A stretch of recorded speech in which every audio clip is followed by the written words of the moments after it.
Hello everybody, welcome to this edition of the D&D stream. As you can see, you now got a special little stream will start soon image with the poster I did for the guys. So you know this is going to be a D&D session. There's no mistaking it for a usual T-Cult drawing shenanigans. Oh no. This is the T-Cult shenanigans of D&D. So guys, feel free to join us, and while you wait, please check out all my social medias and check out Julie and Manga etc. Silent Storm and Dark Nova if they have any public social medias. If they don't, then just you know, stalk them and give them a hug and play that tune, you know, every move you make. But anyways, no, don't stalk anyone, please. That was a joke. But anyways, we'll see you all next soon. Oh god, I make the most terrible jokes. Right, anyways, we'll see you all soon.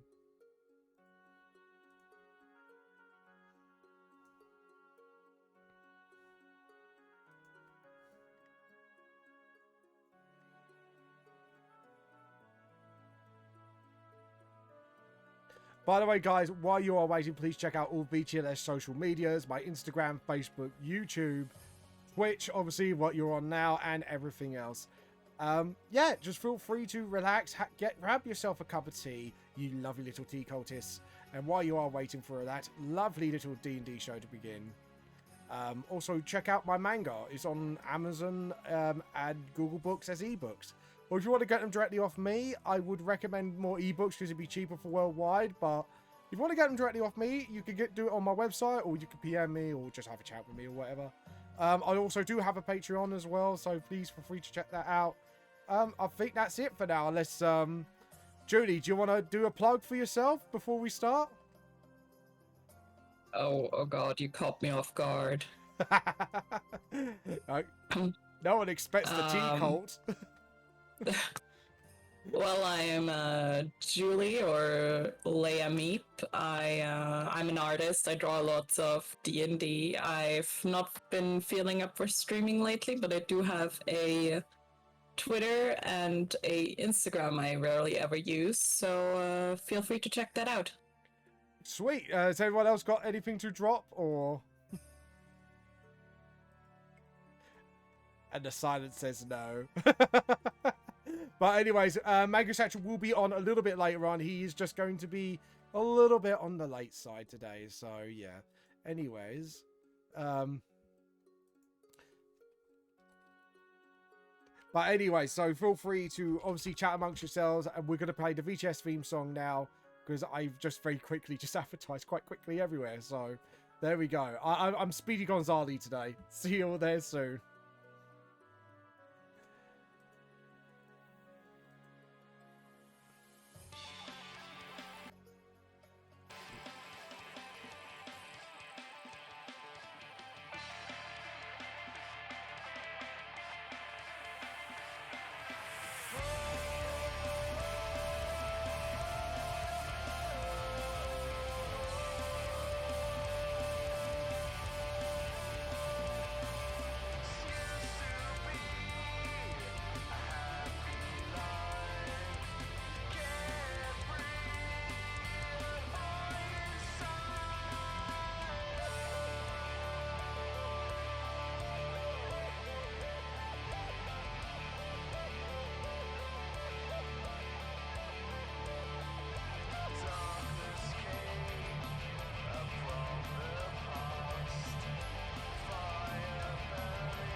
Hello everybody, this is James from Vamp the Lost Soul, and hello from everybody here. I will introduce you one by one.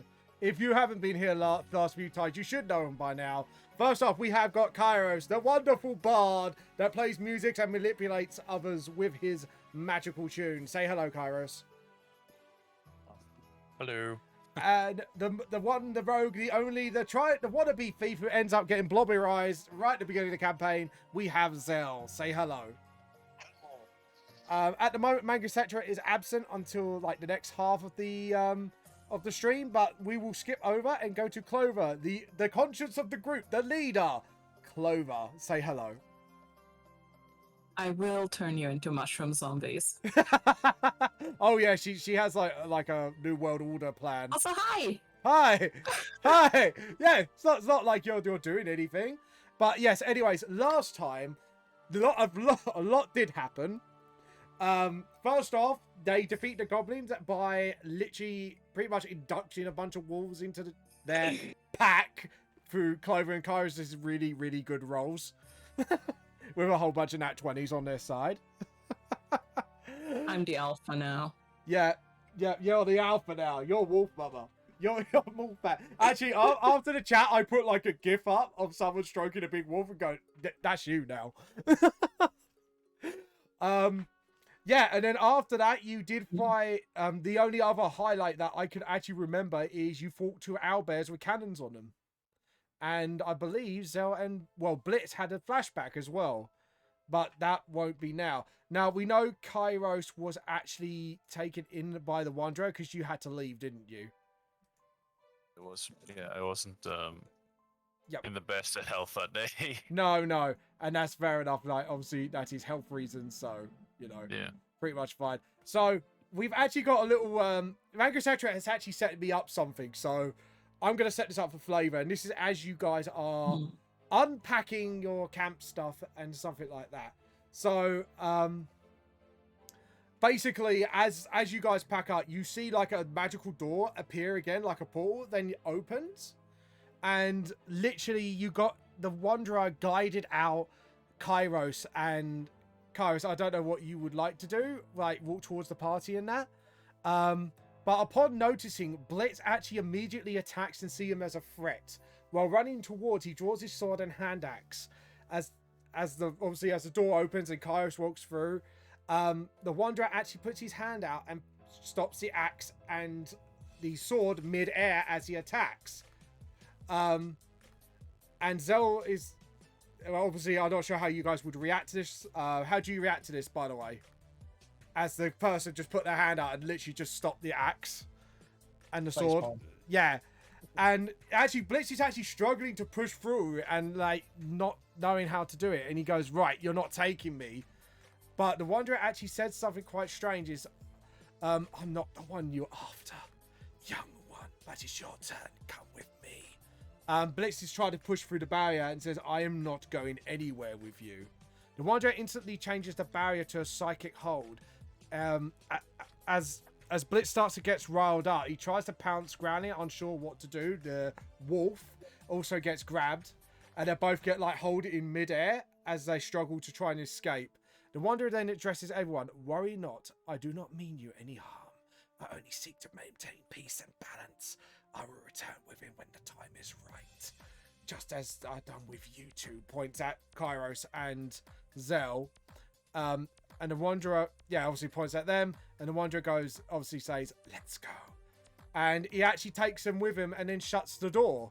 But as the door shuts, you see like another cloaked figure, but it's smaller than the original one.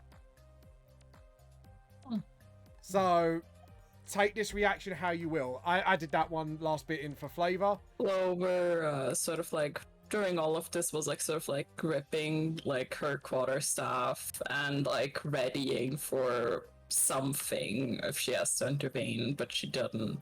No. But the Wanderer has reassured you that she is not that it's not the enemy. But Clover, do you want to do a perception check since you actually kept an eye on the whole situation? Sure, I can do that. First roll of the day, people. That's a 24. Fuck. Right. So as you saw the smaller figure, you actually see a partial bottom bit of the face, almost childlike. Oh. Very, yeah. But you do, because you're obviously quite magical in depth, you actually sense this is not actually a child, but you got some like real, like from the original Wanderer, it's like you can feel a lot of power coming from the pair of them. Like, almost godlike. So I don't know what you want to do with that information. She's just sort of like wondering, but doesn't really say anything about it. Okay. So you're keeping it to yourself for now. Interesting. Alright, so as you guys... now, she's gonna just sort of like check on Kairos and it's just like, did he do something to you? Are you alright? Honestly, I can't really remember. Okay. I remember sleeping and all of a sudden I was just in this void sort of deal. I'll tell you what. Do you want to roll a history check to see what you do remember from the encounter? Or... What's that history? There's... Ah, that's a pretty good roll. Right, so as you remember, you kind of remember most of it somewhat clearly, but it was very surreal. You were like before, like Zell was. It's like in a very homely home, almost like a cottage. You could make out more of the details than Zell actually did. So you could tell it's everything was all seemed to be made to make you feel comfortable.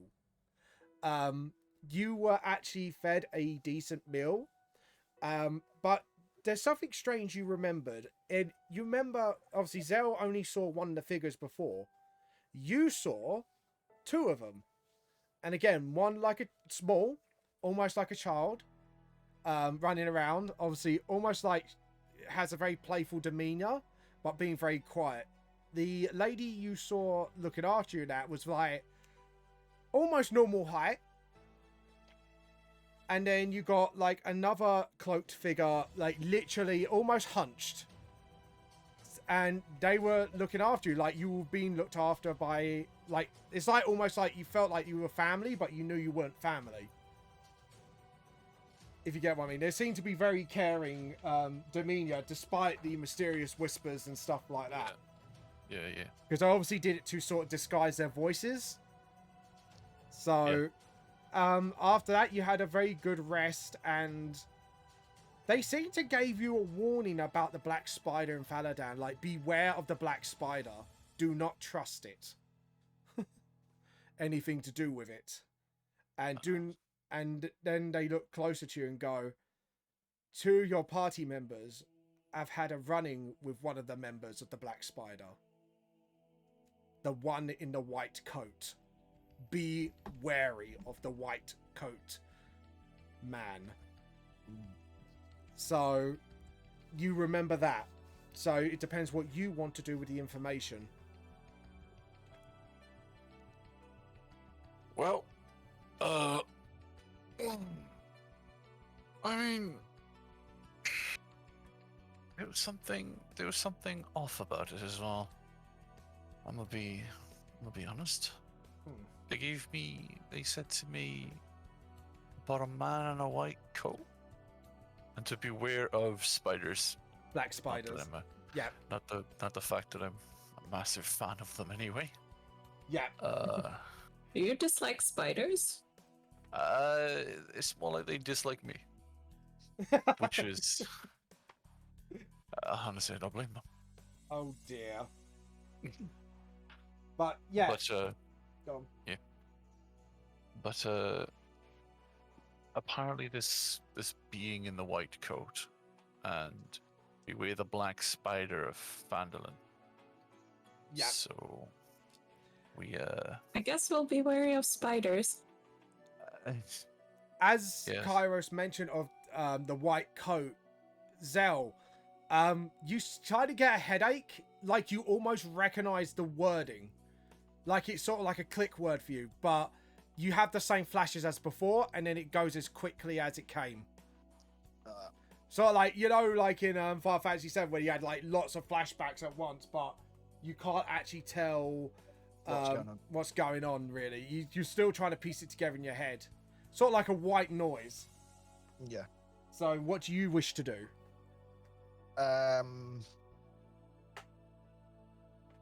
I'll keep that to myself for now. Okay. And I guess, do you guys want to do anything before you pack up? I suppose we need to din up, don't we? Oh yes, right. So we are going to go through leveling up right now. Obviously, I just needed to do that just to get the guys started, so we could get you guys started on your journey.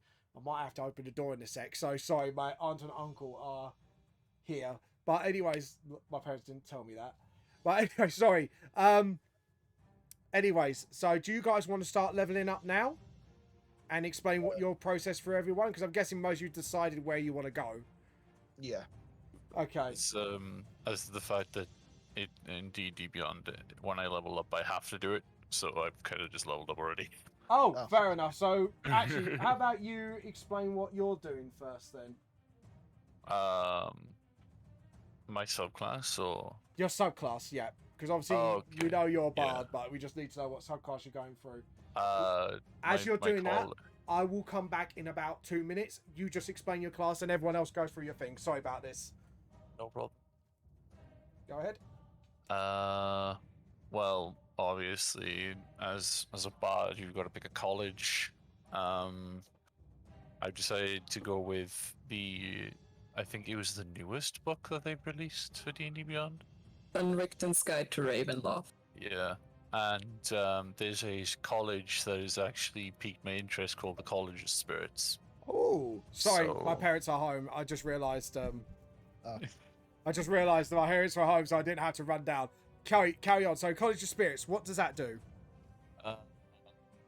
Basically, I get I delve into the advanced techniques of a bard college of choice. Let me go to some abilities description. Okay. Basically, let me get it up a minute. Let me get a actual like. That's fine. You probably give time for everyone else to do their bit. So Yeah. I needed to get up. Here we go. Stories of past are powerful. They hold lessons of history, philosophy, and magic. Bards of College of Spirits seek the stories of those from beyond the material plane. Using gaming sets, they reach out to hear their stories, but the bards have no control over what they find. So basically, I get a spirit focus, meaning I can have a spell casting focus for my bard spells, which could be either a candle, crystal ball, a talking board, tarot card deck, or a skull. And then this is the most intriguing part. Tales from the Beyond. At third level, I reach out to the tales through me while I'm holding my spiritual focus. I can use a bonus action to expend one of my bardic inspiration and roll on the spirit's tales table using my bardic inspiration die to determine the tale I'm told. I retain the tale in mind until I bestow the tale's effect, or I finish a short or long rest. I can use an action to choose one creature I can see within 30 feet of me. It can also include myself. To be the target of the tale's effect, once you do so, you can't bestow the tale's effect again until you roll it again. You can only retain one of the tales in mind at a time, and rolling the spirit's tales table immediately ends the effect of the previous tale. If the tale requires a saving throw, the DC equals to my spell save DC. So basically, I have a table here of because my bardic inspiration die goes up in each level. It goes up from 6 to 8, and then from 8 to 12. oh god. It depends on the level, but we're only going to go for 6 because my bardic inspiration is a D6. So I get to pick. So if I roll my bardic inspiration die, I get to choose between 6 tales. Well, I don't get to choose. It depends. Like What if I you roll a roll. 1, I get the tale of the beast. It's basically I recite a tale of a clever animal for 1 minute. The target has advantage on wisdom perception checks and advantage on attack rolls against the creature if another enemy is within 5 feet of it and that enemy isn't incapacitated. Oh, If I roll, they give different bonuses. okay. Or they either buff your allies or hurt your enemy. So So it's like wild magic, but benefits. yeah, like if I roll a 2, you recount the story of a renowned duelist. Make a melee spell attack against the target as an attacking spectral warrior briefly appears in an unoccupied space within 5 feet of the target before vanishing. On a hit, the target takes force damage equal to 2 rolls of your bardic inspiration die plus your charisma modifier. Jesus. So there's 12 of them altogether, but that's only because it goes with the die. Yeah. When you level up. Sort of like the first 2 are examples, basically, of what it can do. There's because I have 6 die, I roll my inspiration die, and whatever it lands on, I can then use it to either on an ally or an enemy within 30 feet. Or yourself. Or myself, yeah. So essentially, long story short, is you become a spirit medium through music. I literally become a buffing bot. It doesn't have to be music. Like It can be tarot cards. Hence why I said at the beginning that when he comes out of the void, you will see in his his side a pack of like red embroidered cards. Oh, so are you 12 of them to be exact. So is this was this you found it, or was this given to you by the ladies for flavor? Oh, sorry. I'd say he'd have them out of the void. Yeah, like but somehow he never you got really it. used them because of the fact who Kairos is. He never really uses them until necessary. But I feel like for this sort of thing, I feel like the tarot cards would benefit him. Okay. Because of his character. Okay. I had a spirit bards once, and I low-key learned how to read tarot cards just for him. Okay, that's cool. So yeah. So you've got a pretty cool concept. I want to read your history now, because your only history I haven't read yet. Like, I've had a little bit, but you've got more, but I want to read more now. So yeah, Kairos is a College of Spirits bud. Okay. Who's next up? Who wants to go next? Suppose I go next. All right, Zell. I know you made your mind up. I guess you've done everything. So what are you doing? I just need to add some stuff onto the character sheet. Okay, but, well, give a basic explanation. I'm basically going into Soul Knife, which is a rogue subclass that's in Tasha's Guide to Everything. All right. Or Tasha's Cauldron. And Yeah. it's basically you use psionic powers to manifest that knife out of your soul, like psychic blades. Okay. And it's at level 3, I get 2 separate sets of powers. Yeah.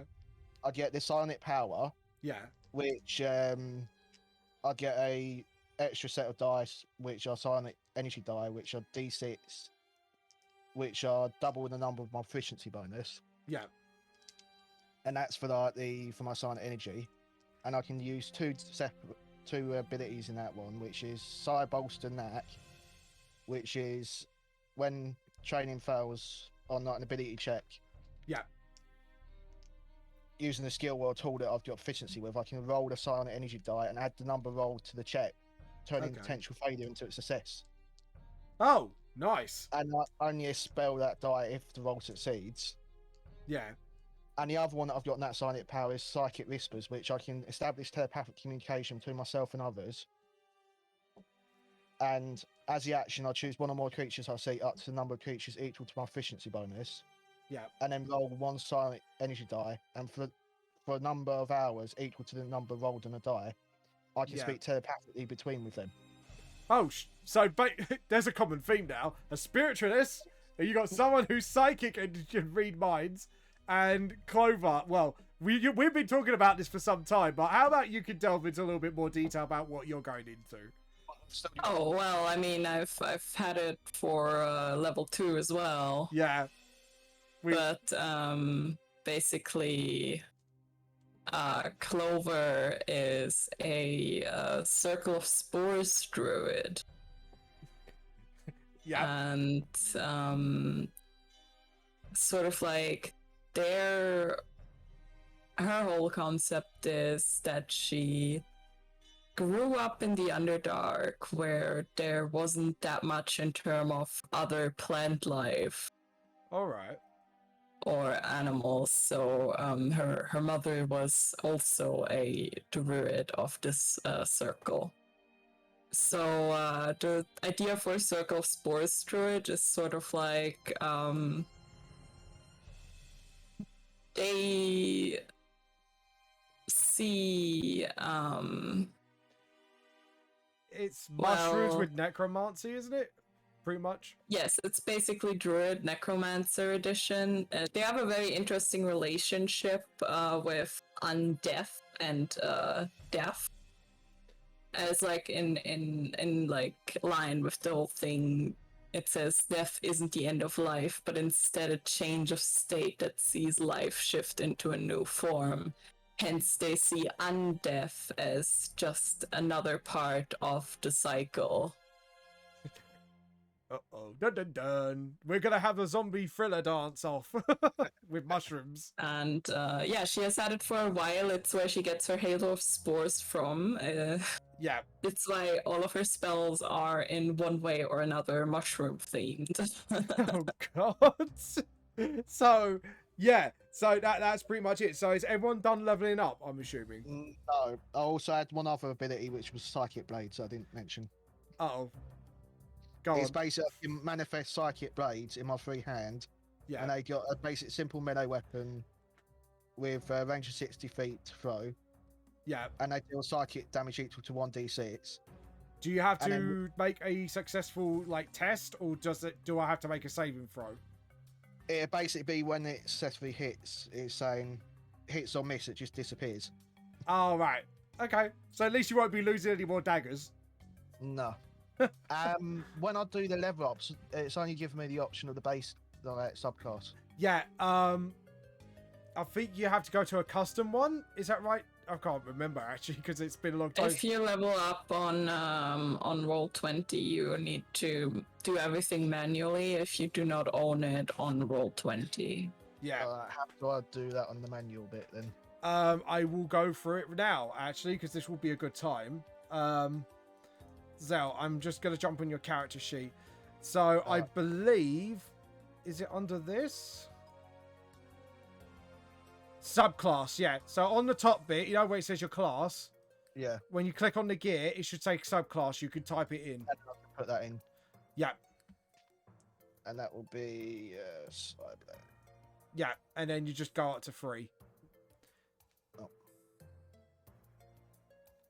And So- then have to do the roll for the. Yeah, and then you do your roll for your HP. And remember, you re-roll ones because otherwise you would get a very sucky health up experience. Roll hit dice, ain't it? Yeah, so what- it's so 1 1d8. Yeah, 1d8. Perfect. And then add your constitution, obviously. base con is 1. Yeah. So that's not going to do So much. it'd be whatever d8 plus 1. You'll be surprised. Every little helps. Yes, I did make a Tesco's reference. So that's 5. So I go up to 21. Yeah, perfect. Clover, have you done your HP roll? Yes, I think I did it last time. Yeah, and obviously you've done your modifiers now. I could trust you because you're more veteran than I am. Not really. Well, the amount you play compared to I do. But yeah, I have like most of it on D&D Beyond. Yeah, And just transferring it over. yeah, and just transfer it over. Right. Right, while you guys are doing that, I'm going to give you guys a choice. Now, I did explain this before stream, but I said because they're so near to Faladan, they can either A, go straight to Faladan with very uneventful, unless you want to roleplay to the journey there, or you can basically if you ever played Munchkin, you know what I mean by this, look for trouble. Kairos knows. So it depends, like if you want to look for like at least one more battle before you hit Faladan. So it is up to you guys. That's 4d6. Obviously, you got the boys and all the Sir Knight with you. Sir Knight. Yeah, so it's a British person. I actually forgot his name already because I swear I'm professional. Silder Hallwinter. Silver Hallwinter, well done. So I'll call him Hallwinter for now, just to keep things simple. Because I'm a simple man. But yes, so what do you guys want to do? Do you want to go straight to Faladan with a little bit of role playing?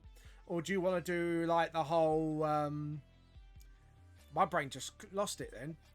Sorry. I mean, or do you want to look for trouble? I don't think we have any reason to go out looking for trouble specifically. We have a job to do. Yep, that's Yeah, fine. no. Alright, so you are, I would say, this is about a 3-hour journey. So do you guys want to do or make any specific conversation? Or summon a certain person for upgrades or whatever? I don't really need any upgrades. No, not Vulcan. Anyone but Vulcan.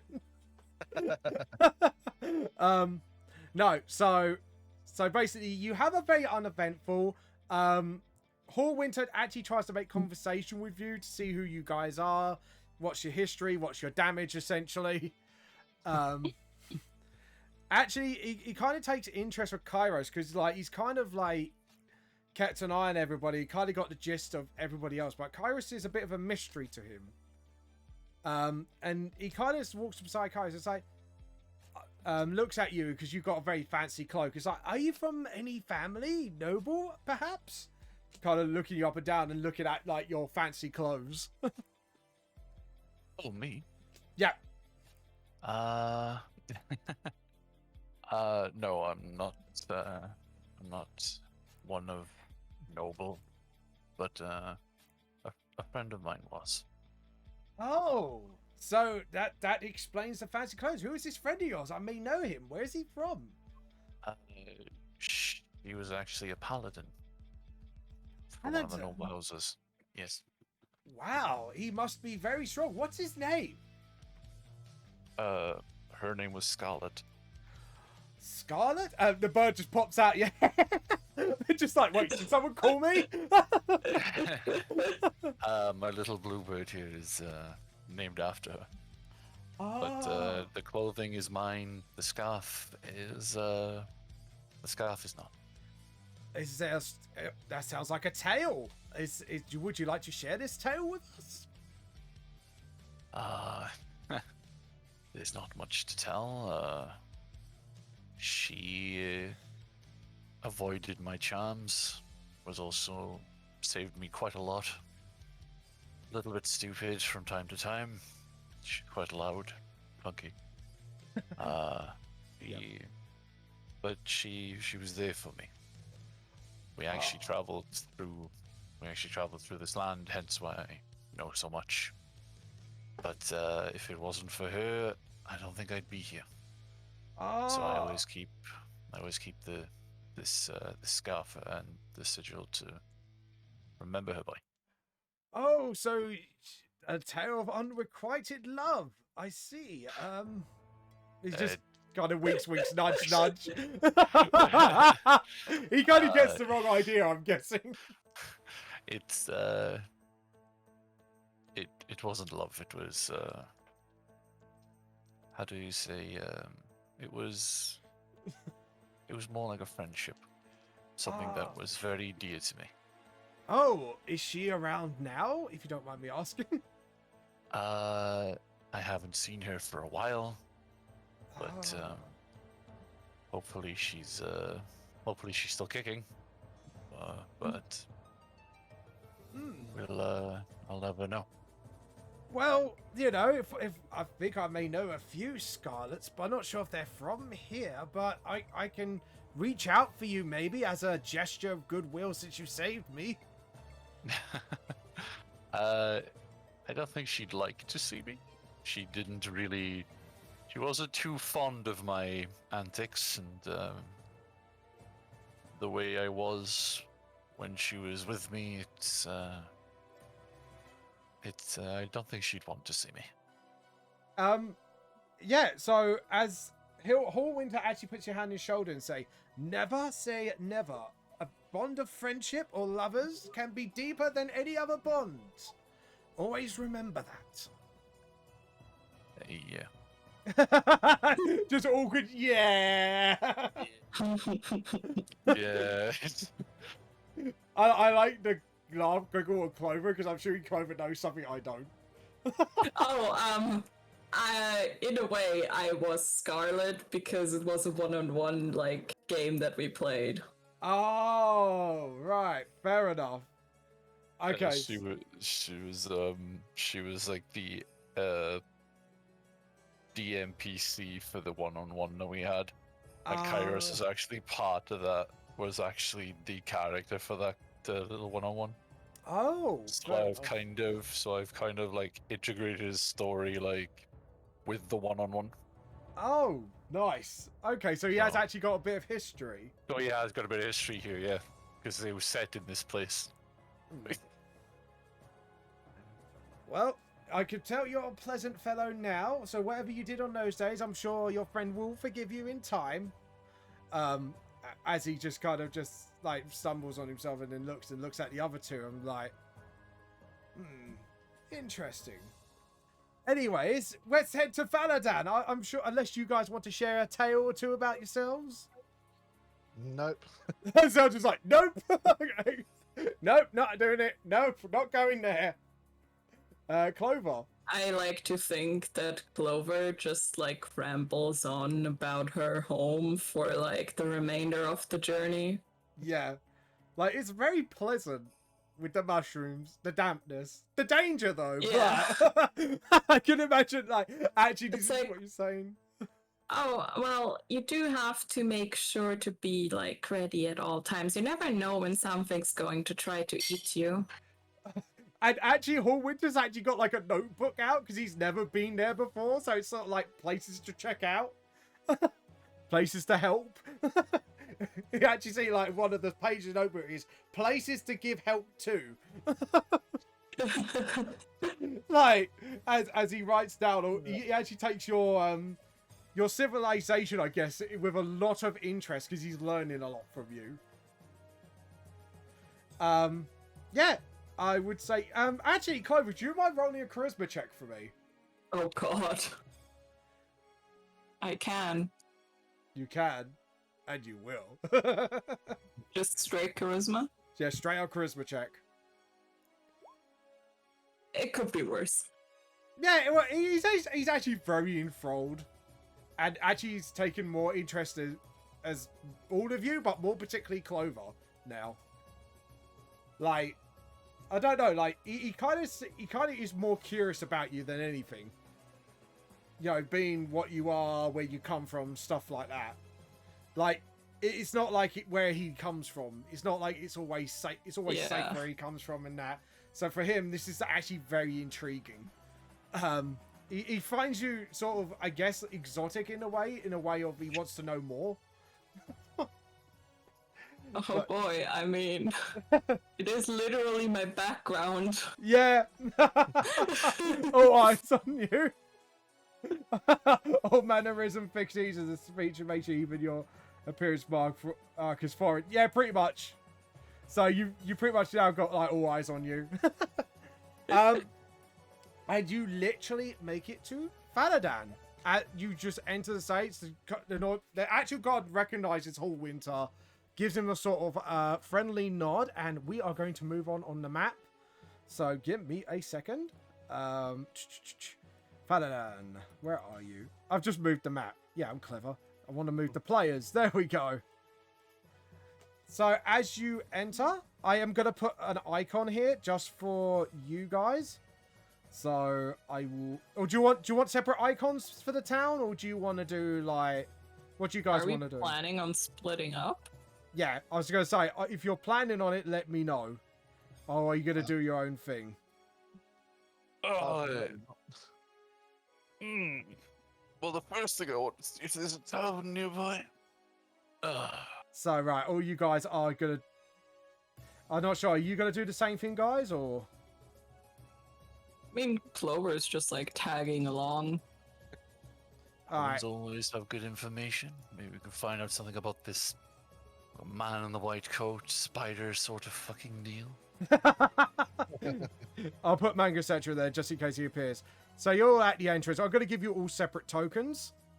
I'm just going to keep this simple. Controlled by Julia. Save settings. Hold on. Did I just put the wrong person down? Hold on. Let me just double check. No, I did it right. I was being a bit of a dirt.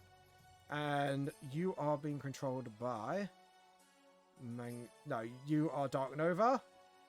Sorry, because I was actually just going to do it all vocally, but I think it'd be better if we had like a visual representation of all of you guys. Yeah. The walls actually traveling quite beside you. Like, they were actually listening intently, but they kind of like don't understand anything. So as you take a front, hold on, merge from the words, blah blah blah. You've already reached Faladan, so I don't need to do all that.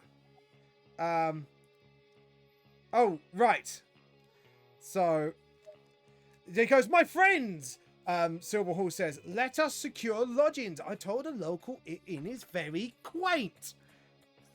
I nailed his character before even the script came up.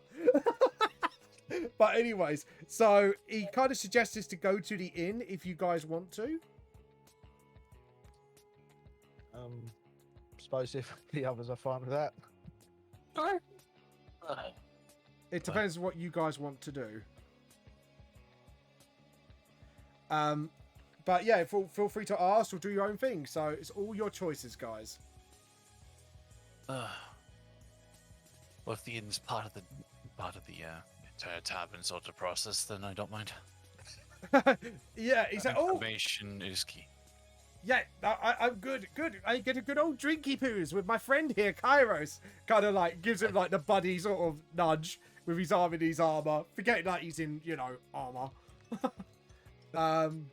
Zell and Clover, you following suit? No. Yeah, sure. Yeah, I'll follow behind. Okay, so I think Clover, it's more like she's tagging along because like now she's like out of her element again. It's like, this is civilization. What is this? Like, what she knows about civilization as well doesn't hold necessarily true for the surface. Yeah, true.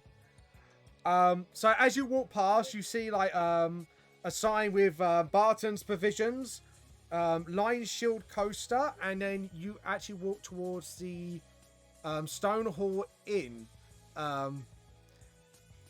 Yeah, actually, you guys can move ahead. Sorry, I moved you guys on purpose. Sorry, feel free to move yourselves. When the character starts wandering, you don't need to keep track how much time is spent. Sorry, I'm just making sure there's not any insignificant. Okay, cool. All right, we'll do that. So actually, it's been pretty uneventful. You do see some like shady hooded characters like hanging around in some of the dark areas, but they don't seem to be doing anything in particular that's dangerous to you guys. So it depends if you want to carry on to the inn or.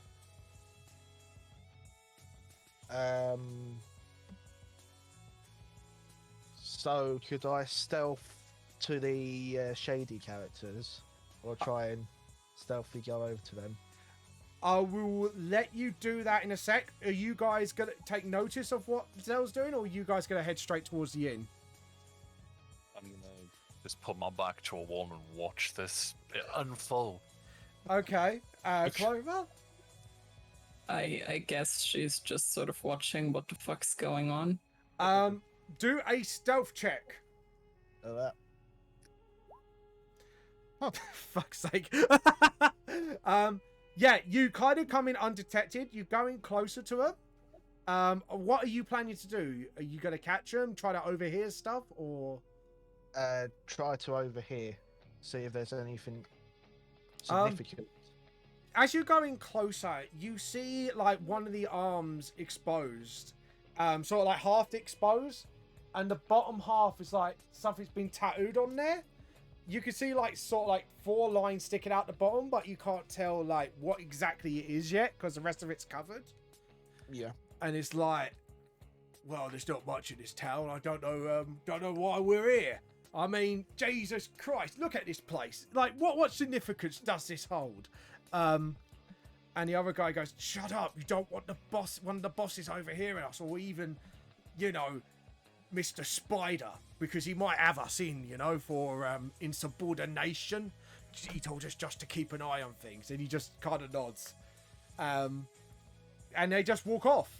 Could I, while they're walking off, use sleight of hand on one of them to try and grab something? Yeah, go sleight of hand. Because you're not noticed, do it with advantage.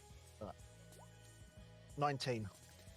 Right, so you slip your hand in his pocket, and you actually pull it out,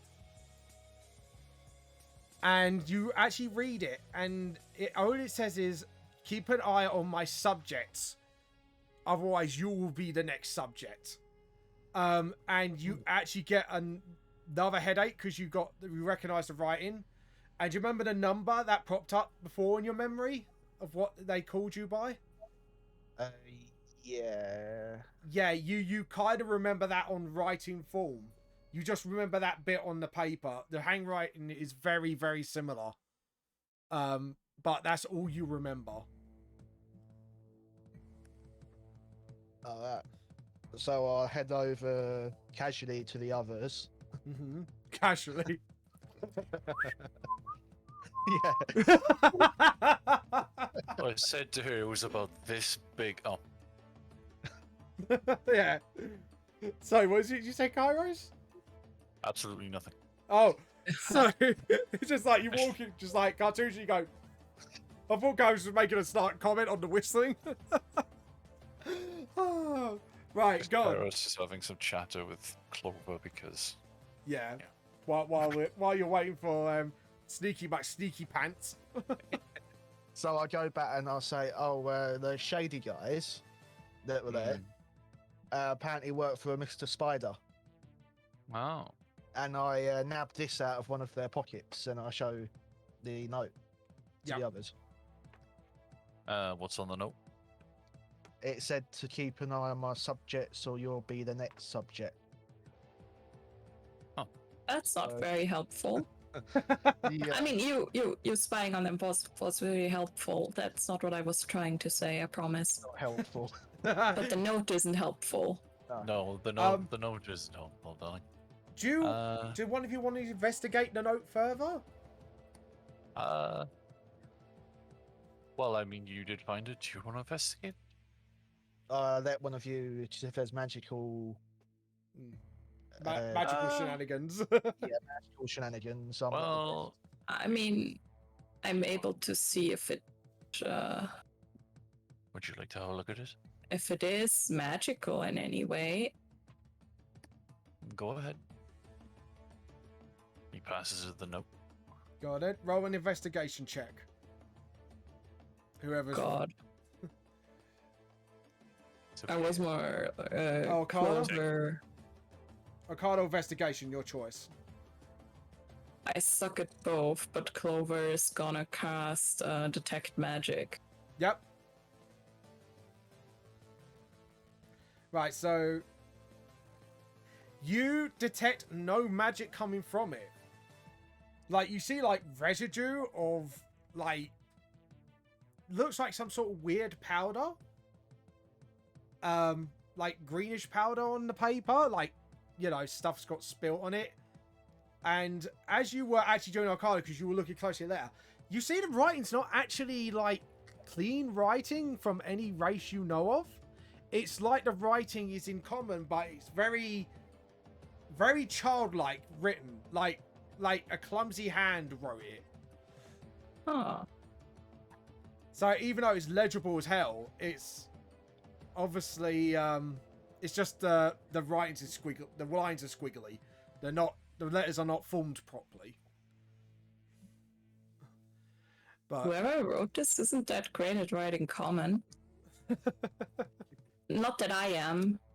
no, not you are or anything. I mean, what do you mean? Do you mind if I have a look? Yeah. Oh, it's Sure, it's kind of like if somebody, I don't know, wasn't quite confident in writing common. Do you want to investigate the note, Kairos? Sure. Mm. Let me just investigation. Investigation. It's 11. It's not as. It's not pretty good. Yeah. So you kind of look at it, and it's obvious the writing's not well done. But unlike children's writing big letters. This was obviously writing precise, neat lines, but it's just the words. I mean, like almost something is not quite. How can I put it?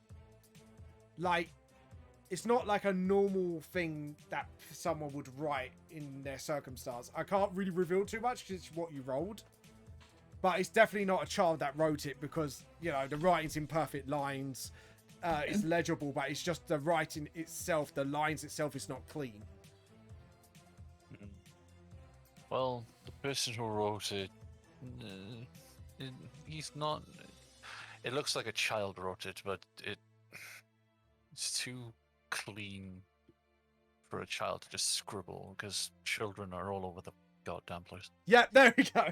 That's how I was trying to explain it. Well, as I mean,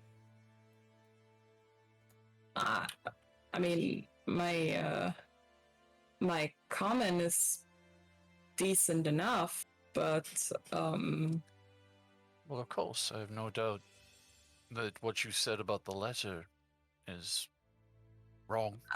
I'm just saying that there are maybe people who aren't used to speaking common as you guys are. Zell, roll a history check. It was something about what Cairo said in his investigation. 11. You have a flashback again, and you see the number, but this time you see someone writing it down. You see the hand, and a hand is humanoid but clawed. But you can't remember much other details. Oh. So I don't know what you want to do with that information. I'll But let you them. definitely recognize the handwriting, though. Now, you definitely know this is somewhere from your past. I'll share with the others Okay, share away. that I had a short flashback with someone who had the same writing as this. They had a humanoid hand, but it was clawed. Oh. Okay. So they are of humanoid nature, just just weird, Yeah. so to speak. Okay, as you do that, I'm guessing you wish to head to the inn now, because you see, as you walk by, you Yes. see actually the cloaked figures just buggering off, like their shift was done for the day. Yeah, I'll put the note in my pouch. I'll put the note in. Also, just for good measure. Okay. Just Oh for... yeah. Oh, is Blitz here? No. Oh, sorry. I thought I heard someone came in and said, Hart said hi. No. Right. So as you enter the inn, let's have a look. Because I should have it here. Our Stonehill Inn. So basically, as you enter the inn, you see this modest inn. And you see a sign saying 6 rooms to have. So you see actually, like, because Hall Winter kind of went ahead a little bit as you guys, because you didn't really notice anything. Until he just like started to book a room, but assuming like you might have just wandered and got lost. Yeah, so basically he turns around and goes, "Oh, friends, come here, I've booked all of us a room as a thank you." Yeah, so basically you get a free like night in if you want to rest. Oh, nice. Okay. Thank you. That's very much appreciated. Yeah, so hold on. We won't do that because everything's paid for, according to him. Prologue.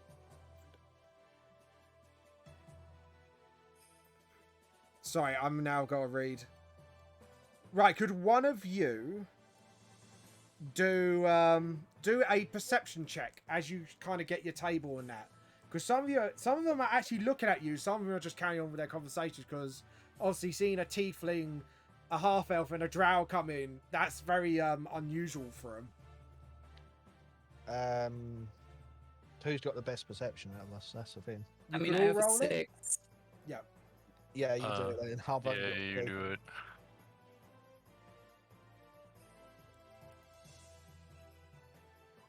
Yikes. Okay. That 6 coming in clutch. I'm My, gonna my passive roll. perception is a 16. I am gonna roll a 1d6 and see which one you hear. Hold on. Okay. So you see someone that looks like the wife of the innkeeper, and you overhear going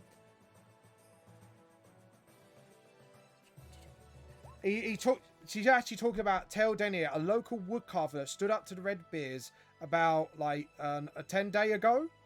But when they came by to his shop and leered at his wife, the ruffians actually murdered him.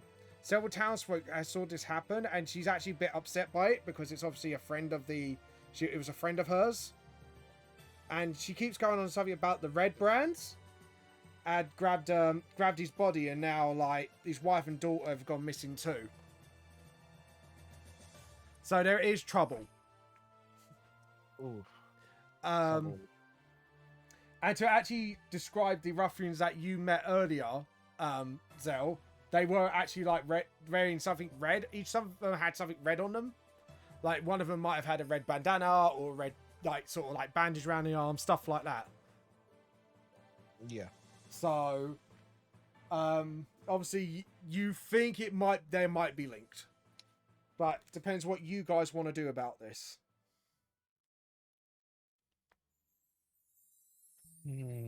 I guess we could ask about what's going on. We got nothing better to do until Dragon Boy comes back. Yeah, so I think we should try to help out where we can. Yeah. so do you want to approach the landlord's lady's wife? I mean, who is going to approach her?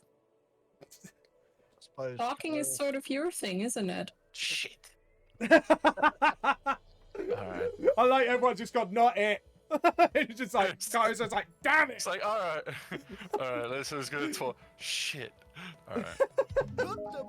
Oh, thank you. Don't forget to join Discord. Thank you, Nito, for the follow, by the way. Thank you very much. So, how do you approach the innkeeper's wife? Hello, Nate. I gotta think about this now without Without trying to screw flirt. myself over because I've already had a past thing with someone's wife and it didn't go very well. But it's in the nature. Yeah. Yeah, No, as you as you approach the innkeeper's wife, the innkeeper's kind of looking at you, going, right.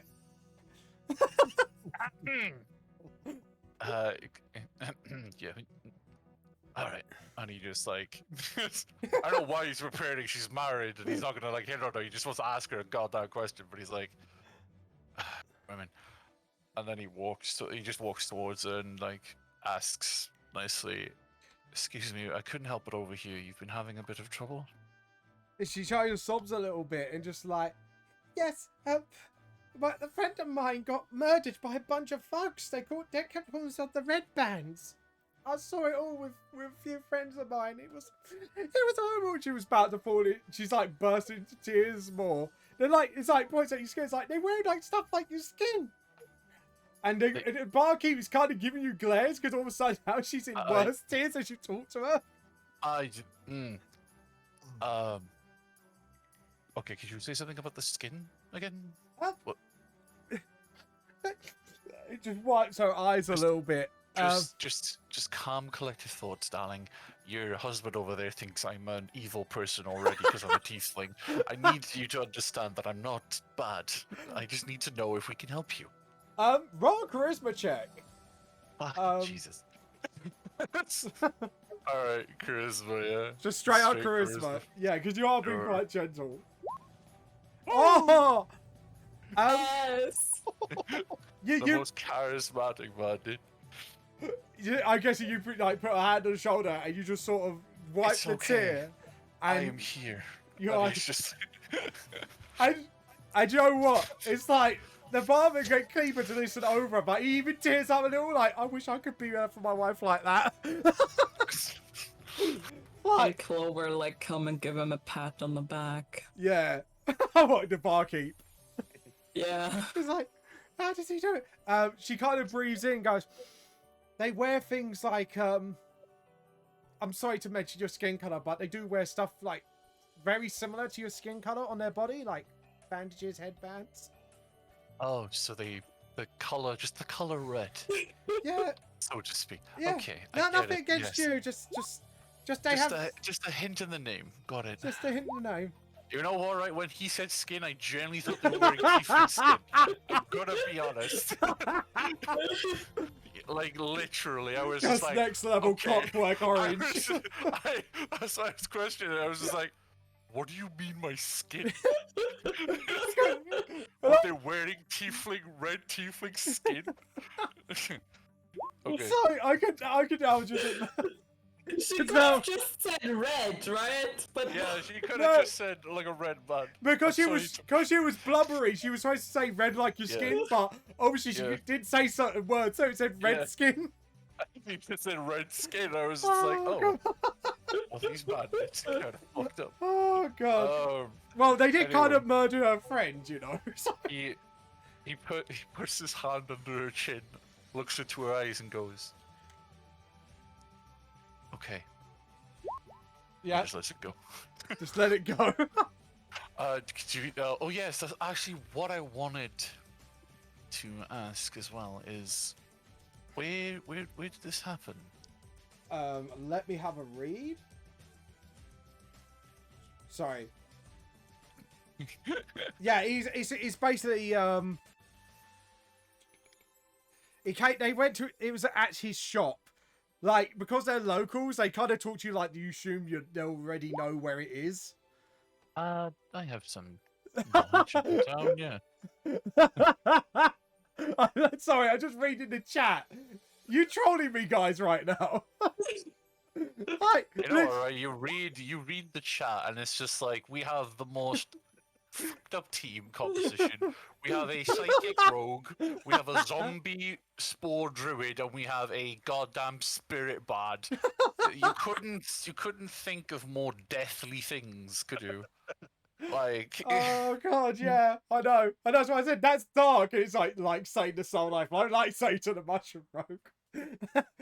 I can't even make zombies yet. Yet. That's the key word, Clover. Yet. But yeah, apparently he has a shop. Let me have a look where the shop is on the map. Oh, goody. I've Yeah, got stuff to so the woodworker, you know, as you came in, it was opposite the Line Shield coaster. It was literally like right in front of it. So I'll boop it on the map here.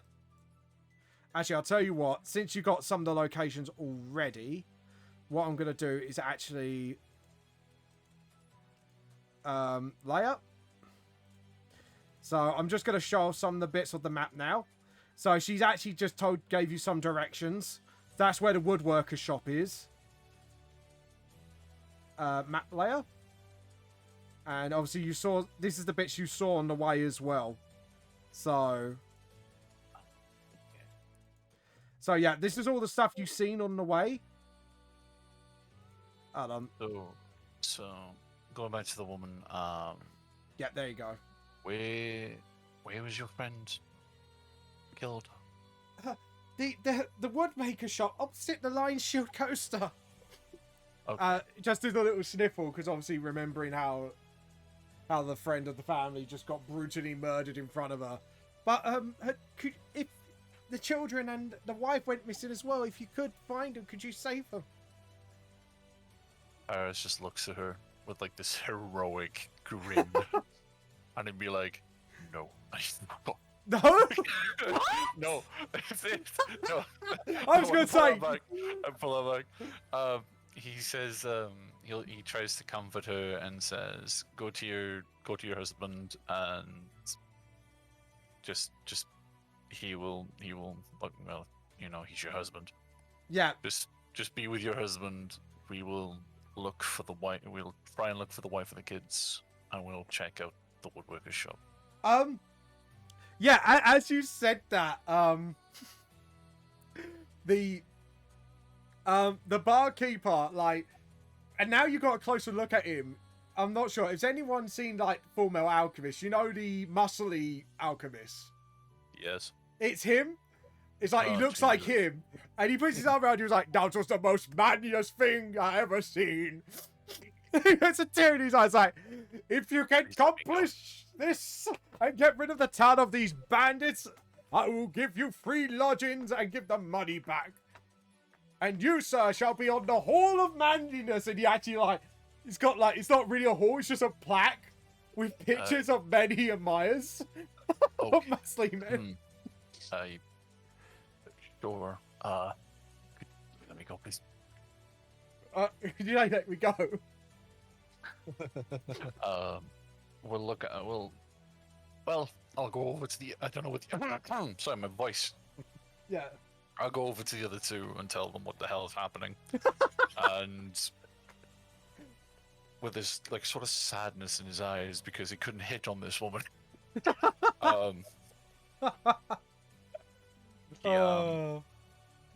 Does used Clover get, like, that you're sad? Do you want to do an insight check? Sure. I'd like to say, though, that whatever I rolled, Clover doesn't get that it is because he couldn't hit on her because she was married. Yep, that's fine. Was that 20? Well, shit. Oh, did you just roll a nat 20? No, Oh, she hasn't rolled yet. I don't think. alright. It should work. There you go. It's Oh, it's just a 19. Don't Just worry a about 19. it. You Just think the 19. you seem Yeah. sad, but you think he's like totally moved by this man's manliness. Can I see insight if that's the reason why or not? Yeah, you can roll insight yourself to see what the reason is. 16. You kind of know what the real reason. You kind of picked up, but Clover just thinks it's, it's because he can't be as manly as the innkeeper himself. Because this guy's like over top muscly, is like, and his shirt is just like barely containing his muscles, but he's trying to look professional.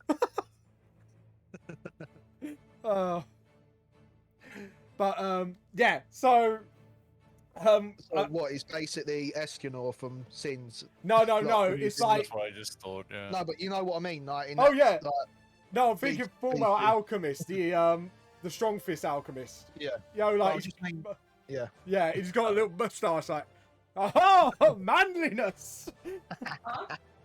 So Yeah. we've been put up for a job, I guess. A job is like apparently those. Wait, when you snuck up on those men, did you notice anything about them? They Anything were wearing red? Yes, they were in fact wearing red. Oh. I thought Zell was going to fuck with him just then just go. Yeah. Yeah, they're wearing To be red honest, skin. I was about to say, wouldn't I have also seen them? But they were They cloaked, were- right? They Yeah. were wearing red, teeth in red. Yeah, literally skin of tieflings. Okay, so obviously those three are dangerous. They also work for the spider, which also works out what the traveler told me. So we wanna need to be see. careful with these guys. But apparently this crying mess of a woman, she said that her friend was killed outside the woodworkers, which is outside the Lion Shield Costa. So I think we should go check it out, see if they're still around. Yes, that would be good. Right, I'll zoom in because I'm guessing you guys are making your way to him. Yeah. But Okay. I don't know what happened to Clover. Clover? What's supposed to happen to Clover? She's like, Basically, she's just like trying to cheer up Kairos desperately. Don't worry, you'll be manly like him one day. Yeah. Just gives him a pat on the back. I thought she died. My bad. Just Kairos respond to this. My response is, I think what you will. He's not gonna ruin a picture of him trying to hit on a woman who was in tears. I think he'd rather her know that he was just sad because he just couldn't be manly. I could be as manly as the barkeep. Yeah, so just leave it Zell at would that. just whisper to him, better luck next time. Not knowing the real reason. Yeah. Just give him a nod like, better luck. Honestly, I've had a rough time with married women. I tried to hit on a woman and her husband was missing, and Oof. yeah. Oh dear. I said he wasn't there, but you know, what can you do? She kicked me out. Oh no. Oh. Now I know the whole story. Too bad about barkeep was like, that is no manly unrequited love. Anyways, no. So Hallwinter actually kind of goes, oh, are we going on an adventure? Kind of looks at him. Hmm.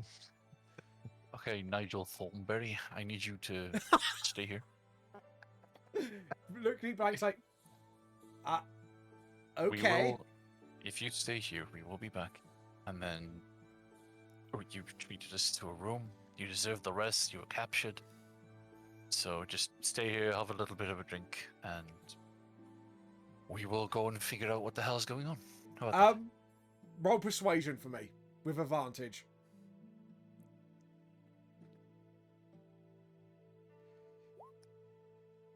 Okay, there's a 12. Strike in.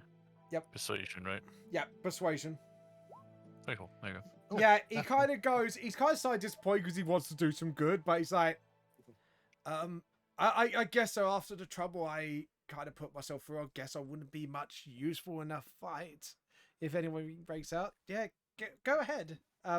Yeah, he kind of just walks off disappointedly and then sits at the bar. And then you got like you as you come out, he's just like, you see like the innkeeper just pats like, there, son. Don't worry. No one can be like a physical specimen like me. He's just showing off his muscles. Look at my muscles. This will cheer you up. Sort of thing. Actually trying to cheer him up through flexing. But yeah, so you guys kind of just leave him to it, I'm assuming. You don't want to get involved in that.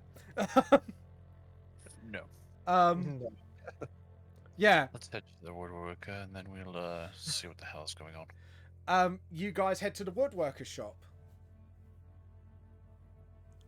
And what do you like to do? Because as you come up to the woodworker's shop, you see obviously bloodstains, all bloodstains on the floor, and you see a guard kind of like one guard trying to investigate it, and another guard sort of like looking around, making sure nobody comes near the crime scene.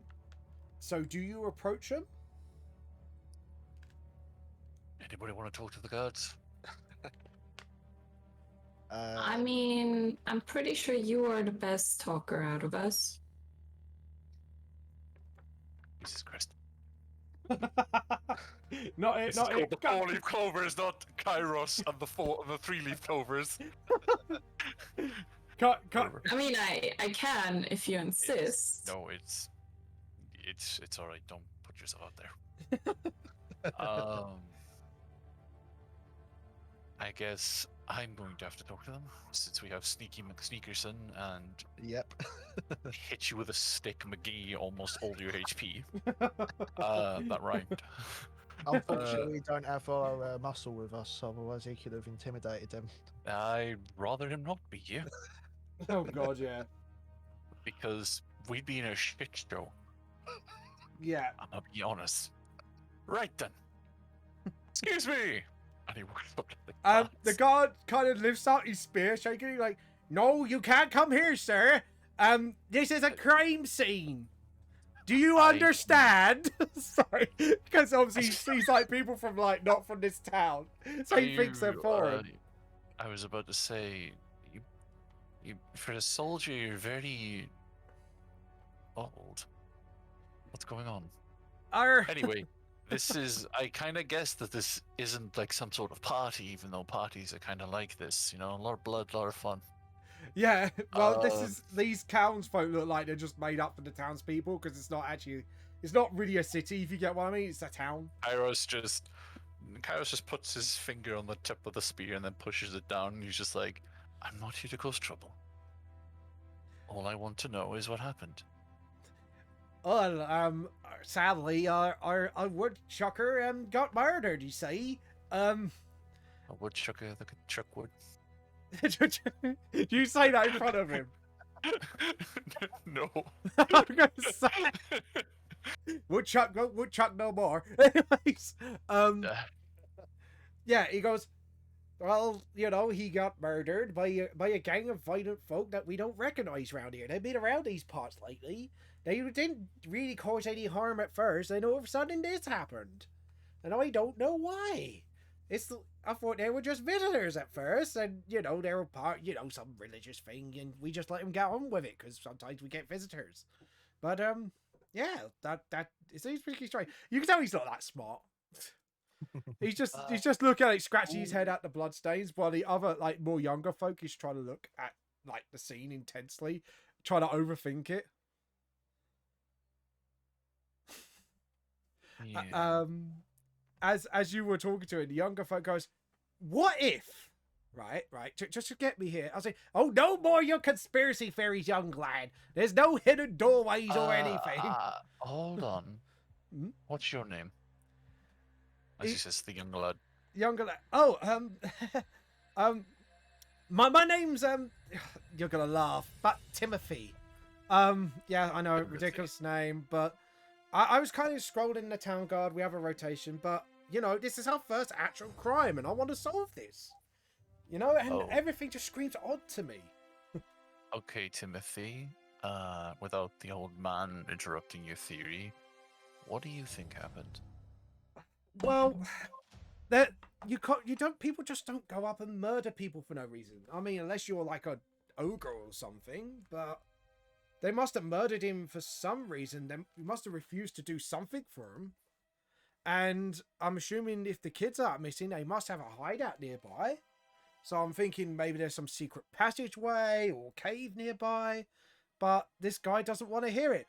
I've been guarding this town for 25 years, and I never seen anything like that daft. And the young lad just goes, but, yeah, I could do it right under your nose. I said, I don't care, lad. You know, you know, everything revolves around flying dragons and tin-foiled hats, wherever they are, what you said. Okay. You've been guarding this place for 25 years. How long have these bandits been here? Well, Time changes, old man. true say, but to do something like that would take something very noticeable. That's the point. So these fellas have, well, I only just saw them within the last month. And the young lad actually corrects him and goes, actually, they've been here for 2 months. They only started out as one person. Nobody noticed but me. I wanted to talk to the guy, but he didn't want to know. And then all of a sudden, they started popping up one by one. So, as the guard, obviously, have you seen them, like, hanging around certain spots? Yeah, like one was a little bit more public because obviously, you know, one guy. But all of a sudden, they started to like hang around like places where people wouldn't notice them being. It's really strange, actually. I'm guessing you noticed that behavior when you came in, and then they just buggered off. Like, we don't know where. Yes, we encountered 3 of them in our little stealthy friend over there. She got some words off. Do you know anything about the spider? The spider? Well, Strange being. I have heard rumors from travelers who come in every now and again who are nearer to points to the direction over there. Like when hold on, let me get the map out for myself.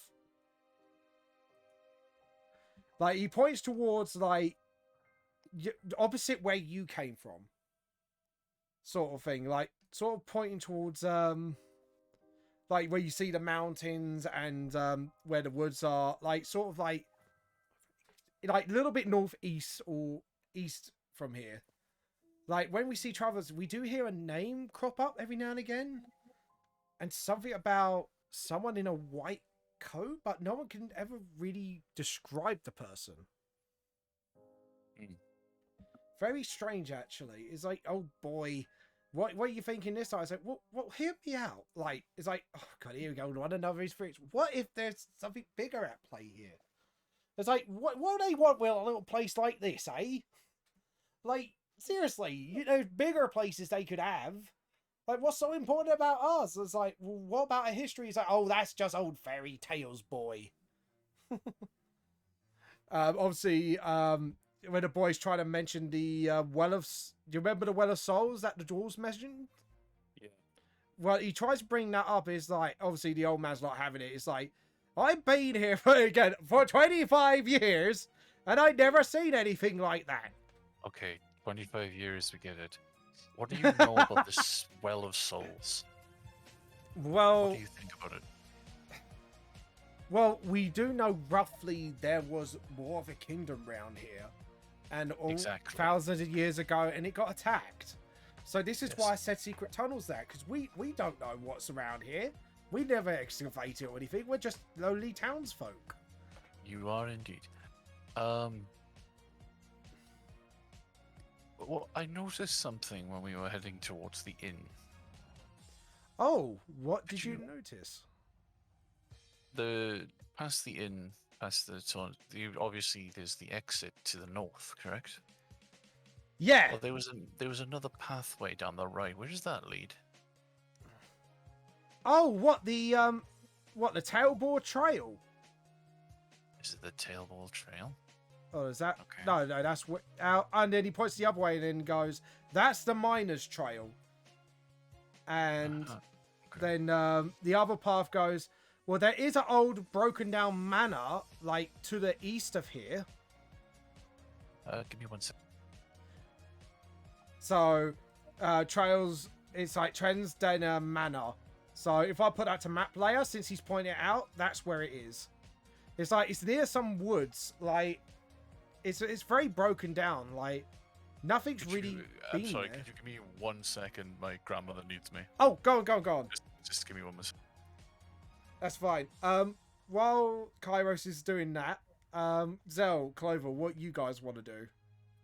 Can I use a perception check to see if there's anything that the guards might have not picked up on around the area? Oh, well, if you're looking at the front, because obviously they're not letting you in the house, yeah, do a perception check. Because it's not like they're trying to stop you looking at it. They're just trying to stop you getting in. Yeah, you just look at the blood stain and you just think about what the kid's saying and it just runs around in your head. Like, you don't really have any theories at the moment. Fair enough. Clover? Is Clover missing now? Hello? No, I'm here. Oh, right. Clover is just sort of like, I think like, I don't know, somewhere a little bit behind Kairos, just like waiting to see what's gonna happen. Okay, so we'll wait for Kairos a little bit. How's it going for you guys so far? Yeah, it's going all right. Good. I'm just making sure I'm just making sure I'm not. No, I haven't skipped anything because depending what you guys do is where you get. So yeah, that's fine. Because there's a lot to do in this town, just to let you know. So I'm trying to keep up with it all. I'm not sure if I've done the psychic blade work right on their thing. I've tried let me have a look. on the weapons list. Because it says it's basically it's a spell, simple so melee. yeah. It says it's used as a simple melee weapon, yeah. so it's not technically a spell. It's more of a It's just it acts like a dagger basically, but does full damage. That's what it is. So what you can do is copy and paste the dagger on your inventory, and then put brackets Soul Blade full damage. So You can also just add it as one of your attacks. yeah. I'll just put it in as another weapon, but with the D6 instead of the D4. yeah, that's fine. Would it use dex on it? Because that's the only thing. The old man is still like having his spear, by the way, sort of like up, trying to block your way. So I don't know if one of you guys want to try and get your way inside, or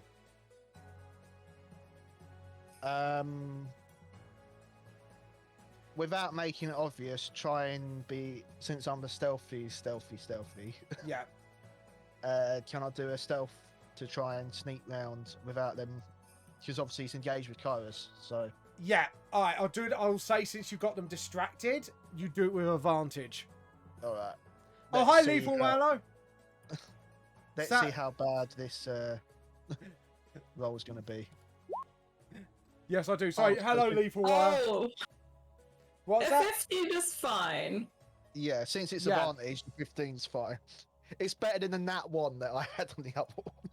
But yeah, no, Lethal White, you can catch up on my YouTube channel if you want to catch up on the other episodes. Feel free to just have a cup of tea and enjoy D&D while you're at it.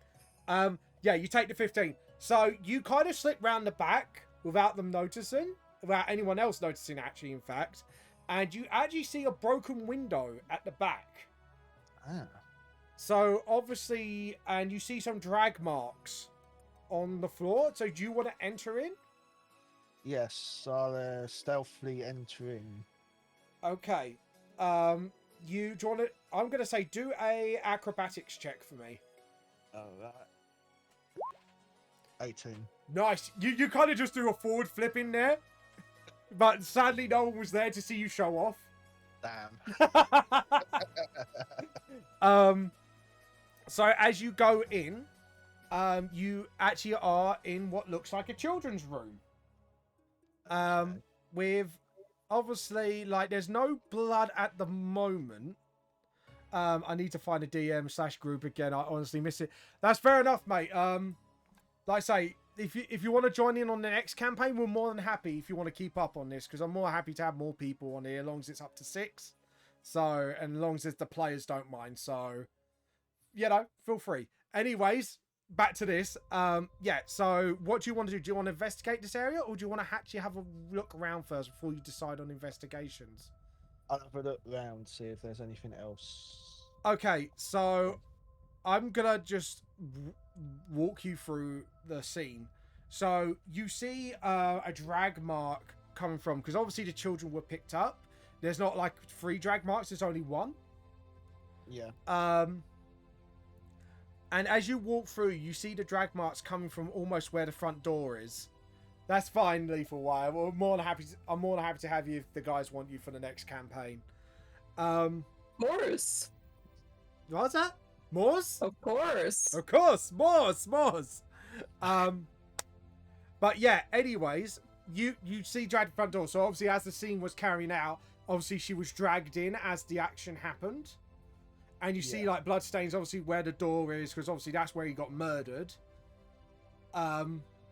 But you see the house has been like sort of like tipped over and stuff. Like they almost were searching for valuables as well as kidnapping these people. So they were it was kind of like a messy operation. Like they did their own thing. And obviously the murder was obviously a distraction of some kind. To distract people. Yeah, this is what's blatantly obvious. Yeah. Yeah. Now, obviously, you look around the rest of the house.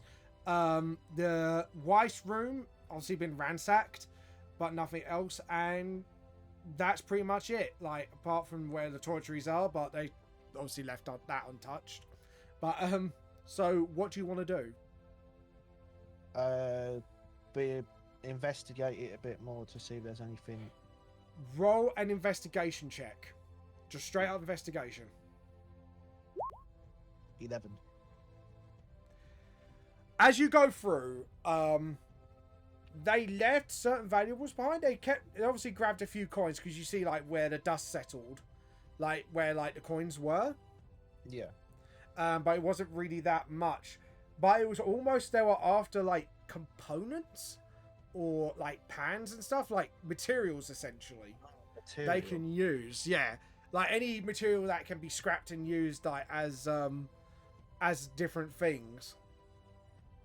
So, and that's all you can get from it really, is there's no like other reason that you can see. You can't really put together why they're doing this. Okay. So what do you wish to do now? Go back out the way I came in, since I can't find out anymore. Okay, I won't let you re-roll unless you want to do another flip out the window. No, I'm not going to risk that. No. Alright, so you kind of stealthily go back and you stand there like you never disappeared. Clover, could you do a perception check for me? See if you actually noticed God. what Zell was doing this whole time. Yes, you can. You can make as much fan art of this as you want, guys. I do have the poster for... Hey, love me. Yes, that's it. You got permission from the players. You got... One of the players. Yes, all of the players. 2 players. Free vote. Kairos will be back. I'm sure he will love that as well. I am actually here. Oh, Kairos, yeah. But I didn't want to interrupt. I had to go help with my grandfather. I'm sorry. That's fine. Why is Zell inside the house? So Zell's sucked in to investigate. Great. But yeah, that's about it. But she actually done it on notice. And as for Clover, you kind of like see him you actually saw him like disappear, but you kind of clocked on to what maybe Zell was trying to do. As you can see, the guard was being quite stubborn. She's just gonna pretend she didn't see it. It's probably fine. Probably fine. It's not that I stole anything this time. Yet. This time. She doesn't know the laws up here well enough to see it as a crime. Kairos, you were obviously distracted, so you just think Zell was there the whole time while you was talking to this guard. Continue your conversation with the guard, by the way, while this was all happening. Yeah, what did I figure out? Right, so during the conversation, the boy seems to have a bit of a brain on him, but a bit of a fan of theories. Quite a big fan of it. And the old guy is, well, obviously, as you know, he's just like back in the war sort of guy. Like, back in my day, no, this never happened. I'm sure it won't happen. This is a small town. Why would someone be interested in a small town? Oh. Yeah, Leap White started anyways. Nice. Yes. Yeah, apparently Lethal White's making fan art of the characters now. If you want to reference Lethal White, let me know. I've done like our art for all the characters. So, anyways. Kairos, anyways, what were you getting at? Obviously, I was talking about the manor. Yes, the manor at the top, as he pointed. Yeah. But, has anyone been up there to check, or? Oh no, it's no, it's in the middle of nowhere. It's quite dangerous, you know. Wild animals go there now. You know, being a ruin and all, back to nature where it belongs. So, you know, we don't really bother with it. And then the young man goes, you don't think they could be up there, do you? Like, that would make a lot of sense. And the old man just rolls his eyes like, oh, this again. Like, here comes the theories. It's a possibility. It would seem the best place to hide out, I suppose. No one goes there, wild animals. Yeah. Yada yada. Yeah, well, it's an interesting theory, I have to admit. I definitely would like to investigate it. The reference on general, by the way, Lethal Wire. But yeah, you literally are. Sorry, my brain just lost where I was at. That's just literally, the boy actually wants to go with you, but he has more common sense and say, well, we're just town's guards, and if they are making a base up there, and the theory is true, and the amount of people that are here right now, I don't think it would be good for me. I think I'll just be in you guys' way, because looking at you guys, you're definitely well equipped. And the man just taps is like, you can't assume people will do things for us. We're total strangers to them, you know. Actually, I mean, if we can help out, we'd like to. I just see this, like, she's probably been half hiding behind Kairos, but behind her there's also, I assume, Ripper still with her. Yeah, you got like the wolves, the boys. The wolves, yeah. The boys. Yeah. The boys. The boys are like sitting there like good boys. Because obviously you're just talking. But Ripper kind of growls at the man with spear, and like the old man just like puts the spear like side him, like, okay boy, okay. Looks at everyone and goes, well, if you're willing to help, I'm sure the innkeeper would reward you for helping us. I mean, he is the strongest bloke in town, but even he dares not to go up there. Yes, but for this to work, I need your help as well. Do you mind if I ask for your help? The old man just looks at the young lad and like, how do you want our help? I mean, we're just simple folk. I need you to let me into the crime scene. Roll a persuasion with advantage, because obviously, like, the boy kind of like wants you to go in, because obviously you can tell you're capable. I don't think I need advantage for that, but No. okay, we'll try. Unless you want to roll for a nat, but you know. Yeah, that's not gonna be. I don't think it's gonna be a nat 20, no. Anyway, the boy goes, look, we don't get anywhere this, and if the theory's true, oh boy, what have I said about fear? Just hear me out. If the theory's true, they can handle it. They want to help us, so let them. I mean, come on, look at them.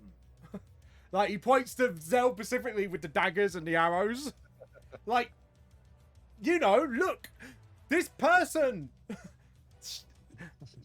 And he sighs. He goes, "Oh, youngsters these days. Ugh, I don't think you're gonna get out of it as much as we do. Go ahead." He just like opens the door. Thank you. I can imagine Zell's got like a. See. Do I see Zell? Zell got out. Zell's already Zell's out, back with you. but like, Okay. Clover just gives Zell this like knowing look.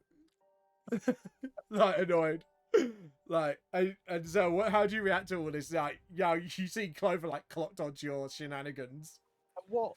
Like, what? I've done nothing wrong, face. Like, both of the guys look at them confused, like with your interactions, and as you go in, Zell, you've already seen all of this. Yes. And the old man kind of walks past you and go, all right, let me give you the tour of the crime scene. Obviously, draggy marks here meant someone was dragged here. Don't know who. Could be the body, you know, because that's also gone missing. Could be, you know, the wife. I don't know, because they are missing. You're kind of like... I'm just nodding away like, yep. And Zell knows this, so she's just going... I don't know how Zell's acting to this. Just shaking my head up. Like, I know Why this. do I do put up with these people? He obviously points you to the children's room where the drag marks obviously end out the window in the broken window. I said, to be honest, these lads are strange. I don't know why they would kill someone and then break in at the same time, but obviously they like their mischief. You know, because he just sees this as a sort of inconvenience, if you get what I mean, to the town. It's not like they've blown it all up or anything. And he takes, like, so obviously the hall, there's drag marks, there's money missing, there's bits and bobs missing. Zell, obviously, what you spotted was materials went missing. Yeah.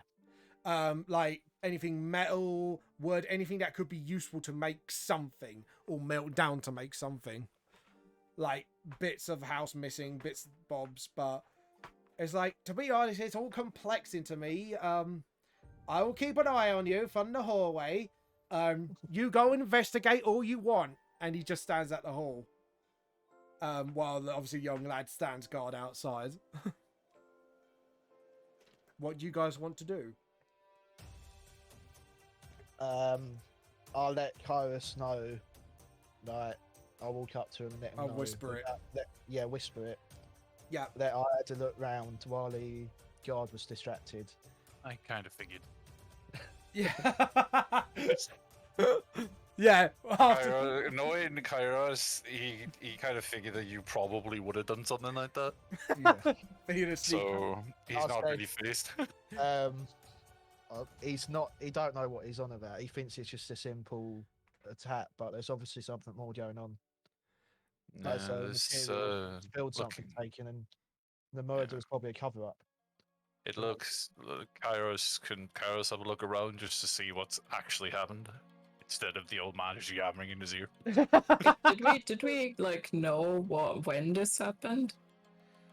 I don't think we asked. The woman said recently Yeah. because she was crying, so it Yeah, was this recent. was fairly recently. You're talking about Yeah. maybe 2 to 3 days ago tops. And we came in and the woman was crying, right? So Yeah. it was obviously recent. Very recent, yeah. Okay. But But we could check the blood to see if it's dry. go ahead. Could you roll with me then investigation? Since Zell's told you things that she's aware of with advantage. Okay. That's a 4. Going great. That's a 12. It's a little bit better. The blood is a little bit dry. It's almost like 2 days ago this happened. So this obviously happened just before you guys arrived. Like within a matter of days I'm talking about. Uh-huh. Actually, how's your Zen. investigation? Actually, no, we'll leave it for now. But yeah, Okay. about 2 to 3 days ago. Clover is gonna have a look around and have a look around. There was like a broken window, right? Yes. When Clover does that, Divination. After 1 minute, you can touch a winning creature once before the spell ends. You can roll D4, add to the number of rolls to the ability check of choice. So I'm guessing you're giving that to Clover? I tap her on. I basically just tap her on the shoulder and just whisper in her ear, guidance, and then it's just. Maybe it's Maybelline. Sorry, go on. Nix, is that you? It's not as good and sensual as Nyx. No, Nyx isn't essentially. He just goes guidance. Cause you're worth it. Sorry, I'm just thinking like those. Okay, and like she's gonna have a look around the broken window, and I assume it's like, she's gonna have a look around like the outside where the window was broken. So you're looking at both in and out.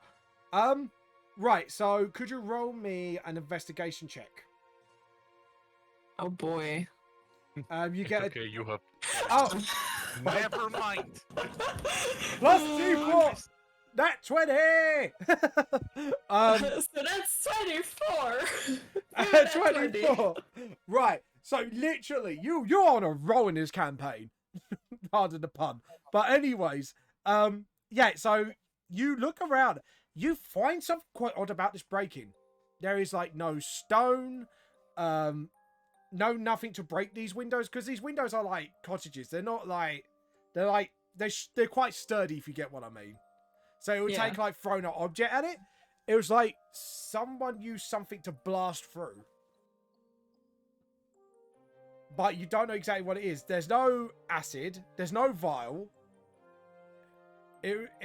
So what do you want to do? Because obviously, obviously they didn't use an object. They must have used something else. What do you see, Clover? Anything of interest? It's more the lack of anything they would have broken the window with. What? The old man overhears it. He kind of walks in the room and he looks at the glass. He looks everywhere. Like, Joe, what? We haven't touched anything here. That is quite strange. I didn't even think of that. Maybe the boy has got something to it. He just like kind of strokes his beard and actually ponders in thought. You know, actually, I did see a folk here carrying like a small object. like a small hand crossbow. I wonder if that's got something to do with it. And he just walks out and ponders more. Well, that's something he would have been nice to know. He, he didn't think it was important at the time. This is how man speaking. What do you expect from this man? Honestly, my expectations for this man are really fucking low. It's The moment he opened his mouth, I wasn't expecting anything smart to come out of this man's mouth. Or anything helpful. And Kairos is just that there, like, more smart than I thought would have come out of his mouth. Yeah. the boy and his theories is a little bit is what kind of intrigues me the most. Yeah. So, Well, I mean, he seems to be a smarter one. Yeah, he does know history. anyway. Is there anything else we noticed around here apart from the broken window that wasn't broken? But Right, so as we carry on, because we were going to go through this little by little, dissecting it. Obviously, the drag marks did kind of stop near the window, so obviously whoever was dragged was lifted, but there's no blood dripping. So obviously this is not the husband, but obviously the husband probably got dragged or picked up elsewhere. So from Zell's investigation, you probably could assume that could be the wife, and the kids were probably carried over the shoulder because there's no other drag marks. so the wife is probably bleeding to death. This is not No, a good sign. I meant the wife is not bleeding. I said Okay. there's no blood, so obviously she's not injured because it's just drag marks and no blood. But the body, which means that wasn't the dad, if you get what I mean. Yeah, Because yeah. otherwise the blood would have been like, you know, pretty much everywhere. But you do also notice something weird. You see residue on the floor. You actually pick it up and rub it with your fingers. And as you rub it, it causes like a little spark, then a little noise. It's like a pop noise, but quite loud.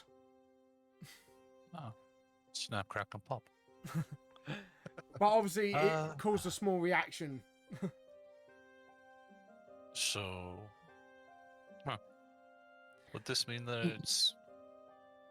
Would I know if it's gunpowder, or like any sort of explosive powder? Do a straight up intelligence check. Great, my worst start. You just love to see it. No, it's not black. That's what you know. It's not black, so it's not gunpowder. Could I have a look at it and see if? How are you gonna Well, how are you gonna investigate yourself? Because obviously Clover sees this. Are you going to smell it, taste it, or? Just Zell, come here quick. I need you to taste this gunpowder. I need you to taste this not gunpowder. I need you to taste this green stuff. I'll grab some more, like, get another bit and then just smell it, see if it's any. That's probably because you know not to rub it in your fingers. So, Yeah. So Pull my roll fingers off this. investigation with me, for me. Damn it. I'm sorry. 14. Right, as you smell it, it doesn't smell like gunpowder to you because obviously you being in the business you are in. Yes. It's no. it's basically like trying to mimic like. As you do it, you kind of want to test a theory. So, do you want to gather the dust? Yes. You gather it, and as you do it, you see like small, like almost like metal compartments, like very small metal shells, but like very soft metal shells. So obviously, this is not designed to kill the whatever it came in. As you gather it up, you grab a rolling pin and you very cautiously roll it together, and it makes a very right. Could everyone do a Constitution save for me? Fuck. Oh, f***ing balls. Oh, that's not too bad. Right, so Oh. Zell, you jump out the way. Clover, you kind of step out but get knocked onto one of the kids' beds. And Kairos, you get, because you were close to it, you got sent flying back into the other kids' beds. And bumped your head. Roll, I'm going to roll something. Because it was quite hard. That's what she said. Ouch. You take 4 damage. Ouch. Ow. Yeah, just a con save. Yeah. So, it made basically what the resulting experiment was. Instead of you hear a pop, it was a loud, like, sort of like, boom. But it's enough force to send you flying. It was like almost it was made like to be a sound cannon. But in a capsule. Ow. Ow. No one is safe when con saves happen. Ow. Yeah, so you guys are... Do you want me to have a look at that? Oh, I'm okay. The bird just, like, pecks at Zell's head, being angry. Guys, let's just peck her on the forehead. We're like, ow, that hurt. Ow. I almost got crushed. So, as Kairos is going out and Clovers was trying to look after it, you got, like, Scarlet, the bird, just pecking at Zell's forehead. Scarlet, it's alright.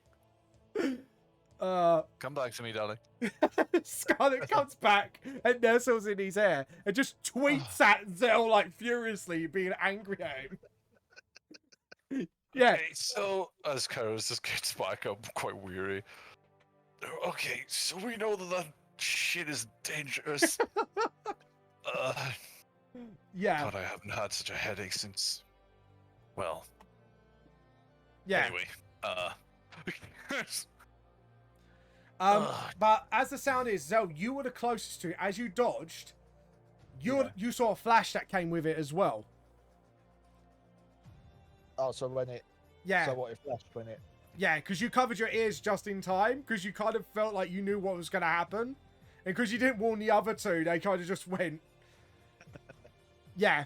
So, basically, Zell, in your business, that's a really powerful version of a... You've seen people use similar techniques to make, like, sort of like, your version of a flash bomb. But that was a super powerful version of it. Like, almost like he's trying to mimic some sort of spell that does the same thing. Right, it's definitely the same people then that were we've run into before. Yeah. So I let the others know about that. And the other 2 guards come in with their spears. I was like, if they come back, like, they're looking around for, like, any danger. it's okay. It's okay. It's like, did you mess with a crime scene? No. And you see, like, a broken in half, like, rolling pin? No, this was exactly what it would look like. It was, we found the rolling pin, it was already cracked. The loud boom that you heard was probably your eardrums, because you're getting really, really old. The old man's just like, what? Because obviously the noise affected him because he was nearby. And the other one was like, let's go outside. I think they know what they're doing. Like, he looks at him and nods, knowing exactly what you probably did. And just walked out. Like, he didn't know what you actually found, but he's guessing you probably would. Someone was testing a theory. Kairos walks up to Zell and flicks her in the ear. And just says, please be careful next time. Yeah. So, did you figure out what it was? Yes, basically it's a souped up version of like a flashbang style thing that we use that I use in my line of work of people like me. So you And mean to tell me it's like a flashbang? Yeah. Okay. But we wouldn't know. We might not know what that is in this. Yeah. It'd be like a very flash bomb. Yeah, Yeah. flash bomb. Yeah. Almost made to seem like it's copying a spell, like the weapon that we found. Oh. So is it the same people then? Most likely, it seems to be the same. Yeah.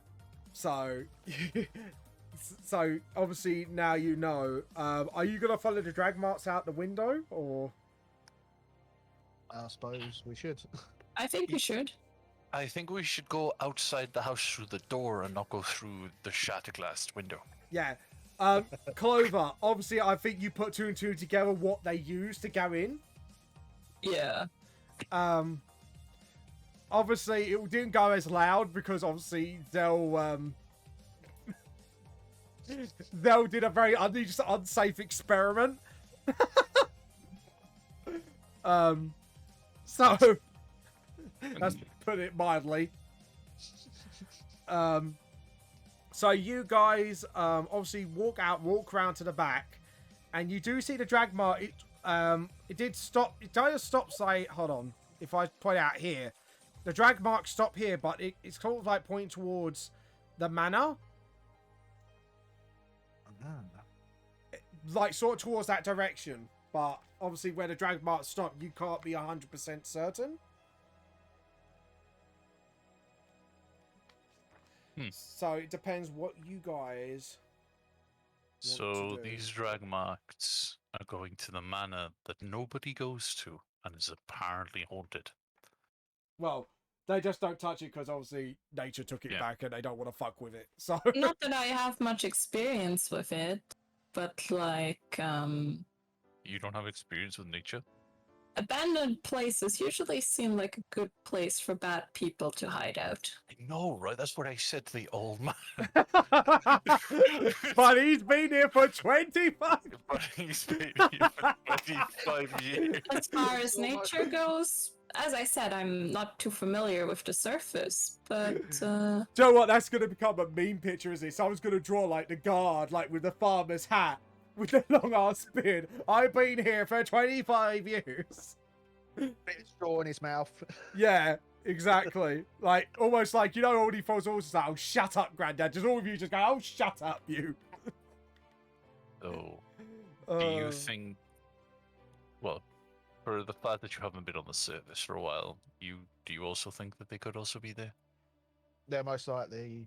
It's the sort of place that someone of Your a line of dodgy work? nature would hang out. Yeah. Let's just say. I'm gonna turn around towards the guard and I'm gonna go. What can you tell us? Like, how do we get to the manor? road? The old man goes, what? Because obviously they're noise. How do you get to the manor?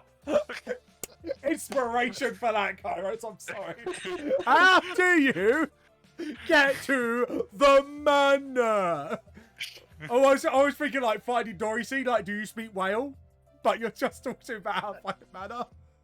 I'm just shouting at him. It's Yeah. like, how do you get to the manor? Do you know how to get to the manor? The young boy actually goes, if you go past the inn again and walk further on down that path where he points to you, because obviously it's not too far, you go past what you call the sleeping giant, and then just follow the path. He just said it's not that hard to get to. It's just obviously we don't go there because of wild things. So that's Okay. where the wild things are. Well, Sorry. we, as you can tell, we're not really common No. people here. We're No. a But half elf, a tiefling, and a drow. well, Half drow. Yeah. Half drow. I am so sorry. well, you I know, assumed. don't assume. Anyway, so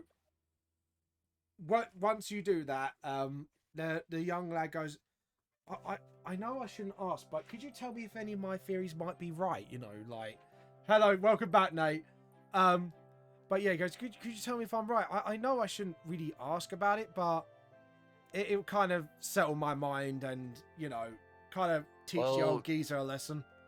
You're a young man with a lot of theories. It depends on what theory you want to know. Just anything really, like if there was something hidden around here, any tunnels, you know, things like that, you know, what you overheard. Because obviously something bigger is at play here. That much is for certain. Well, you know, the some of your theories are in some way correct. There is there's something here that has been here a little bit longer than, human lives. But your theories aren't wrong. No, I kind of reckon I might have been a little bit on the money. I was just hoping maybe it wasn't big as I thought.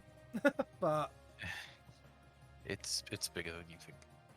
And I'll just leave it at that, so it doesn't make your job any harder. yeah, no, that's fine. I understand. Obviously, we've got people in our town, and it looks like the ruffians are gone for the day again, which is really weird. They always go about that time. So I don't know what they're doing. I mean, would it be better for them to hang out here?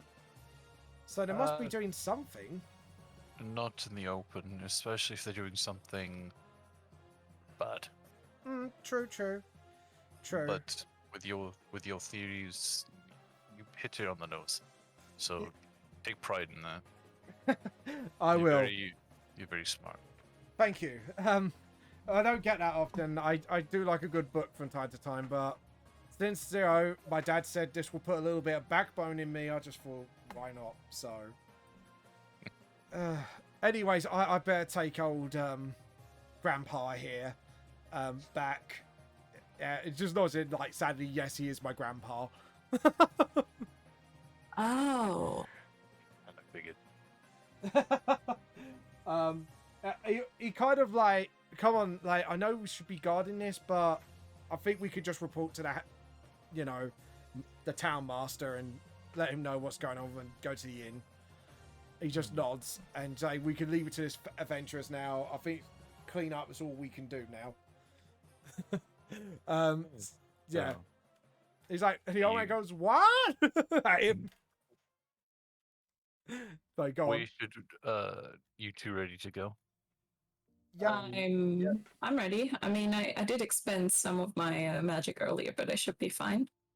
We can head to the inn and rest if you wish. Oh no, I still have plenty more tricks. What do you say? Up my Leave.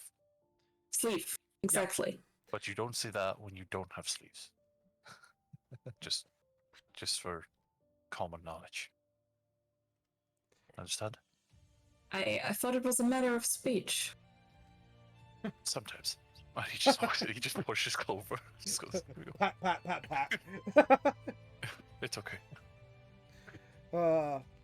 As you go up, you do pass the town master's hall, and you do see a couple of notes on the board.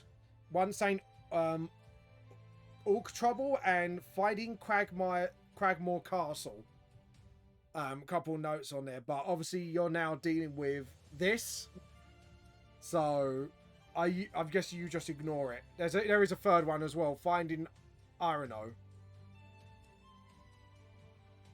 So I mean, we can always look at that later, right? Yeah. okay, so as you make your way, obviously you turn off at the Stountil Inn. As you can see, you just look through the window and you see actually like the innkeeper without his shirt keeps showing off his muscles to Hallwinter. And Hallwinter's obviously a little bit drunk. He's like, bravo, clapping, good show. Like, Well, at least he's having fun and not stressing about anything. yeah, he's very easily amused. Good. Oh, God. But yeah, you just see him continue flexing, showing off his muscles, and everyone's just rolling their eyes like, the locals like, oh God, not this again. And the wife, you see the wife just going like, almost drooling at him, like, hubba. Yeah, you know why the wife really married him.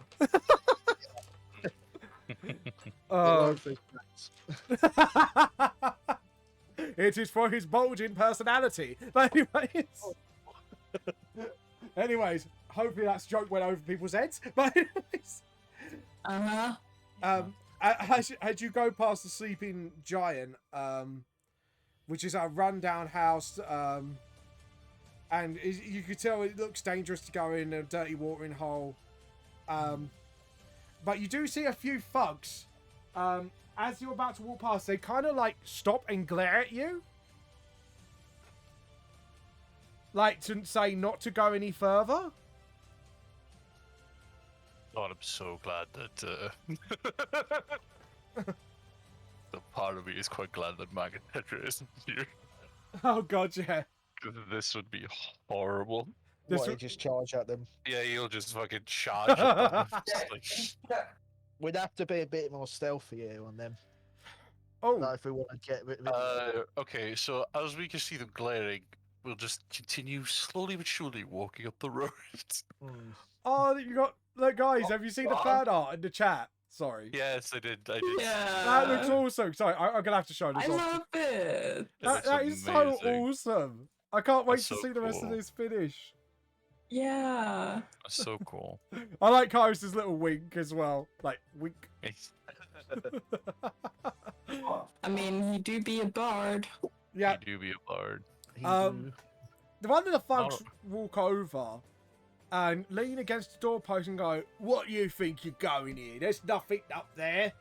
Move along." Like, kind of just nods the other way. Kairos just turns to him with a swivel and just goes, We're just looking around, and we hear that there's this really lovely manor down the road. That broken know. down old thing. No one dares go there, my matey. We're just friendly folk that don't want people to get themselves Nature. hurt. Places reclaimed by nature are quite fascinating. Oh, so The lady here has a point. the other guard leans forward and looks at him. They're trying to be intimidating and go, "Oh, you don't want to go there, love, unless you like being torn to shreds by wolves, that is."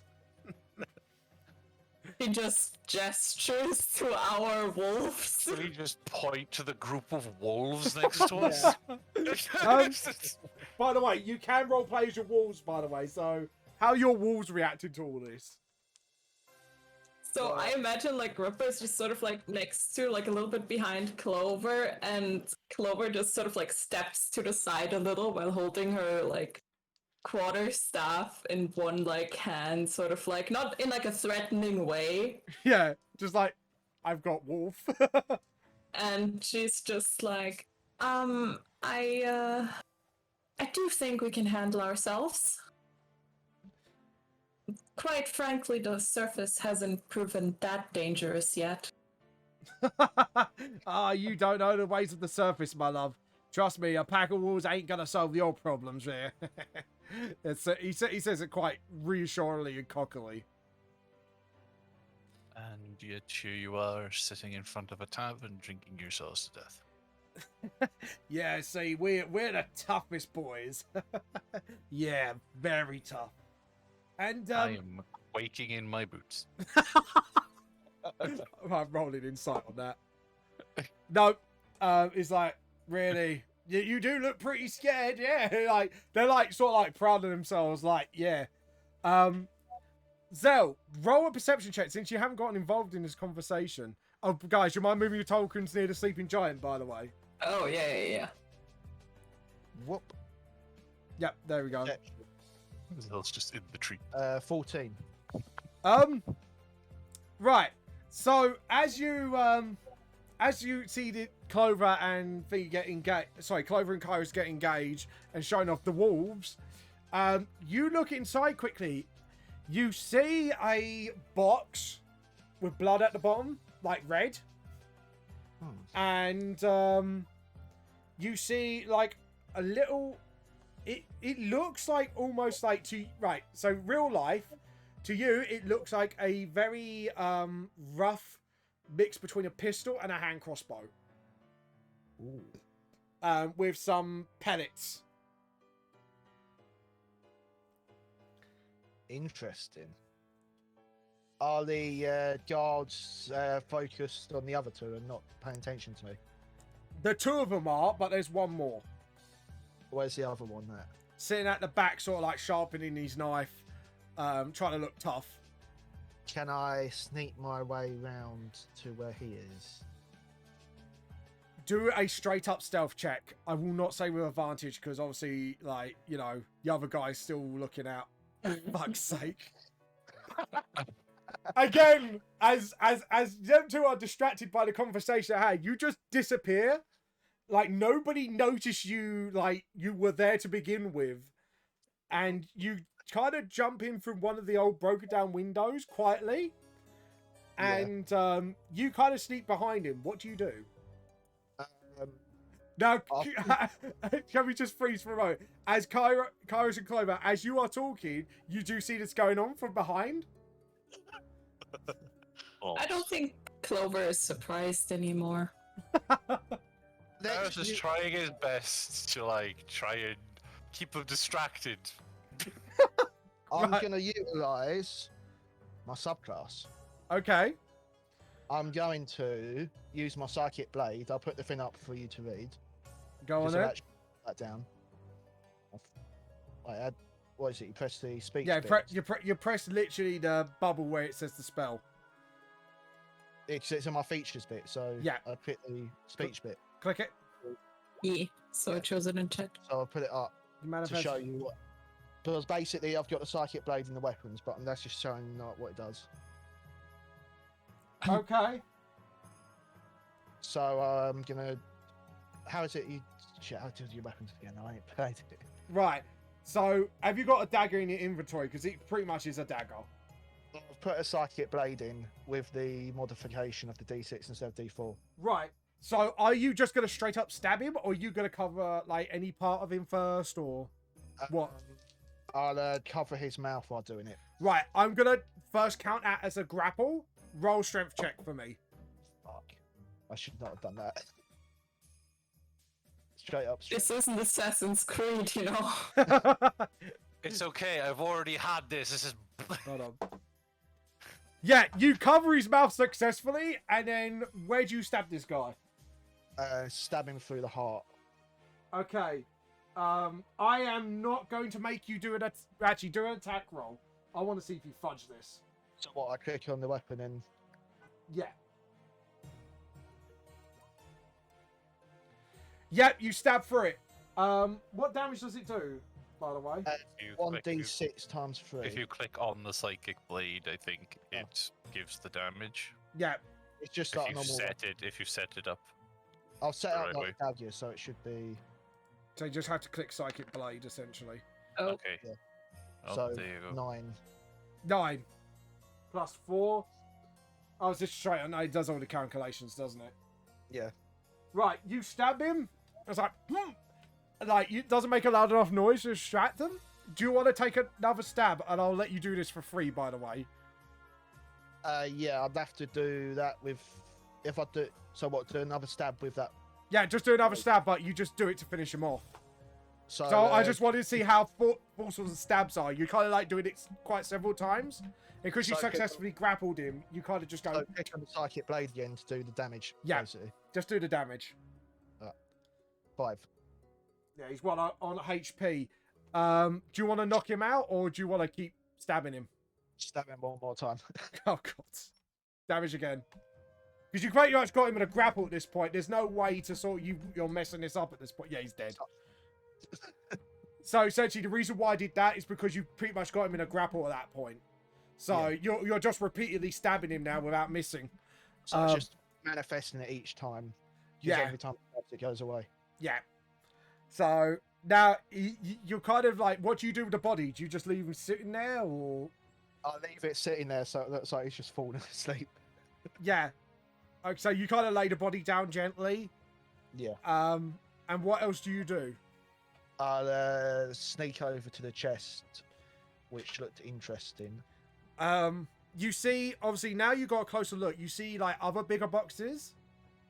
But the one with the red dripping out, do you open it? Yes, stealthily. So that it's not- Stealthily. Right, I was going to say do it with disadvantage if you're going to straight open it, but do a stealth check. And do it with advantage, actually, because you've already snuck in. 14. Double 14. Either way. You kind of make a little pop, because they are close by. It's not loud, but the guards go, what was that? One of them was about to turn their heads, so I don't know what Kaios and Clover want to do. Would you like to see a magic trick? Do you wish to fight me? No, hold on. Magic trick. Pyros looks at fucking Clover like, what are you doing? Hold on. That's serious response. No, he just looks, he's like, you want to see a magic trick, and then Clover's in the corner like, do you want to fight me? I like to imagine that we just say that at the same time. Yeah. The guards Choose look. I was going to do a charisma check, but since that was really Clover point, you confused. It's like, is the fight the magic trick? They look at each other like confused. Yes, she's going to hit me, and I'm going to grow mushrooms. Are you ready? Yeah, right. They look at each other like, I bet you she won't do it. I bet you she will manage. How much you want to bet? 2 gold, I would say. Yeah, you got pretty much distracted. Right. Clover, I'm going to need you to hit me.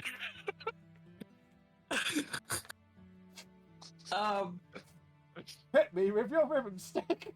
Literally, I need you to hit me with your buffed druid staff. Just don't kill Are me. you sure about that? No, just pretend to hit me, and then we'll just figure something out. Wait, do you still have the mushrooms that I told you to keep? I do. When you hit me, I want you to throw the mushrooms on me.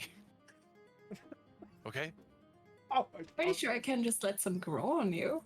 Sure, that'll do. Just please don't kill me. So she's gonna like do her shillelagh and pretend to hit Kairos, and then use like maybe like I'm not sure if I can do it with druid craft, but just like It's okay. It's just a paper. I want both of you. Are you doing the spell? Yeah, you're doing druid craft, so you're gonna make him make mushroom appear in his hair. yeah. Oh God. Okay, so since you're going to donk him, I want you to do what will be control. I'm gonna say, would acrobatics be a fair call? Because you're trying to actually control the whack. I could, yeah. Yeah. Would it be athletics or acrobatics? Because strength is acrobatics, right? Or athletics. Strength is Strength athletics, is like lifting athletics. stuff. But because it's acrobatics, you're trying to use your reflexes to stop hitting you as hard as you normally would, if you get what I mean. Oh God. So I'm gonna say acrobatics, because you're trying to actually control your strength to not whack him as hard. You try to use your dexterity to make it look like it's a donk, but it's a tap. Oh, fuck. I'm okay. 20. Right, so you stood there, and you kind of in time move with the star, so it looks like you got donked, and then you got like 2 mushroom horns pop out of your head. And Scarlet pops out and looks confused. Like, why is there fucking mushrooms here? And the birdie sniffs it like, do I eat this? Is this food? And the robbers actually, they both clap. It's like, oh no, they made the birdie appear as well. Yes, that's also part of the magic trick. Croa just like does a bow, like she's like the magic like assistant. Oh, they get one gives the other 1 gold. Fucking hell. Zell, as you look in the box, you find actually the head of the woodcutter. Oh no. Oh no. Oh yeah. Yeah, you can probably tell these guys, but do you want to try and look at the other boxes? Yeah, since the others are doing such a good job at distracting the 2 others. Yeah. I was gonna say this. Magic tricks. Oh God, this is It's brilliant. only enough time when they actually like the mushrooms. Target's next. Yeah. So I won't let you roll for this because Dave, they are really fucking distracted. So you can open the crate stealthily, and you see one with items. Oh, anything interesting? Literally just metal scrap, bits of wood that can be made into stuff. Just building materials, really. Obviously, the other crate, however, 2 children are tied up and a woman. Oh no. Oh no. And they're kind of like looking at you, because they don't know what to expect. Because obviously you got a red face on your scarf, Yeah. so they don't know if you're part of this or they just checking up on you or something's going to happen to them. I put my finger to my mouth as in shh, don't. The mum just nods and then just kind of like, she can't wrap her arms because her hands are tied, but she kind of just like nods to the children. And then I go to my boot to grab a dagger out to then cut the ropes to free them. Okay, you'll do that. You're pretty much doing this while the show goes on. Clover and Kaius, are you gonna perform another trick? What, do they hear him open? Do they hear Zell open to the crowds? Well, because you got them pretty well, like, wild up and Yeah, distracted, they're being noisy, but you want to keep this up until, like, Zell's, like, dealt with the situation. I think Kairos is the one with the tricks. Oh. The bird starts trying to, like, nom on the mushrooms. I pull out the mushrooms and give it to them. What, to the guys or the birdie? Yeah, but here's the thing. Yep. I need Clover to tell me if they're poisonous or not. Oh. Clover, Clover. are they poisonous? I mean, if we go with the thing that they're grown from the spores that are Yeah. Yeah. Are we gonna around go with the her, Are they poisonous? or if they're like, they could just be normal mushroom.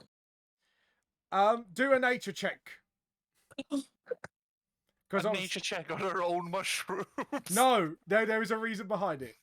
Okay. Do you want me? Is it me or Clover? Clover. never I mind. want Clover Okay. to do the nature check. With advantage since you know your mushrooms. Well, yeah, she almost rolled a nat 20. You know your shrooms. Yeah, I know my shrooms. you know your shrooms, man. Iris will remember that. Gosh. Well, I mean, I do still have the ones in my backpack. Oh, what, the ones that could get... Oh, yeah, I remember them now. Oh my god, we could have just given them the... No, I could do. Yeah, we could. If you like the taste of these mushrooms. So you're not going to check which one or the other mushrooms, like, from the bag? Well, they've taken the mushrooms off me, right? They've tasted Yeah, the ones from Kai. Yeah. the ones that grew out of my hair. Right, the ones grew out here. Since the bird had a little bit of nibble on them, the bird starts acting strangely, like she's seen stuff. Oh no! Right. Run, my bird! Yeah, your bird's basically high as a kite. I drugged your bird. I'm so sorry. You drugged my bird! Right, so Clover, the reason why I said this is any mushrooms you encounter, you can replicate it through your spells. Oh god. Oh shit! So you just replicated your hyperbolic mushrooms, basically. So, I mean, I guess it makes sense in a way because she can make stuff grow, but she still needs something to be there in the first place. Exactly. You need something like you gotta have knowledge of this in the first place, in a way. Oh god. So it's like I do a spell. Just remembered that they were in your bag, so... Yeah. So Shit. so essentially, my the bird robbers, is high as a fucking kite. the bird's just like tweeting, thinking it's surrounded by friends, and it's like, Sweet. what? Did the bird eat the mushroom? Why is it acting strange? Like they actually want to know, because it's like if this is gonna be You fun. really want to know? Well, let me introduce you to Kairos' great adventure. Okay? Mhm. What we're gonna do is you're gonna eat these mushrooms and you're gonna have a completely and utterly great time. They look at each other because obviously they're ruffians, so they've probably done all sorts of things, and they look at each other and go, You think that you've done the good shit. You haven't tried Kairos' hair shrooms. I will give you the good stuff. "Well, they say tieflings have abilities." But What? it'll cost you 2 gold. 1 gold each. They're And he puts his obviously- fingers up in 2 and then just like does a... Yeah, you don't need to persuade them because obviously the magic trick persuade. They put the money in your hand and take the mushrooms. Fantastic, gentlemen. Here you go. And he pulls them off his head and gives it to them. And he eats them. Does that mean Kairos and Clover could run a drug like business. If you're lucky enough to pop those mushrooms up, yes, you can. Kairos turns to you with the biggest smile on his face, and he puts his thumbs up, and he is so happy that this worked. And they eat the mushrooms. And they look at each other, and you just see their eyes go immediately wide. It's like, someone goes, and turns around to the other and goes, I like your horn! Like, they look at each other. Like, Zell knows what I'm referencing here. Now, why don't you guys just chill out a little bit, and we'll just make our way inside. How about that? And they just they're not listening at this point. They run to the crate and they're like, look, there's a magical ball. And they lift up the head of the woodcutter. And they look at it like, there's a magic ball. And they're rubbing it like a crystal ball. Okay. Do we see Zell in the building? Yeah. Zell's just looking at him like, what the fuck? Do we see the children and the wife? As Zell's just had to cut them open, you kind of go behind him and see like the children in there and the wife. Zell, I need you to tell them to leave now. What? Okay. Why? I don't know how long I don't know how long the rooms are going to last. You have about 5 minutes. I'll Obviously, explain everything on the way. the thing is, because they're touching this guy's head, how are you going to distract the children and the mother like from that head? They use, because the thugs will use their head like a crystal ball.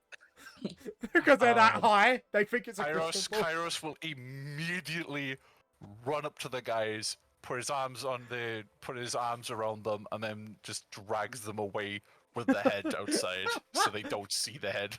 And they go, oh, we could go to the magical dragon land. There's candy.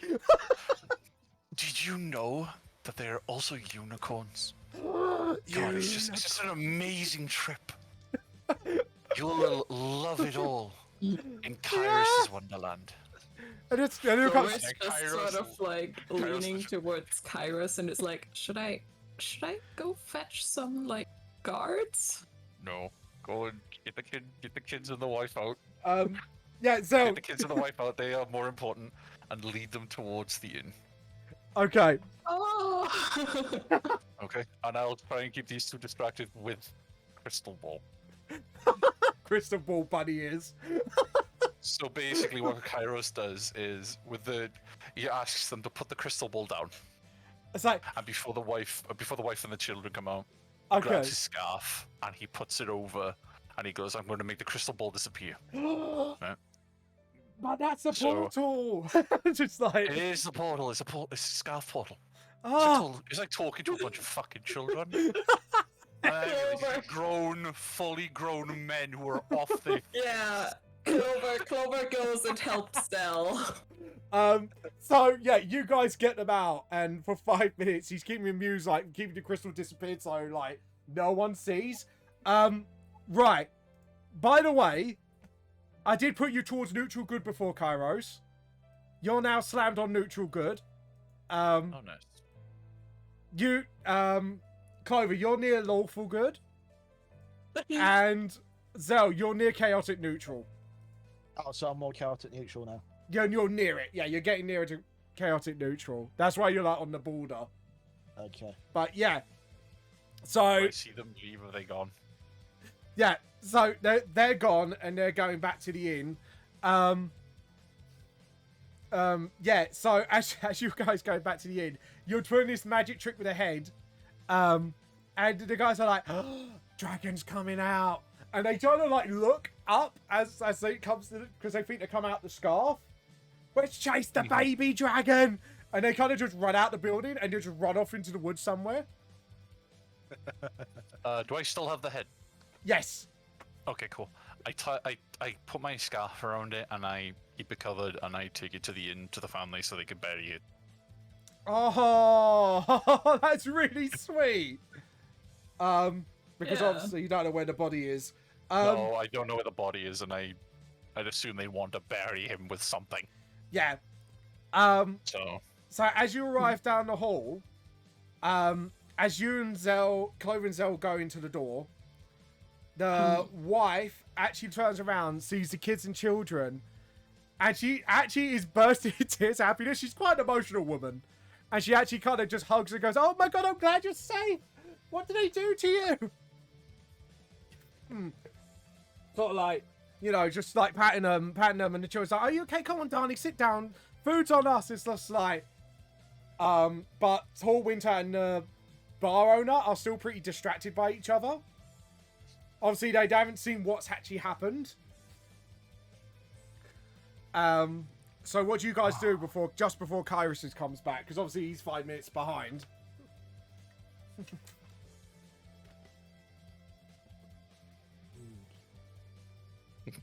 So that's what I was thinking.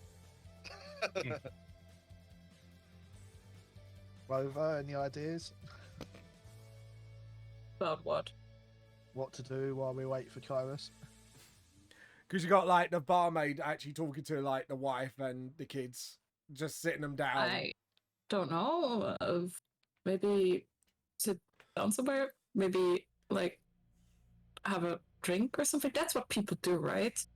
Some people do that. Yeah. Well, the I sad mean, thing, I guess I could get you a mushroom if you want to. No, good. Do you want the mushroom? Oh god. So the wife actually kind of taps both of the guys on the head. It's like, look, they come back. Like, she does the whole winter, but she's just like going, look, get your act together, you know. She goes out to cook a meal for the kids and the wife, and the innkeeper kind of actually looks at the kids and goes, and then looks at you and Clover, like, aha, so you have come back. Where is your friend? Oh, he's on a magical mystery tour at the moment.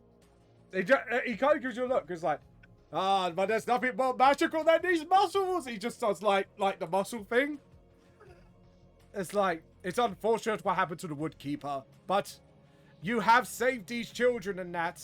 He just gives the money back to like Hall Winter.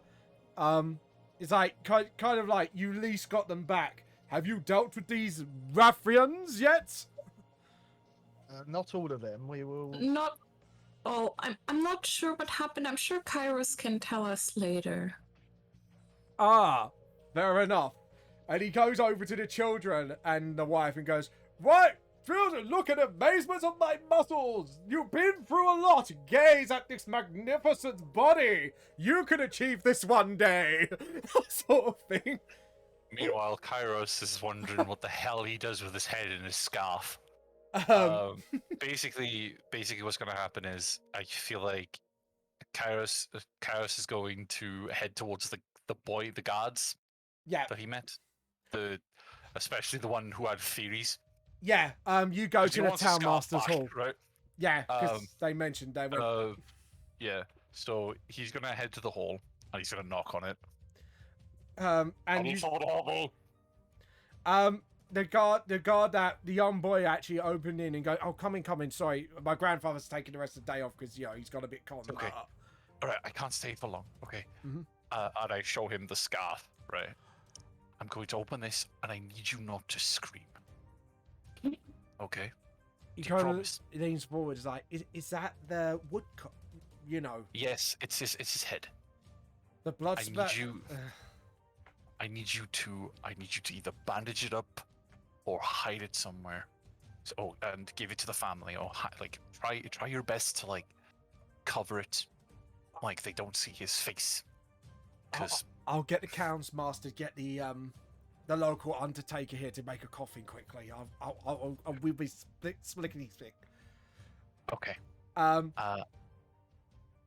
would you do? Yes. Do you uncover it? Do you give it to him? Yeah, or? I'll uncover it. Yeah, I'll start uncover it slowly, just for him to ease in the fact that this is a human's head.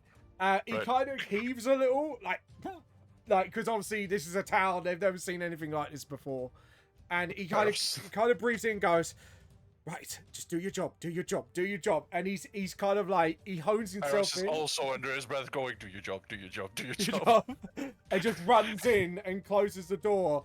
But as you see the door close, he's trying to close it with his foot. He's wrapping it in something else so he doesn't make anyone else sick. Yeah. Like he's actually quick thinking like you doing. Yeah. Okay. And then I'll head out towards the lion shield to head back to the others. Okay. As you head back, the guys are at the bar, not showing what to do in this situation. But you walk into, obviously, the innkeeper showing off his muscles to the children and this and going, you could achieve physical fitness. And the children just like looking confused.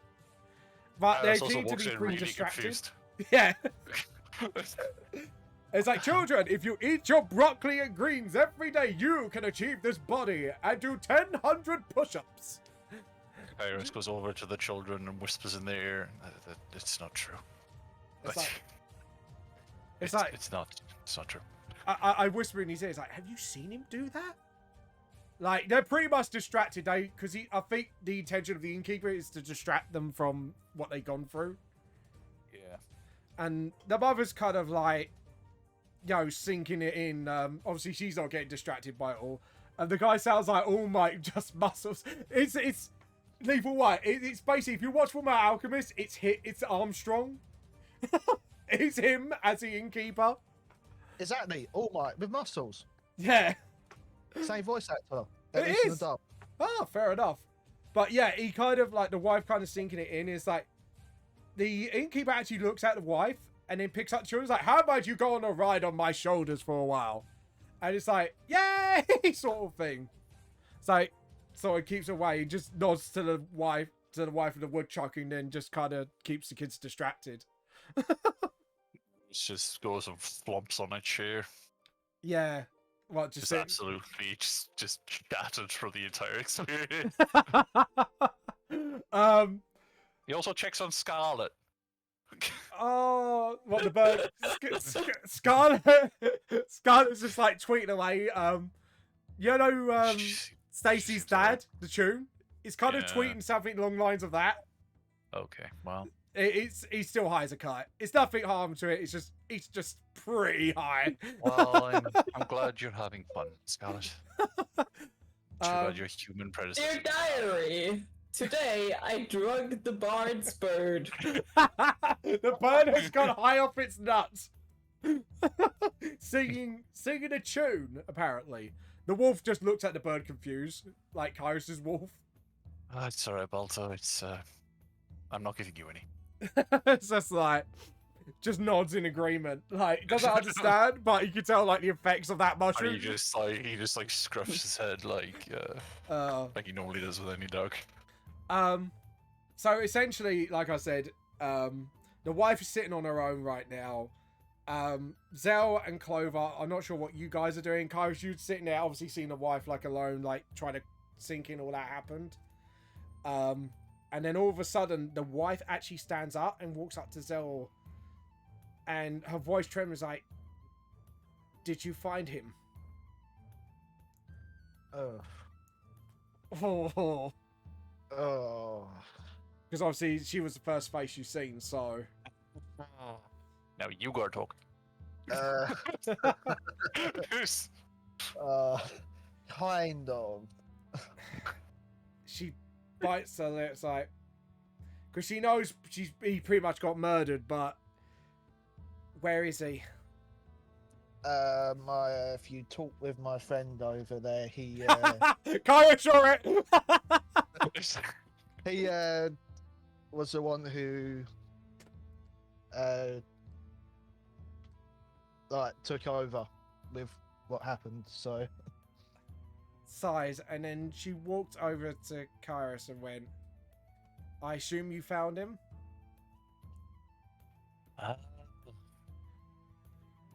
As he tunes his lute. It depends, darling, on what you want to know. I just want to know if you found him, or any... Just heaves a little. So, like, don't really want to say what she thought might have happened to him after the fact. I think the best thing you should do is you and your children go to the hall and talk to a guard named Timothy. He'll lead you in the direction of your husband's coffin. That's all I'm going to say. She sighs in kind of relief, and that's fine. It's like, that's all I need to know. Thank you. We haven't got anything to thank you with, but I'm really glad that you at least retrieved my husband. Part of him. Part of him. Iris just leans past to look at Clover. Like, subtlety, I mean, woman. Clover didn't say that. No, I know. Just imagine. Like, if you really wish to, like, might I suggest you not see him in an open coffin? It's not the best. It's Right. It's just to get the ball rolling, really. Yeah, I think I got what you're saying. Yeah, pun intended. I have This is feared a the crystal worst. ball. Yeah. Yeah. He was a good man, but thank you. Yeah, I'm sorry we couldn't do anything about your house. obviously I've just noticed Mangusetra is in. Hello, by the way, this is Mangusetra, also Blitz. Hello. Hello. We will give you the intro you need at the moment. But yeah, as the wife walks out quietly and kind of nods to the innkeeper to keep him distracted, you hear a flash. See a big flash of light, and then a door creaking. Mangusetra, you walk out the portal door. You are in front of the Stonehall Inn. I'm assuming you like to walk in. I guess. Before you walk in, one of the ladies, because I actually have described, you actually remember everything. What do you mean I remember everything? Everything from the encounter of from the Wanderer. Okay. You actually notice there are 3 Wanderers. One small, almost size of a child. One almost adult height. And one pretty much hunch. And as one of the older hunch one comes out and kind of straightens out your cloak for you and goes and talks in a normal voice actually and goes, now you try and get along with everyone. Like she talks to you like with almost familiarity in her voice. Okay. I tried to like move myself because you said she was straightening my coat, right? I tried to stop her from doing that. Yeah, you kind of just flick your coat out of the way, and I'm gonna actually do. Could you do a wisdom saving throw for me? Okay. It should be on your saving throws list, and then just click on your wisdom in that little list.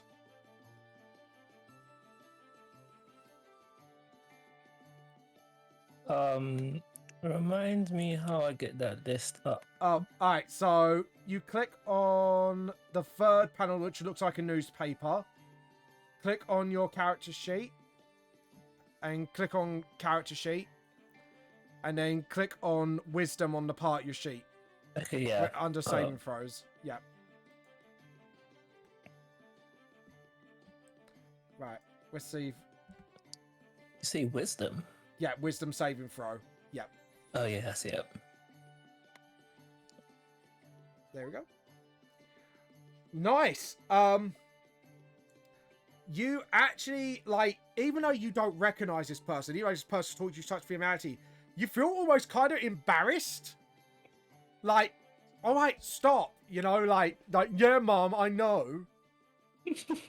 All right, just, you know, even though you don't remember, you have this familiarity as well. Like, you're almost embarrassed.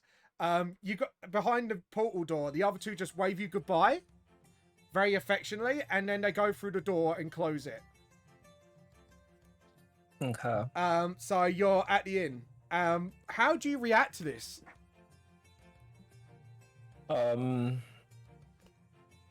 So I don't remember what happened, but I feel like I have I feel like I know those people Yeah, on a familiar level. Yeah, you seem to be very familiar with them, almost like you've known them for quite some time, but you can't remember why.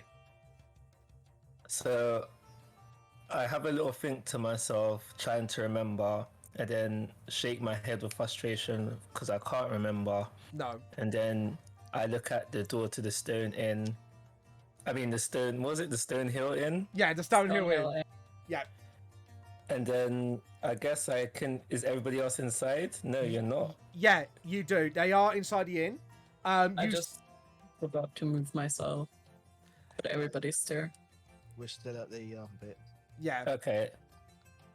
I'll move Kairos as well. I hear their voices inside, so I'll go inside. Yeah, you go inside. You see a lady talking to Kairos. You see Zell and Clover sitting at the bar. Right, since this is the end of one part of this little thing, for such good work, so Rank actually, you can thank him for this. I'm awarding you all 100 experience each. So we're up to 1,037. Yeah. And Zell, you get an inspiration as well. Nice. So Did I pick up the flashbang device thing? did you say you went to pick it up? I was gonna pick it up, but then you got distracted with the other stuff. So Alright. that was why. I will say then, because of my fuck up, you do pick it up. Because I was gonna pick it up when I was going through the stuff. So Yeah, you picked up the sort of weird crossbow gun crossbreed and the pellets. It's really small. But it's to design fire these pellets, but yeah, in a like I say, the case itself is non-lethal, but obviously the effect it has might be potentially, yeah, depending how you use it. Especially if Vulcan gets his hands on it. Yeah. But like you say, you do you want to examine the gun first before we go through more about the lady and stuff? Yeah, I'll examine it. Right. What do I roll investigation? Where's my mouse gone? 20. Right, so not natural, but 20. So you see, like, on the side of the gun, you know, like, guns have safeties. Yes. On the side, it's like there's a switch instead of a safety. Oh, A so you wooden flick the switch. Yeah, you flick it to settings. And one has one line, two has 3 lines, and one has 3 lines with skull and crossbones in it. So 1 line, Yeah, it's sort of like a sound line. Do you know what I mean? Like 2 lines, and 3 lines in the skull and crossbone. Yeah. So it has 3 settings. One, Because two. as you examine the gun, you could tell it's not just the bullets that make it work. It's also the settings. There's the settings, and then there's like a sort of like a air. You know, like air guns have like a flask. Yeah. It sort of like has that, and you can tell it has some sort of mixture component to it. Ah. So obviously, depending on what the setting is, you could probably guess like it puts so much of that liquid onto the bullet. Interesting. Anyways, so obviously the lady's gone off to deal with the body, obviously. And as you can see, the innkeeper is now doing like another flex show, but Hallwinter has taken the top half of his armor off and tries to join in the fun. He's just getting way into this manly stuff, but he's like a really skinny man with a bit of muscle on him. Compared to this like hulking like beast of a man that's the innkeeper. And then he's like, while the innkeeper's giving him tips to stay healthy and become muscly like he is, become the manliest man, and tell him how their father is also the most manliest man he's ever met other than himself. So he's telling him good stories essentially about the father, but in a manly way, apparently. You never know what this guy's theme is. Man. Manly! Muscles. So what do you guys want to do? Now you're all convened. Blitz, what do you want to do about what you just experienced? Do you want to tell your friends, or do you want to keep it to yourself? I'll keep it to myself for now. Okay, that's very good. So obviously you guys reconvene. Clover, do you want to react to Blitz's appearance? Clovers sort of like just comes up to Blitz. It's like, are you alright? I say not really. Yeah, just being sort of kidnapped. Oh, also your wolf's by your side, by the way. Your boy. I mean, I do guess being kidnapped has that effect. Either way, those people seem pretty powerful. Mm. Yeah, I couldn't even lay hands on one earlier. Yeah. When you say one, obviously, Kairos, you know about the three of them as well. But you haven't heard their true voices, so... No. So, do you want to chime in on this conversation? No. No, you're just gonna, like, watch. He needs a break after what he's just fucking been through. Oh, God, I yeah. know, he just had to tell his a dead man's wife to not look in the coffin because there's only the part of him that's left. Oh, yeah. So... Do you reckon you could save money on the coffin then? Because technically you just need a really small one. Oh, you got... Sometimes, Julie, you need to not bring out your true side. We've spoken about this. Obviously, you guys are talking to each other, Blitz is just like, what the fuck's just happened? We drugged some guys, we got the head of a woodworker, we saved their kids and wife, and the workers just... Yeah. He's like the headless horseman, but with head and no body. I mean, I have to admit, the concept of coffin seems quite odd to me. So do mushrooms. They grew out of my head. That's not supposed to happen, Clover. So And you drugged my bird. Who's singing Stacy's mum. Look, I didn't exactly know what exactly would grow. I was surprised I could get something to grow out of your hair. Honestly, sorry, I took that completely the wrong way. The fact that any mushrooms grew at all was quite intriguing, and I'm glad that it worked. It saved us having to fight if someone was a little bit quieter. I was very quiet. It's not my fault that the chest was rusty and old. It was quite a crappy box. Yeah. A crappy box with a head in it. What happened to those guys anyway? I feel like we should have gotten like a guard or something. No, I think the tiny dragon will take care of it. I think the tiny Wait, dragon. you saw a tiny dragon? I didn't. They did. Oh. They ran. They frolicked away into the forest like merry men, and Well, there is a chance that they will die to some sort of wildlife. I'd rather them die of natural causes than have our time taken to talk to those fucking guards again.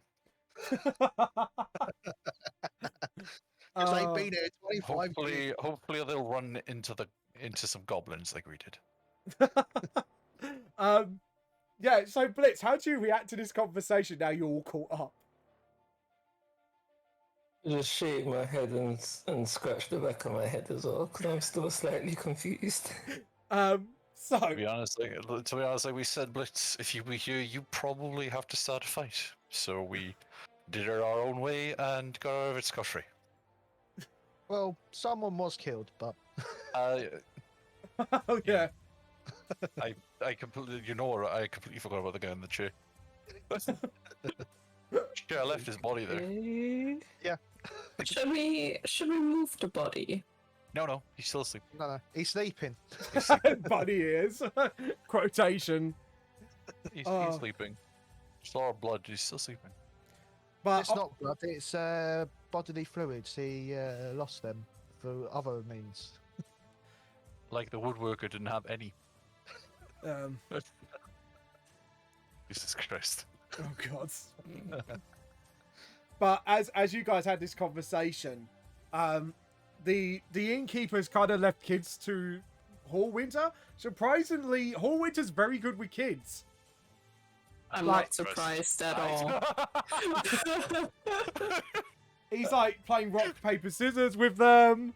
He's kind of has a very playful demeanor with the kids. The innkeeper goes, looks at you all, crosses his arm, and goes, "Well, have you dealt with the hooligans?" Oh, who's talking? Yeah, he's talking to all of you. Oh. Yes. What do you know where they're coming from? We have a theory. We went past the sleeping giant and they tried to stop us from going to the manor, so I assume that something's going on there. The innkeeper kind of rubs his sort of like moustache and actually just looks down and thinks like, Well, if that looks like they were using it as a guard point. Back in my military days, we used to set guard points around town. The fact they're setting up near in is a bit weird. I would suggest you get your manly butts up there and actually deal with the problem. I will pay you handsomely for the problem solved. We will, Did he just say manly? Yeah. He's like, if you do this, I will put you on the Manly Hall of Fame. And you just see like drawings of half sort of like you just see up to the chest and just like them doing all manly poses. And the Hall of Manliness is a grand tradition of our town. And we would be very happy to put you up there if you deal with these hooligans. Ha ha ha! Oh, so it's a tradition of yours. I understand. For heroes, yes. Or for people who do great deeds in this town and show their manly prowess. It's all pictures of him, isn't it?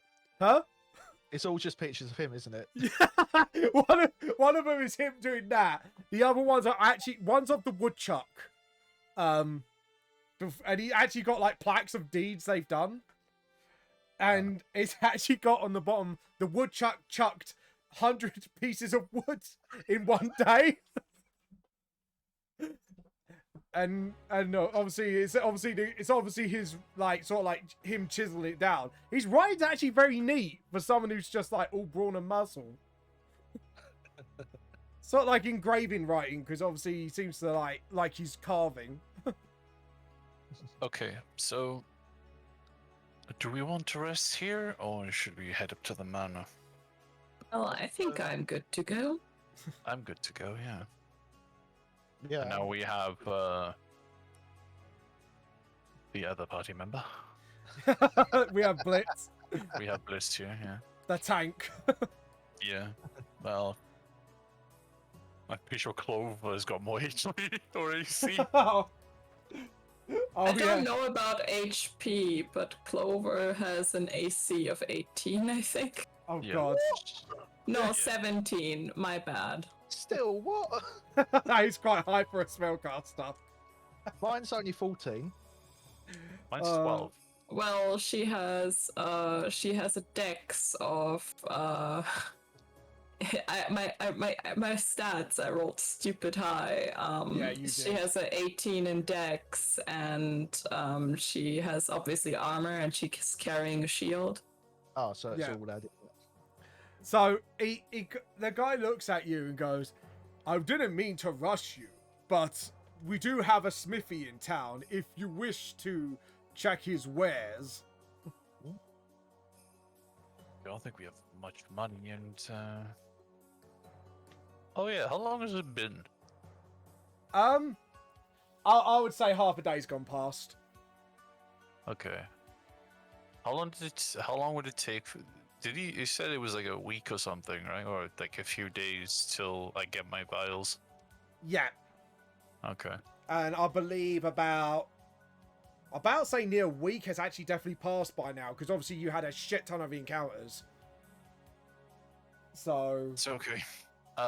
We will. Well, unless anyone else wants to do anything else, we can go check him out if you wish. yeah, so basically I'm giving you the chance, guys, if you want to do any shopping or get anything before you go. I know Blitz might want to do a certain thing. Do I? I have 5 gold pieces to my name. If I remember correctly, you found a cannon on the owlbear and you want to outfit it on one of the wolves. Your wolf, I think. Is that no? I'm sure I found because the owl bear was at the end of the last session, right? Yeah, we Yeah. dragged Actually, it never down. mind. I have 30 gold I'm pieces. sure to I my found name. something in the cave. Did I not? Let me have a check on my notes. If you guys do remember anything, please let me know. We. Oh. You we found got a all the load of shit money. for- Oh, we yeah. found a load of shit in the cave. Yes, you did. You found a shit ton of loot. Yeah. Yeah. Did you To guys write sell. down what it is? Or do you want me to put a reminder up? I took some of the stuff. I mean, I think I'm pretty sure I added the money to my inventory, and I'm pretty sure that's all Clover took. Yeah, I just added the money. I think Kyrus took some. Yeah, I gave my money to Clover, I think. Yeah. She had about 5 gold when we started. Yeah. So I know you got like a big raise in income, basically. I think you all were like, I'd say 50 to 70 gold each, wasn't it? Because you got 2 orbs that are worth 50 gold. I know that. Yeah, we haven't sold them yet. So Yeah, no, currently I have 30 something gold. got 39 gold, 27 silver, and 155 copper. Oh, I just added Yeah. 2 more gold from the guys that I ripped off. The, Oh, yeah. Yeah, that was No, fun. that you mushrooms. provided services too. Yes, the very legal services. Yeah, we're above board. Blitz, is there any of this ringing a bell? Yeah, but Yo, you picked up a scimitar. That was it. it. Yeah, scimitar from one of the goblin bodies. Now I remember. You want to fashion it into a handle for the dog, so it'd be the same weapon, but dog, so wolf wieldable. Yep. Yeah. Yeah, that's fine. I know. I knew it was something, and you was it one of the other you that wanted to change the cannon into dog size? I think we wanted to make the cannon more portable because we dragged it along with us just to Yeah. give to Vulcan for Yes. projects. Yeah, I was gonna say. So, do you guys want to use this opportunity to call Vulcan in the town square, or? Yeah, I suppose in the town green, best place to call him Yeah. to avoid him. Well, do you want to call him? Because I don't think I need anything from him. No. He might have your vials, so I don't think they're ready yet. But No. I can ask him if. yeah, you can ask him when. I mean, I do need something very peculiar, but I don't have the funds for it. Yes. What you need.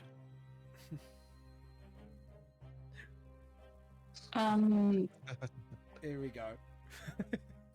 Well, I should be able to call upon a beast's spirit if I was to get my hands on a gilded acorn. Oh, and how much is that? Do we know? About 200 gold pieces. As Kairos spits out his drink. I'm Which sorry. is why I'm saying Can't we just use an acorn and paint it gold? I mean, I guess you could try to fashion one yourself if you're proficient with goldsmithing. Oh god. I guess We no need to one call. We need to call Vulcan. Yeah, Vulcan might be able to come up with a solution. Like I said, I can't afford it right now, but it would effectively allow me to We're summon. great friends. We're great friends with Vulcan, so maybe he'll give us a discount. is. And Right. I'm going to make a suggestion. If you do summon him in the middle of town or near the green, that will probably raise a lot of attention. But remember, Sleeping Giants is pretty much empty right now. Oh, we can head to the Sleeping Giant and Yeah. yes. Okay. Yeah. I just thought I'd save you guys the trouble with the old man again, since Kairos does not like him. oh, what in my 25 years, Years I've of- never seen something Yeah. like that.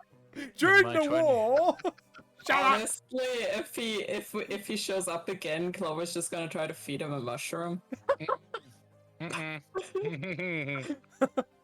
Like, she's meant to be the wholesome one. Would you like to see a magic trick? You want to see... Welcome to Kairos' Wonderland. I mean, I think that's the joy of, I mean, she probably wouldn't, but like, that's the joy of Clover. She's somehow the wholesome one of the party, but also, like, you know, nature doesn't give a shit sort of type. Yeah. I can imagine now. It's like when you said the Wonderland of Kairos is like, you know, like Willy Wonka, you got like the top hat in like different colours and everything, and the suit. Oh, what? I was just suddenly has a top hat appear out of nowhere. He puts Yeah, it on. like to Oh. the like Thug's vision, he was like Willy Wonka. He takes her off, and Scarlet's just underneath, and he puts it back on. Yeah. Yeah. Well, Any- since he's a bard, he could start singing "Welcome to World of Pure Imagination." I fuck Joe. You know, If I didn't give you one, I would have imagination. That was a fucking good reference there. Well done. It's probably what they saw when they had the mushrooms. They saw a lot of shit and also used a head as a crystal ball. I highly doubt that they're going to see anything else. No, so from a distance you can hear like, let's take our clothes off, then we can be free and run with the unicorns. Oh god, they found a unicorn. Anyway, so as that's going on, And you'll see. in a world of imagination. Don't do drugs, kids. This is what happens. Yeah, so you see the body's gone though. Oh, that's not good. No shit. But you could probably assume it might have something to do with their excellent adventures. Oh no. Oh Jesus. The unicorn. Oh god. Let's go give brother Jeremy a horn. What the fuck? I like your horn, Jeremy. But right. Anyways, what you guys gonna? Who's gonna tap the coin? Who's gonna be the hug victim? I always do it. Someone else needs to fucking do it. Clover does it. Clover you tap on the coin 3 times, and Yeah. as the portal opens up, you see Vulcan step out with actually another hobgoblin. It's Pot. Oh. He did go get Pot. Yeah. So Pot and Pan are actually back together now. But it's so I'm not sure how you react to Pan's like not Pot's reappearance. And like Pot's looking confused. And then as Vulcan goes for the hug of Clover, does Clover like to dodge? No. Yeah, you get hugged by Vulcan. Does Pot remember Glad us? to see you. Yeah, I'm so happy to see you too. We've even made a new friend. Meet Pan's brother, Pot. Does Pot remember us? Pot nods and goes, I'm staying put like I did, like you asked me. Because that will give you the hint. Obviously, they made it to where they wanted to go. So what can I do you for, friend? I think he's talking to you, Clover. He's talking to all of you at once, yeah. Well, some people needed something, and I was wondering if you might be able to acquire something very specific for me. Oh, this is a high ask. What do you ask? I do not quite have the funds, but just yet. But I'm sure I can. I do need a gilded acorn. Oh, so it basically shows in his sketchbook like this, and you see actually a really lovely sort of handmade acorn, like a Fabergé egg, pretty much. Exactly. We haven't got any at the moment, but we can go find one for you. I'm sure I can find one on my travels. No need for a finder's fee. And Pan just goes, well, we could find it for free, but you'll still have to buy it from us. Sort of like, you know. Of course. He's kind of showing he's grateful you kind of reunited him with his brother. Pop. Of course. I was just wondering if it would be something that you might be able to acquire. I will pay. I'm sure we will make some money. Right, yeah. guys? We look at each other and go, oh, we could do that? Obviously, was it you that wanted a hand cannon to your size, Kairos? I needed the vials. Oh, the vials. Because he's already put it on my arm. Yeah, because he adjusted it already. Yeah, I just needed to know how the vials were made and if he could make them. Yeah, so he said he did it. I said a couple of weeks, didn't I? Yeah. So obviously a week's nearly gone past. It's like, I am halfway there. We are having some difficulty because whoever this mine made it is quite brilliant in his own way, actually. It's alright, just Would it help him if we gave him the big cannon from the owlbear and said, well, we found this. Would this help you? He looks at it and he's like, It won't help with the actual vial, but it can help me with my research into his weaponry. Have you got anything else of it? I'm willing to pay, actually, now. I'll show the crossbow gun with the pellets and say, what do you think of this? May I take a pellet for my own research? Yes, you may. If you can duplicate them as well, that would be... That will be your payment, then. Would you be able... So obviously the gun I can just use straight away, can't I? Yeah, you don't need to alter it in any way. Because it's made for humanoid hands, so... but he would like to research the pellet first. Yeah, that's fine. He can take one and he says as payment for it, he will make more bullets for you. Nice. So we've got two types of ammo now. Well, sort of, but he just wants to research it and see if he can reverse engineer it and make it first. Yeah. Since the pellet is smaller, he does say he reckons about 5 days he might be able to crack it, but it might be a little longer since he's kind of putting Kyros's yeah, order. No, that was fine. Yeah. Like Kyros's order will come first, and after that he can fix that. And he looks at the cannon and is like, is there anything specific you want me to do with this? Or you want me to have it? You can have it. If you could make a more portable version, that would be And good. To what size? He looks at the wolves. I see you acquired new friends yourself. Well, maybe if the wolves could have them, that'd be cool. he actually starts measuring the wolves straight away with pot and pan. And your wolf is looking confused, like they're putting tape measure around him, and it's just like he's trying to growl at him, but he then just gives a pet on the head, and somehow he has a sort of like calming effect on animals straight away. He's just like, "Don't worry, my friend, we're just checking your size." So as he checks his size, he just pulls it out, writes some notes down, and goes, I may have to break this all down, but I'm sure I can make a new one. Since he's measured the walls, could we inquire about him making armor for them? Go ahead, roleplay it.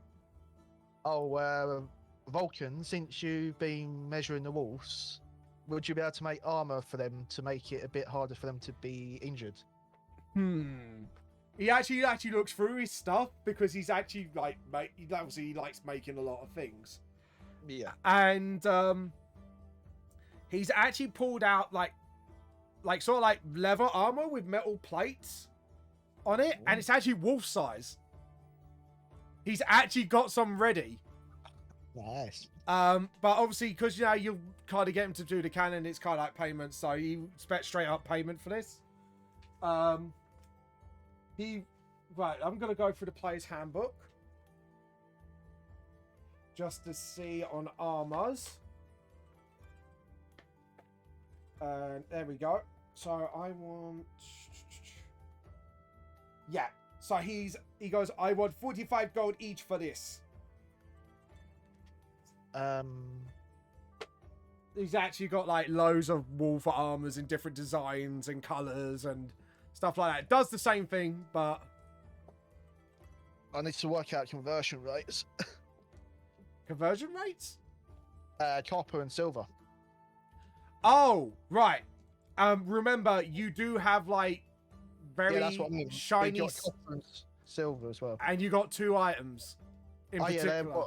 They're 100 like both together, right? So that would be 25. If extra I gold remember each. it correctly, they are worth 50 gold each. And then So you that got would some be- weird statue apparently as well. Oh yeah, Kyrus has that, so we can pass on to him. So if you guys want to do trading with it or whatever, I don't mind like whatever you guys want to do. See what the others are like. What are you guys thinking? What was the statue? We had the jade statue, right? Yeah, it was a dragon statue, wasn't it? It was like a toad. Oh, I know Yeah. it was jade So- something or other. Yeah, it was a jade statue of an animal, but I can't remember Yeah. what it was. Yeah. I think I it's don't. some sort of frog, but I'm not sure. Yeah, I think it was some sort of frog. I don't mind handing it. I don't mind trading it for something you want. I mean, Yeah, I we don't think it's can- going to be much value. I mean, we see what Vulcan thinks. Vol, Sure. did you hand over statue to him? Yeah. Vulcan actually gets away. You get his glass thing, almost like a monocle, but that kind of zooms in and out, and kind of like gets a closer look at it. And he's actually quite appreciating the craftsmanship on it. And he goes, "I could add this to my collection. How much do you want for this?" What would be a fair price? I don't know what. It's I mean, you said you wanted to trade, right? yeah. Yeah, he does. He's actually interested in trading this. Like, We can. Did you already pay for the dog armor? not Yeah. yet. Yeah. I've not You paid can- for it yet. You can. We could trade in the jade statue for pieces. Yeah, see what he wants. It depends on how much it's actually valued. Yeah. Yeah. To him, it's actually wants to be. He's actually talks about. I actually collect these stage statues in different animals, and I have not got this one yet, because it's made by a very good craftsmanship. I could give you one of the dog's armors. One? Yeah, because they're quite valuable. We've also got the 2 orbs as well. We can sell them. Yeah, that will count for 2 because they've got their 45 gold each. Yeah, so then that's 3 of them, and then And then there's just one more wolf, essentially. unfortunately, But I don't have enough to buy on my own. yeah. So basically, the orbs will cover the orbs will cover 2 of them with 5 gold in return. The frog straight away, he's gonna give it to one of the other 2. So that's 3 dog armors. So whoever's got the gold can buy the last armor. Then Don't have Is enough. the armor? sorry, How Don't much have is any- the armor? It's 45. 45 gold. 45. Yeah, Okay. it's studded leather, but for dogs. With all the copper and that, I don't have enough. I'm just short. Yeah, Don't much- worry, my dog can go without armor. I was gonna say because I think wolves are I think they're not really that great armor class. No, I mean, I can always just Wait, can I do that? I'm always going to be in the back, so I could always have Balto just protect me. Yeah, so it's their So we natural can literally armor just get the class. 3. Yeah. Go on. Sorry, the natural armor class is 13. The leather armor is 12 plus dex. So with the standard leather armor plus 2 dex, you actually are looking at about 14 armor. So it'll give you extra AP or protection. which is useful. Yeah. I mean, we'll see how people want. But it is studded leather. So, and like I say, as they level up, you can push up their dex when it comes to ability scores and that. So, What do you think, Julie? You wanted to say something. sorry, Julie, go on. I mean, technically, I could probably enhance the AC of 1, but it would be like my concentration spell, and I do have quite a few of those. I also have inspiration and stuff from mine. Yeah. And one of them is it would put up his AC by 1 and also give him more movement speed and stuff. Yeah. So Depends what you guys want to do. Or we could just like maybe put some money together and get the other one. Yeah.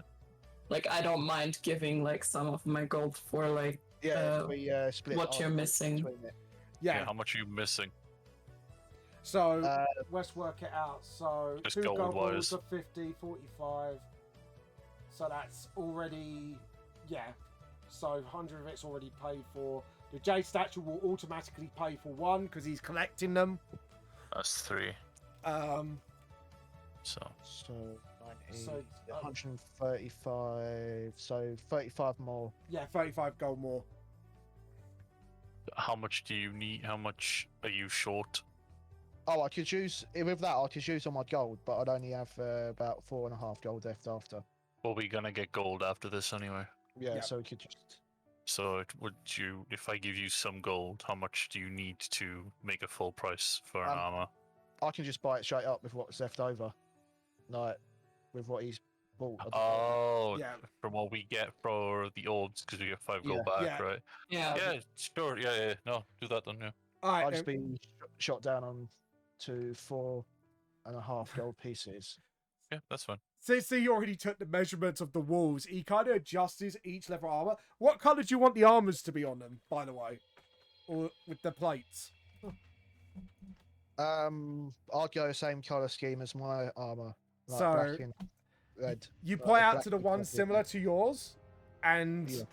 he kind of puts on the armor. And like your wolf is just like sticking his tongue out happy, like, you know, because he's a bit special, he is. Kairos, what do you pick out? I'll just pick out just good leather armor. That's all. Yeah, But just no. you just point to anyone, basically. Yeah. Let me roll. He kind of gets like a red and blue one. No, it's fine. Yeah. So he puts it on, and yeah, the walls are a bit confused about what you guys are doing it, but you know what? You know what? If Clover's okay with it, they're okay with it. Wolf, if Wolfmama's okay with it. Blitz, what do you pick out a color for your one? Yeah, basically the same color scheme as saying armor, so it'll be like white and blue. Okay, so yeah, the plates themselves, like on your one, are actually sort of like dyed white through a special blacksmithing method that he's done. Okay. And then the actual leather bits are blue, so that gets put onto your wolf.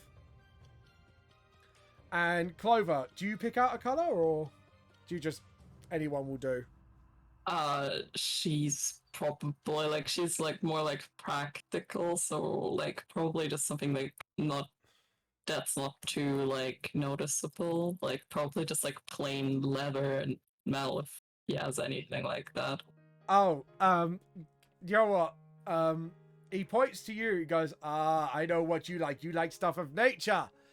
He picks up a It's actually like he's actually sort of painted on it as well. It's like the same color as your wolf's fur. And then just puts it on. So it blends in quite nicely, but you could, at closer inspection, you can actually see it. So I mean, of course, but that's amazing. yeah, obviously you know Vulcan's not normal. For your investigation of him. And he looks at it and goes, look at these wolves, they look pretty boys. And the dogs actually waggle their tails. They don't understand, but because of Vulcan's happy tone, they're like, he's saying something good. Yeah, like dogs do, basically.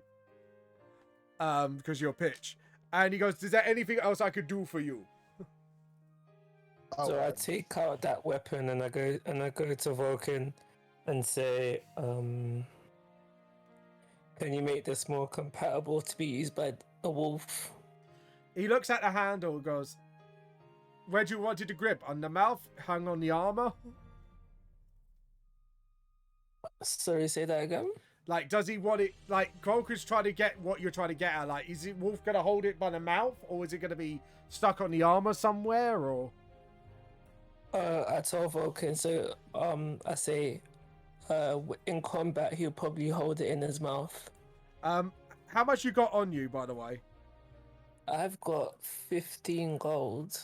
Yeah, it's a simple fix. He said, I'll do it for 10 gold. I'll give you instructions how to train him on it. I say okay. So yeah, you're happy with that? I say I don't need the training. No, I'm joking. I say yes, okay. Yeah, instruction. You basically get an instruction manual how to train your wolf to use it. Cool. So, anyways, he starts like just a quick adjustments. He looks at the handle and then picks out a handle that's like animal compatible, basically. And then puts it in, and then he kind of presents the sword to your wolf, and he actually kind of holds it quite nicely. And then he kind of just puts dots on the indent and just like makes quick like sort of fixes here and there, and then keeps trying it again, sort of like check and do it. And then it actually finally fits him perfectly. And Volky gives you a wink as he puts like a satchel on the armor, so the wolf can actually kind of like fling sort of like the sword into. And he gives you instructions of how to train your wolf to use a blade and holster it. Thanks, Vulcan. And then I look at Vulcan to say, like, please don't hug me. He just pets you. That is very oddly specific knowledge. He said, well, you do get a load of customers that ask me to build a lot of strange things. He just laughs to himself. Why? Is there something you want to know? Oh, no, I'm not very well versed in martial stuff, and I think should we bring up what we learned, or like she just sort of looks to the party. What are you talking about? Oh, just like what we learned more about this like whole thing that's going on here. But otherwise, I think I'm good. I mean, I don't think I need anything done. I guess I think the other two have also done something that they need to do. Yep. Oh, are the materials still in that case in the Sleeping Giant? Yes, they are. Could we let Vulcan know, like, would these help you with your projects and that? He looks at them. He goes, well, they're very rough materials. I mean, they're not high quality. I get very high quality materials from all over. Where did you find these? Like, he just looks at the pots and pans. Oh, the same people that were using those devices had them. That would explain the composition of most of the materials.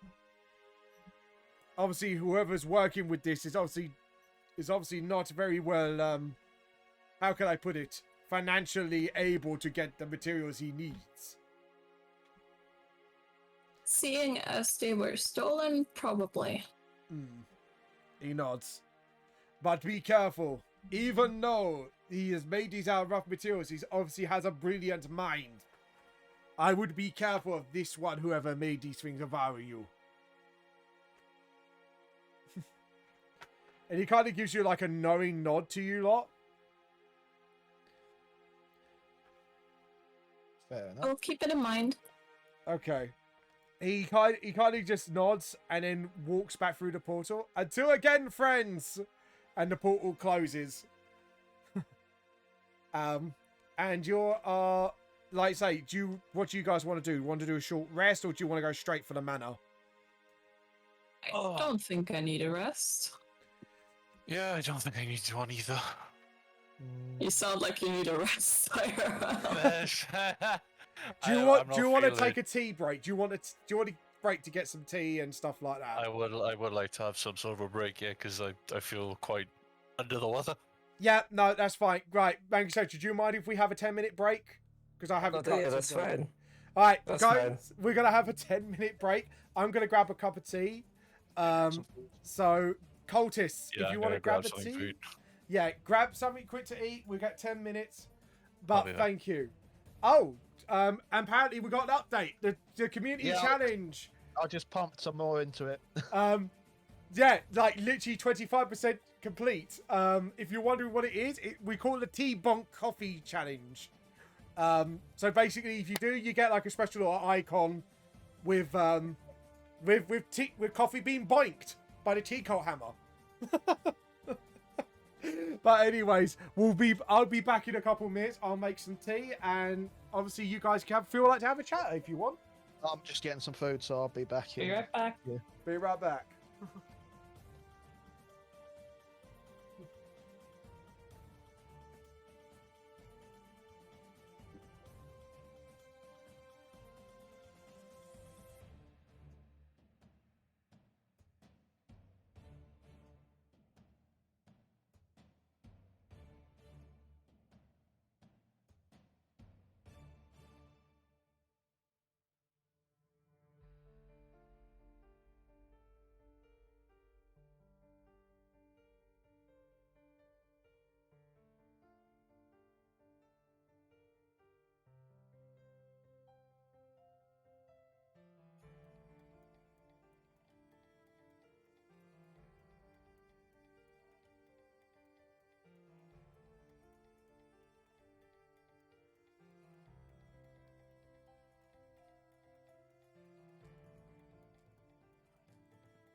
Back.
Right, sorry about that, guys. I was just getting a cup of tea just to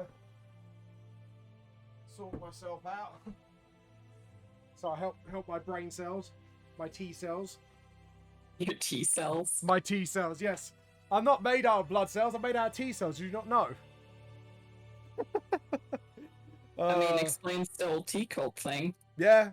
Well, you know, can't keep my secrets forever. But anyways, I hope you... Can I just say to all of you, if you're on right now, thank you so much for being part of this campaign. I mean, to be honest, we've had more bonkers moments than I would care to anticipate, but I love it. But I hope you guys have been enjoying it as well. Hello? It's Hello? great. Yeah, especially now we got... What, you got the Wolf Mum, we've got you, Kairo's getting people high off their nut, becoming a local drug lord now. I think, like, I don't know what to do about this. Oh, God. Oh, I can imagine you're going to become some big crime family. And you just got you and the wolves, and you're like in all gangster suits, and then you just got like mushrooms in the bag that you sell. Hell yeah. And you just got like, all of a sudden you just found somehow to make a minigun that shoots mushrooms, say, hello to my little friend. Just go full on Scarface / like Godfather on people. God, that'd be interesting, actually, little fun concept art I could do. Just dress you up in all like 1930s sort of like Hell yeah. gangster. Just like possible future for the party. Oh god, he's contributed 4,000 for the bonk. Oh god. Yeah, anyways, thank you. Is everyone back or is everyone still eating? I think everyone's still here. eating. Oh, you're here. So I'm back. Sorry, I was eating my scotch eggs. no, that's fair enough. I wasn't rushing anybody. I was like, so guys, what's been the highlight for each of you in the campaign so far? I think it's the fact that somebody got my bird high. Oh yeah. So to actually explain the story, Mag, etc., they performed a magic trick to distract some like thugs while Zell was sneaking in, but they did a magic, and obviously because now Clover in the beginning encountered those wacky mushrooms, she can now reproduce them in her magic. So the bird ate a little bit of the mushrooms on the head, not meaning to, and then it got itself high off its nut and started singing randomly because the mushrooms are hallucinogenic in nature. That's why I said you can hear shouting from the distance, say we're running with unicorns, take our clothes off quickly, because they got them high off the mushrooms. Okay, I understand now. Yeah. So hence now there's now like, apart from the wolf mum joke, now we got the mushrooms. They're going to become mushroom drug lords. So yeah, you no one expects the tea cult D&D. That's all I've got to say now. Just anything that happens now, it's like I'm going to expect the unexpected. Mango Central, what was the highlight for you? What of this Of- whole of thing the- so far? Yeah, of the whole campaign, like anything in particular, you're like, yeah, that was pretty fun. Or, I think when I scared the kid in the very first episode. that was funny. Just glad him just made him bawl his eyes out. Oh god. And Julie, what's the biggest highlight for you? I think I know which one it would be, but I might as well ask the question anyways. I mean, I do love the interactions between Kairos and Clover, especially when he almost had her convinced that he was a god. Oh yeah. Oh yeah. Oh, yeah. The campfire. Really? But I mean, I never thought this whole like wolf thing would work out. Obviously, To be honest, you did roll ridiculously well. You gotta reward that sometimes. Sometimes you need to reward such batshit bonkers rolls. No, that was really good rolls on that session. Like, I think if it wasn't for those rolls, you would have just either had to end up fighting them or got them to bugger off, basically. Yeah. I mean, that was more of like the idea, like to Yeah. get them to, you know, nobody's gonna feed you if your masters are dead. Yeah, like nature don't care. I'm Wondering, nature. like, what? Yeah, I'm nature. Nature's scary. Basically. I think the best interaction of this sort of like the first part right now, I feel like was when Clover and Kairos were talking to the gods and had to distract them in some way. So he set up a magic trick, and then Clover's just like that in the corner, just like, "You want to fight me?" Oh yeah, Clover, like, because they were like, oh yeah, no, you're too weak to go there. She's like, do you want to fight me? I'm gonna beat you up.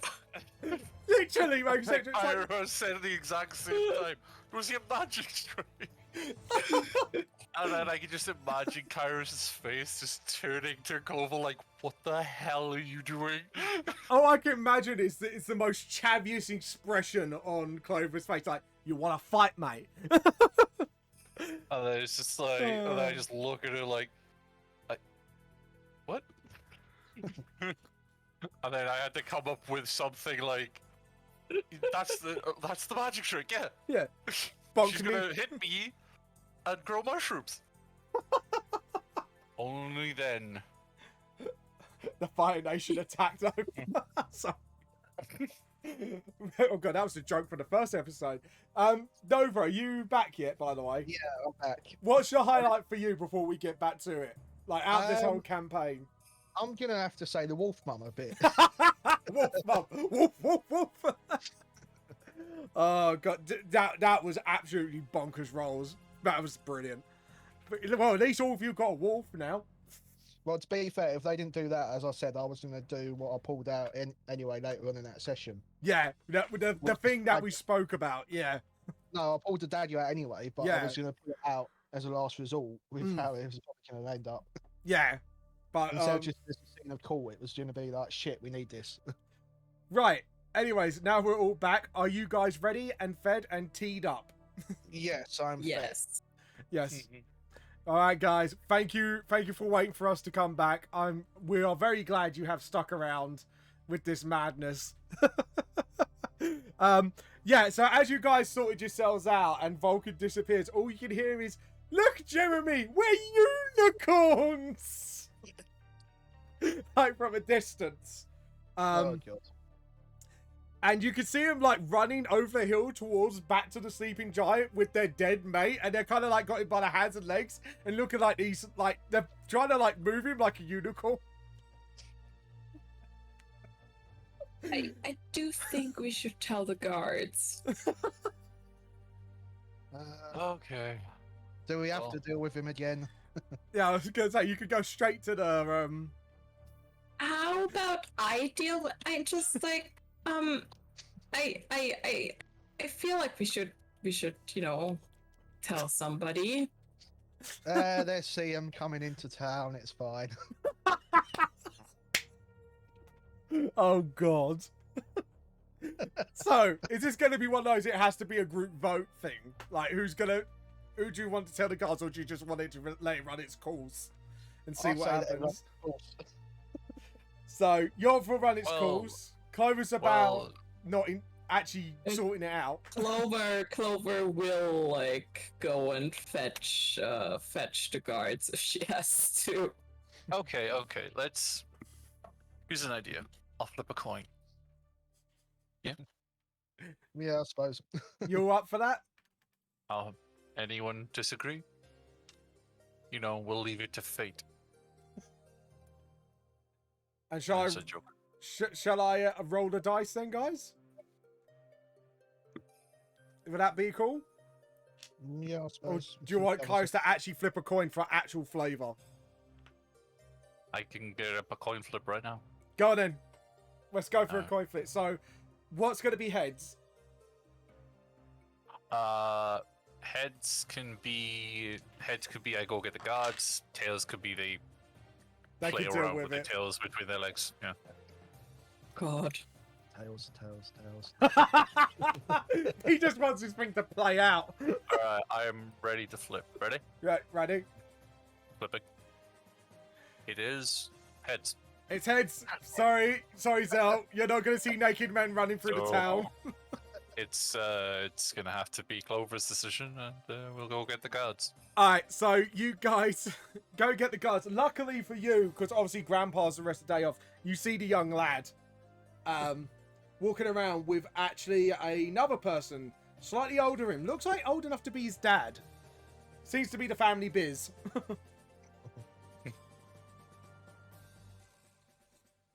I'm gonna have to talk to them, aren't I? Oh, I can do it. Oh, are you sure? Okay. I was going to say, do you want Clover, Blitz to do it? Go ahead. Just What- sort of what's your like idea? politely like walks up and is like, Kairos is slowly walking behind just in case. so there's currently two naked men In their as underwear. well dragging a body around in the woods, and we think they might be involved in this whole gang business or whatever. The Oh, guy such. with the beard goes, what? Naked? Why? And the younger lad just goes, they're not high, are they? Like looking at Clover oddly. Well, the dad looks at him and says, well, they are ruffians, Dad. You never know what they brought with them. Assuming that they're the ones who brought in the drugs anyways. Let's go with that. Let them write their own Yeah, story. They found some drugs and now they're just running wild. It's crazy. Um, But if they mention a Wonderland and my name, I have no idea. they just look at you. That's specific, even though you okay. I'm not gonna. Dad's like, I'm not gonna question it. It's been a wacky day from what I've heard. Joe, what, son? Come on. And as you actually say that, running behind you, luckily not entering the town centre yet, you actually see the two men in their underwear, like having their mate, like so trying to wave him in the air, like sort of like unicorn motion. And Oh boy. and the dad goes, right, son, tackle now. And he bolted to tackle the men down and kick the body out the road into a bush and deal with it later. Drag them away. They go, look. And then one of them goes, look, Jeremy, we're riding unicorns. It's just like, the other one's just going, unicorns. And you just see like, oh god, hello, Cortex. How are you doing? If I pronounce your name correctly, I apologise. I lean over to Clover and ask how strong those mushrooms she found were. I don't know. She only knows what they are. Would I have acted like that if I took it? Probably. I mean, it really depends on the dose. It's Okay. Koto. How about we Alright. keep them in the bag for quite a while until they come into some sort of agreement? Oh, I'm sure I can. I mean, I don't know. Do I know like what those mushrooms do exactly, or? This is Hmm. just like, you know, these psychedelic mushrooms of immense proportion. Potion. Because in a world of imagination. Koto, welcome to the stream, by the way. Hope you enjoy this, by the way, so far. But yeah, as they're dragging them away, their eyes start to dilate. It's like their vision is starting to blur. But probably by the time they get to prison, then they will know what's going on. Fuck. Alright. But yeah. Maybe if we do get into trouble next time, you can just think of these psychedelic mushrooms and I can just, sell them again. That'd be great. Blitz, now you've seen this effect of the mushrooms yourself. How do you react? I just shake my head. In disbelief, like, I can't believe you thought this up. Good plan, though, guys. I have to admit, as a DM, I do praise that planning. That was pretty cool. I was wondering. Don't call it a plan. It wasn't a plan. Yeah, that wasn't a plan. That was literally freelancing drug selling. That's what that was. That was. We didn't have a plan. I said a magic trick. She wanted a brawl. I put them together. All of a sudden, my bird got high. A mushrooms grew out of my hair. We sold them to a bunch of thugs for 2 gold. And all of a sudden, they dragged the dead body of their friend Thinking like a it's... unicorn. This was not part of the plan. It If was this was part of the plan, what the fuck? It was beautiful. That's all I could say. Beautiful, beautiful chaos. Plan wasn't there, the execution, perfect. The Fuck, you know. It was a very, very happy accident. Yeah, that is genuinely what it was. It wasn't a plan in any proportion. Because Oh. nobody can think of that as a plan. Okay, so obviously, you obviously like now you know they're dealt with. So are you going to go towards the high? Well, not the of course you can't say the words now. Dressendor Manor. The man. Yes, the manor. Are you going towards the manor? I knew my words. I'm English. Yes. Yeah, let's go to the manor. You go towards the manor. It's like literally a 10-minute like trek. But as you can see, like the buildings get more dilapidated. The forest is like taken over. Manga, etc. Actually, on your way there, could you do me a history check for me? Sure.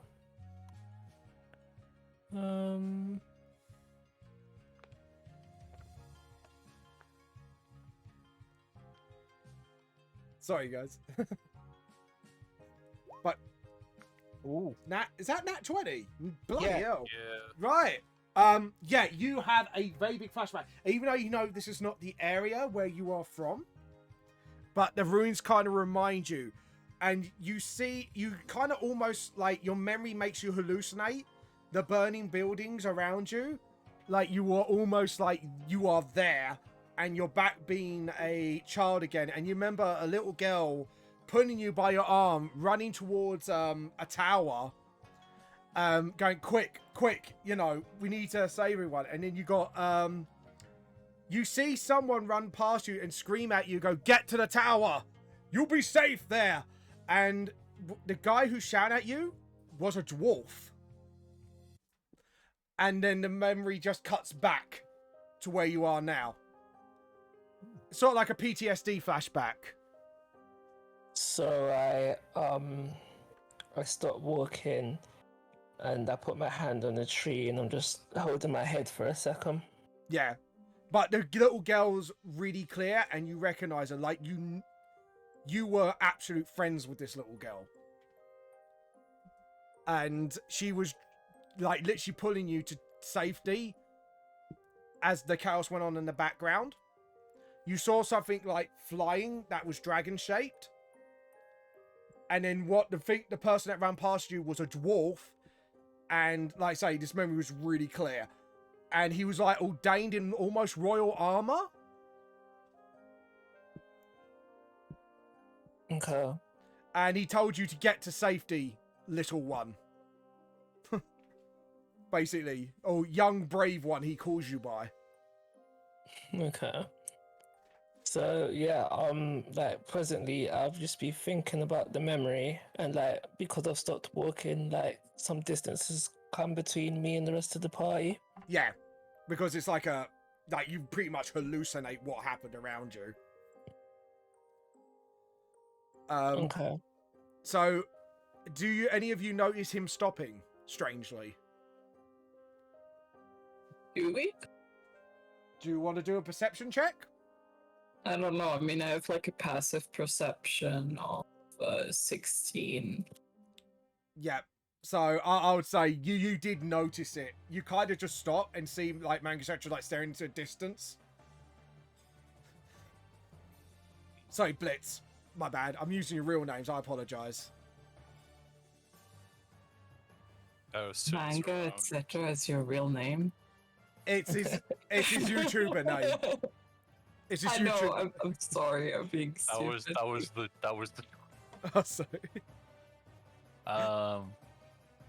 Do we all see him or just Clover? yeah, well, you saw Clover turn and then you see him, and you see actually Blitz like zoned out completely. Are you all right? I don't hear him. All All right. This is like during the course of the flashback. Yeah, I don't hear him. And your flashback, you hear like almost like an echo, and you snap back. You don't hear what's said, but you know someone's trying to say something to you. You know, like when you're in a trance, and then you hear like a little echo of murmuring words. Yeah. You just snap back in reality. Okay, so I snap back and then I look around. You good? I'm fine. Okay. If you're sure. That didn't look very fine, but you don't have to talk about it if you don't want to. Ooh. It's just something came back to me and then I continued to work. Oh, a little bit of reveal. There we go. Okay. Okay, so as you come up to the roof, you are standing at the entrance of the manor. I'm just going to read up quickly.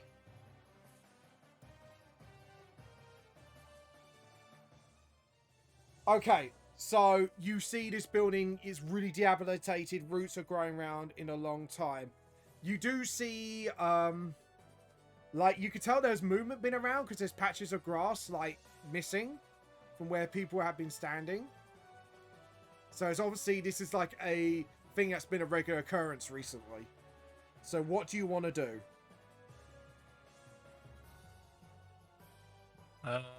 Well, it looks like people have been here, so I guess we could check it out if people want to check around the back and stuff.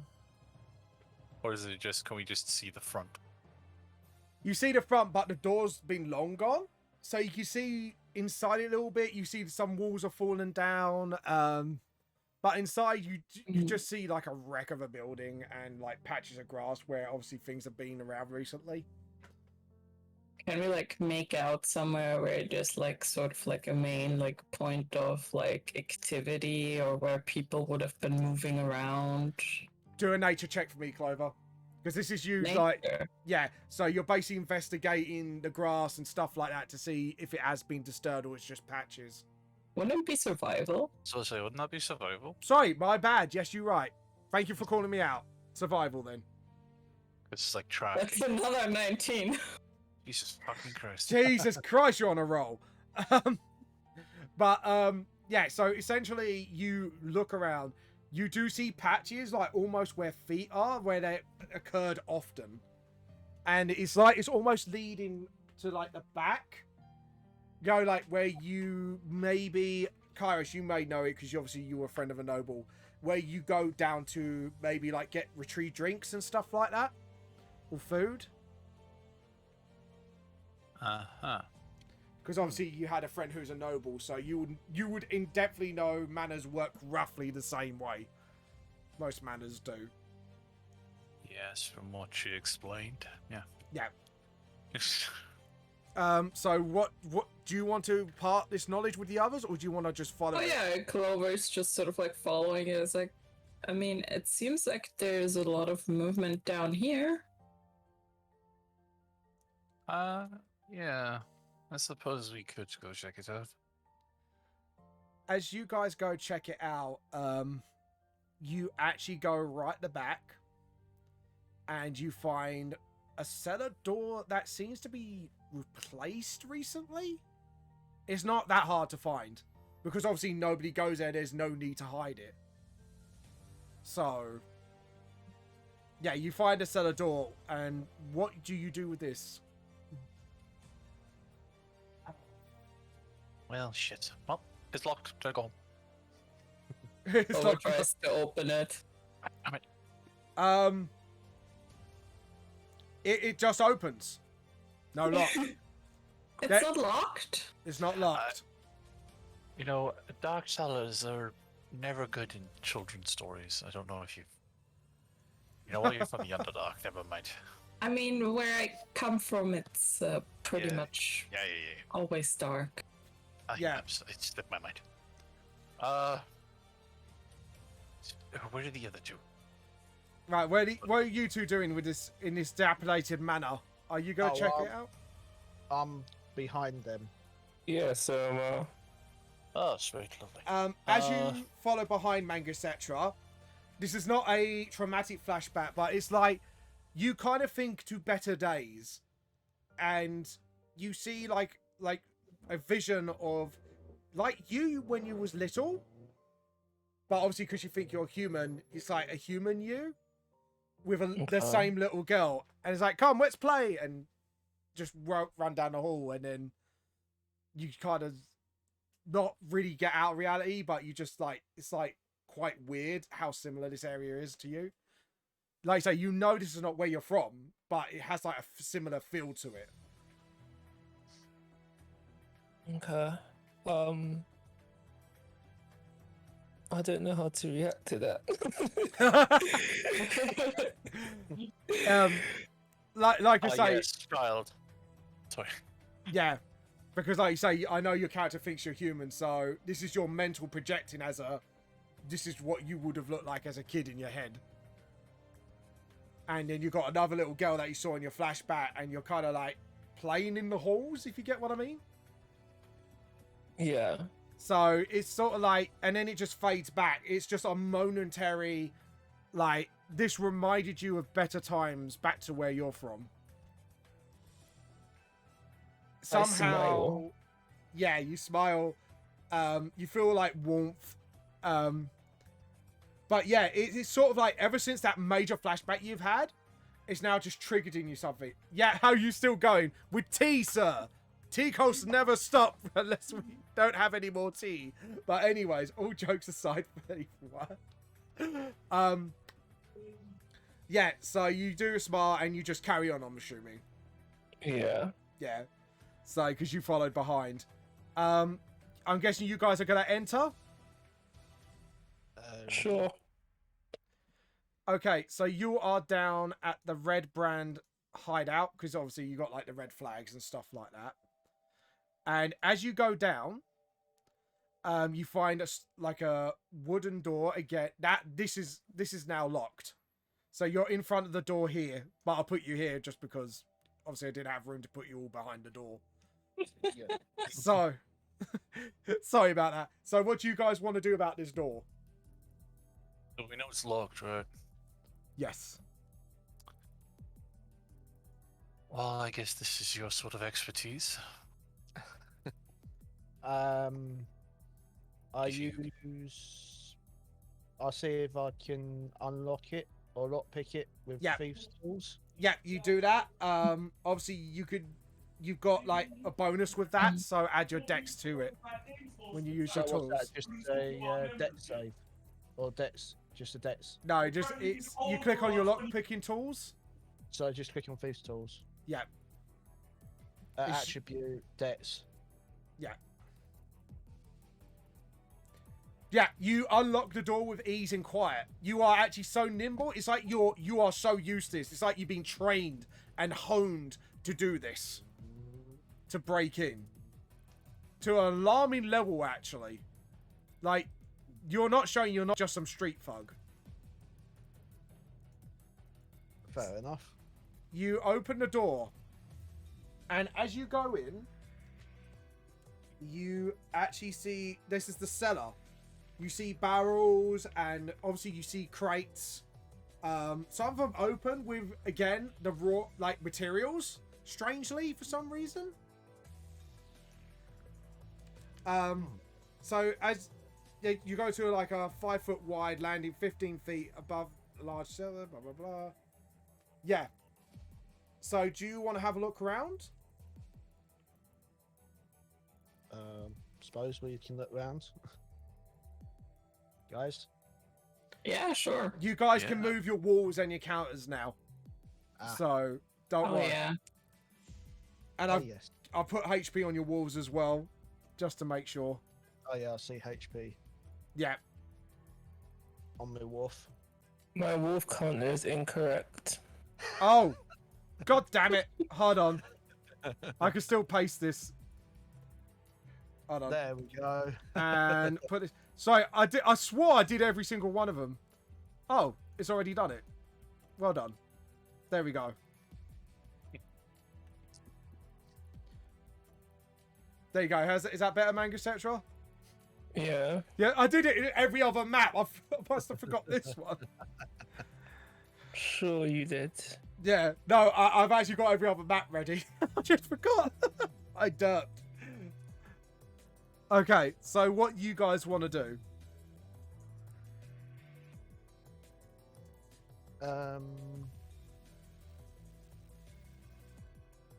I'll head towards that door. Okay. Let's have a read. So as you walk towards what's obviously a door that's hidden behind the curtain because it's blowing, like because you open the door, now the wind's coming up surface, so it's just waving the curtain. You can see where the door is. So all you kind of look behind it and you kind of just open it gently and you see a door. And what's your passive perception? Passive. Yeah. Oh, 13. You hear snoring. Okay. So, yeah, you know there's some people behind there. You don't know how many, but you know there's someone there. And they're asleep. Yeah. And I'll move your walls behind you unless you wanted it there, Manga Cetra. No, I won't mind. My wolf wants water. Yeah, your wolf just like drinking the water happily. There's nothing wrong with it. So, could I, because the door's obviously not unlocked. Yeah. Oh, the door's unlocked. Could I lock the door to stop them from getting out if there's You actually don't find a lock. This has actually been recently installed. Ah, so there's no lock. No. Damn it. There goes that plan.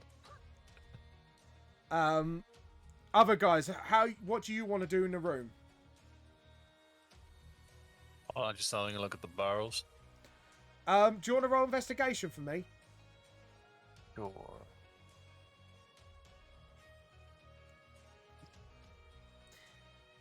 There's nothing in particular. Like, there's food, there's the items in it.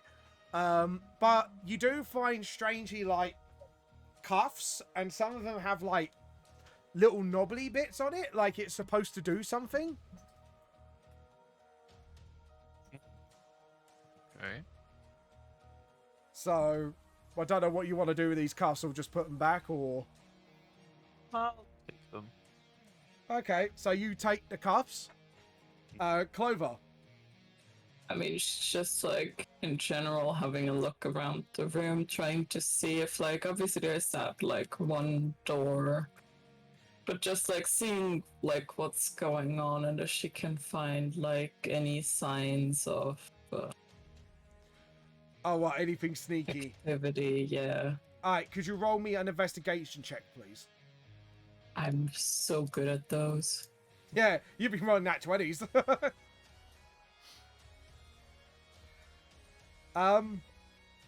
You kind of find the same things, but as you feel, when you feel round about here, it feels a bit more hollow because your hand just tapped. It went just gently. You can hear it like a little bit more hollow than other parts of the wall, but you're not sure why. You just think maybe it's just a thinner wall, or Okay. yeah. Flo is just sort of like waiting for Sal then. Okay. I'll make my way over to those guys then. Okay. Manga Central, what are you doing? Is there something over here where I am? Yeah, that's pretty much a door. It's a door. Yeah, it's a door. Is it locked? No, not locked. Okay, well, I'm just here for now. Okay, so what do you guys want to take action on? Should we have a look around? I mean, what did you find at the other door? Oh, seems like it's a sort of mini barrack. So are people sleeping in there? Don't know how many though. Okay. Unfortunately, I can't lock it as well. So What about you, Blitz? What do you find? There's nothing up here that I know of right now. Uh-huh. But I will go in further to look. Don't Okay. see anything from here, James. All right. So, right, you have entered. Let me have a read. Right, Someone wanna you follow look them? in there, and strangely, the room is empty and quiet, but it's a hallway. Okay. So it depends what you want to do. I guess a bit suspicious, so I take out one of my weapons. Mm-hmm. And then I continue to walk down a bit. So it's about here. Right. And that's too much. Yeah, that'll do. Oh, no. Right. I need you no. to first. Right, Mangusetra, 1, take a perception check. Perception check. Yeah. 14. You walk. Now you need to do a dexterity acrobatics check. So acrobatics. Mm-hmm. 12. You literally, as you're about to fall forward, you see a trap about to spring, and you spring back. Just in time, because otherwise you would have had to done Yay. one last saving throw. And it would have been a saving throw, and you would have had to... Yeah. But, yeah, you see... Hold on.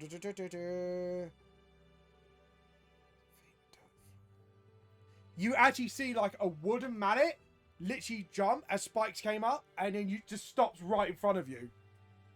Okay. You jump back, and you... It made a loud noise. Mm-hmm. The other guys go, What was that?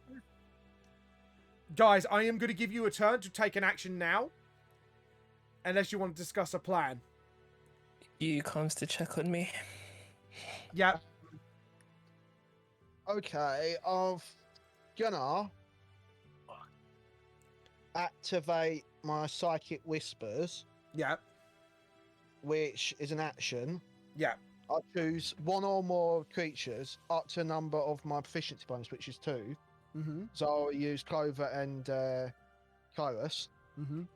And then I will need to roll a d6 for my Sonite Energy dice. And that's Yep. based on how long it will last, as long as we're within a mile of each other. Okay.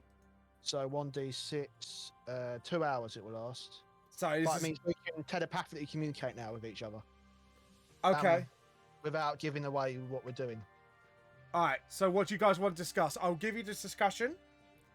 And then you've got to take one action to do something. Obviously, Mangusetra is out the room at the moment, so...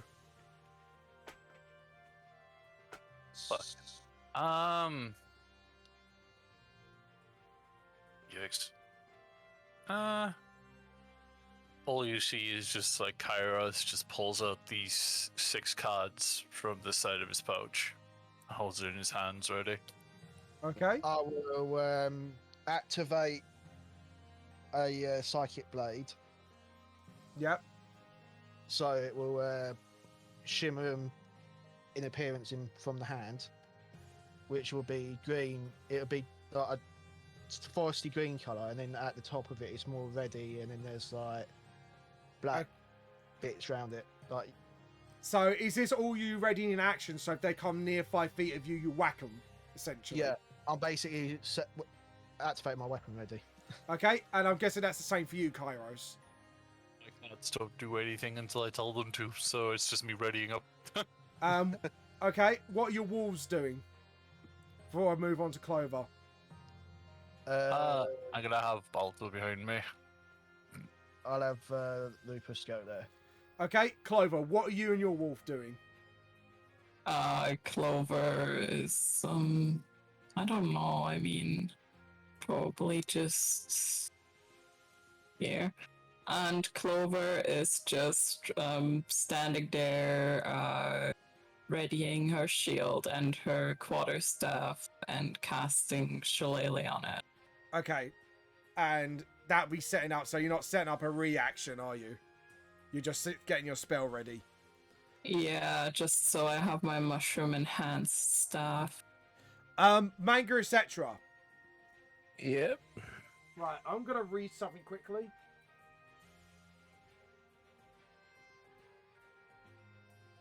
Okay, you don't hear anything else coming towards where number 4 is for now, but you do hear a bit of voice and commotions back at number 1. So what do you wish to do? We can't see the numbers. Oh, sorry, The sorry. numbers are for your eyes Yeah, only. sorry. I was trying. So back to where you were, there's commotion. Back to where the hall's Okay. heading towards you. Nothing's going on at the moment. Okay, so the hallway I'm in, there's nothing going on at the moment. No. So, do you see where this T is? Yeah, that's where the trap was. Okay, so the trap was in all of these 4 squares. Yeah. And And you you- said they were wooden spikes, so I can't get past it. It goes back down. So there's obviously Okay, a yeah. trigger mechanism for it. Get it. Okay, I'm gonna come back down. Okay? And so is you. So you're just getting in. Are you gonna ready or? Well, I've got my weapon out. I've got one weapon out already because I took it out in the hallway. Yeah, you took out the sword. Was it the sword or the axe? Let's make it the short sword. Short swords for now. Okay, so I am going to reveal these right now because the door bursts open and you hear shouting, "What's going on here?" Obviously they can't go near you, obviously for now. Right, let's get back to my layer, the objects and tokens. Oh no, I put these on map, didn't I? I derped. Sorry, guys. It's okay, it happens. Right, I'm going to put these forward towards you. And I'm going to say roll initiative. Hell yeah. Where's our stream? So, because obviously you just set it up. You didn't get any surprise in. Right, I roll. So what have you guys rolled? 14. Anyway, Right, I better go on the stream and do the order. Right, we are going to rename it. Where are you?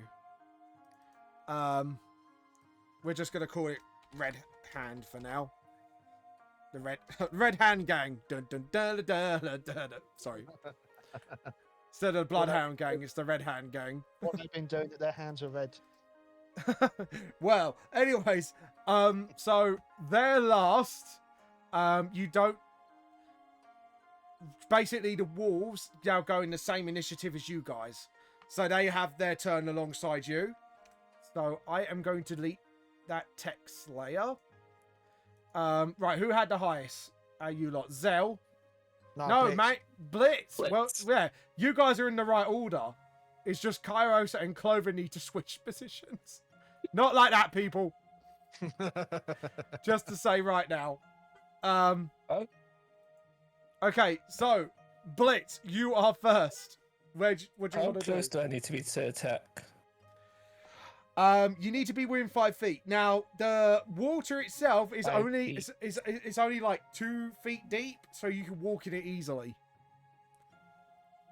And you can get Okay. past your teammates if you go in the water, if you get what I mean.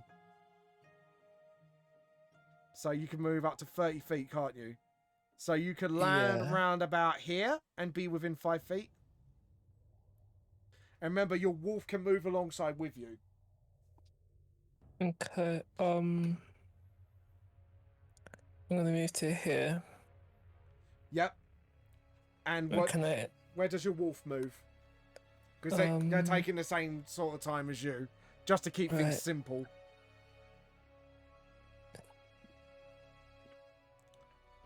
Yeah. Yeah, because they're small, they're just weaving around each other. So just, yeah, all right, cool. He's jumping on top of the box though. So do you want him really there? Because it'd be an acrobatics check. Okay, fine. Sorry. Wolves ain't. Wolves need to do checks as well. Right. Yeah. Because these are still wild animals, right. I'm gonna start with you. You do get pack tactics since you're near a wolf, so that is literally advantage on your attack roll. Just near it as well. Yeah, So it gets it from that. yeah. Because remember, they're still wild animals for now. So, yeah, pack tactics still is a thing. I forgot about So that. I can attack. Yeah, with advantage. Okay, so I'm gonna attack the one that I'm right in front of. Yeah. You already got one weapon, haven't you, in the moment?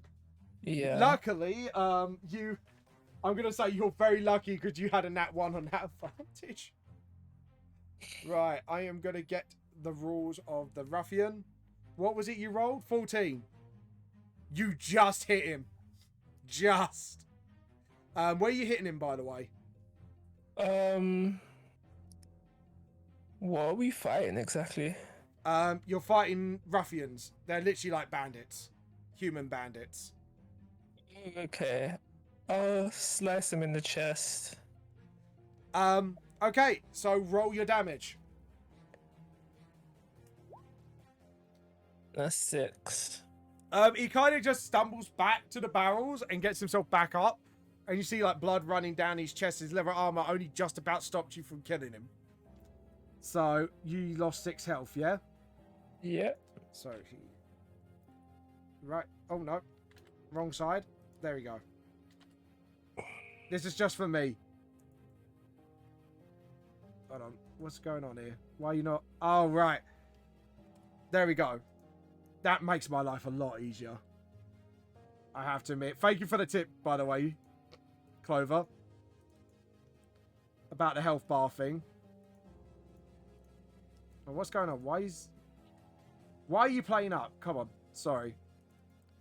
It's on track for now. Right, so what does your wolf do? Or are you going to attack with the hand axe and pull it out? No. I'm not going to do that. My wolf is going to bite it in the neck area. Okay. I need to get the wolf stats up. I think I might have to give you guys its stats so you guys can keep track of it as well. Might make it a bit easier. It might make it a bit easier. I was being a bit stupid. There we go. So, right. Attack. With advantage for the wolf. Just roll a d20 and add... Does it attack with its dex?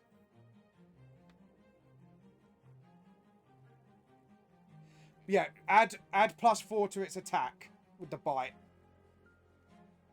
Just a straight up d20. Shit. So that's max damage for the bite. So that's shit. That's 10 damage already. And roll 2d4s +2, please, Manga, etc. 2d4s. Yeah. So you've already got 10. I want to see how brutally he dies. This is why I'm looking at the extra damage, so I could give some flavour. Because he's pretty much dead. 1. Yeah. So I've got 3 twice. Yeah, so that's add 2, that's 8. Yeah, literally he tore his throat out. And then spat it into the pool. Just like, you literally ripped it right out. And the other guys are like, shit, right, we gotta warn the boss. And it's like, how do we warn the boss? We can't get out of here. Sort of thing. Yeah, they're looking at your yellow Super Saiyan wolf. And he's giving like the glare, you know, I guess actually will know the scene. Versus Frieza for the first time when he goes Super Saiyan. Yeah. It's like the dog's like almost giving a telepathic speech, even though he's not. It's like, I am the mutt. I am justice. I am Super Mutt. Anyway, sorry. You're like looking at very happy with himself while waggling his tail, by the way. He's got an angry face, but you know he did good. He did good. He did good. He's good boy.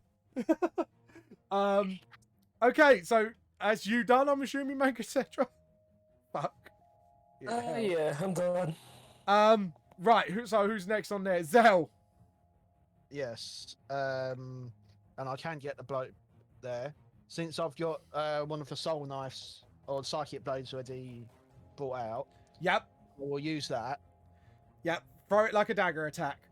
Yep. So Yeah. it's 20. And you got, yeah, you're not in close combat, so I won't. It's just normal roll. So 20, and that And does it's that damage. does that yeah that does pierce. Go ahead. 7. Yep. And then because I can with my other hand, since nothing's in there, as Yep. a bonus action, Yep. I can create another one that can do a D4 instead of a D6. Okay. So you So- need to throw it. Now, does it say you can throw it with the bonus, or is it like you have to have the proficiency skill that Blitz has? It doesn't say either way. So on the I thing. am going to count it as an offhand attack, so there's no bonus. So you have to roll a straight up D20. Oh, straight up D20. Yeah, because you don't have the skill that Blitz has. Oh, you're multi. Yeah. The roll still gets the attack bonus. I think it's just that you don't add your Yeah. like modifier to the damage. Oh, sorry. Then you do it with the. Sorry, my bad. So what do I need to roll? Yeah, Just- you I need to always roll. feel like such a rules lawyer here. Yeah, well done. Because obviously, like, I haven't DM'd in a long time, so I apologize. So, yeah, alright. So, roll again. just roll the Roll the blade normal then. blade damage, yeah. Sorry. Alright, I made the second one for the D4, so Nat 1. Right. I am going to roll to see what happens. please roll shit. Please Right. roll shit. So the knife kind of bounces off the barrel.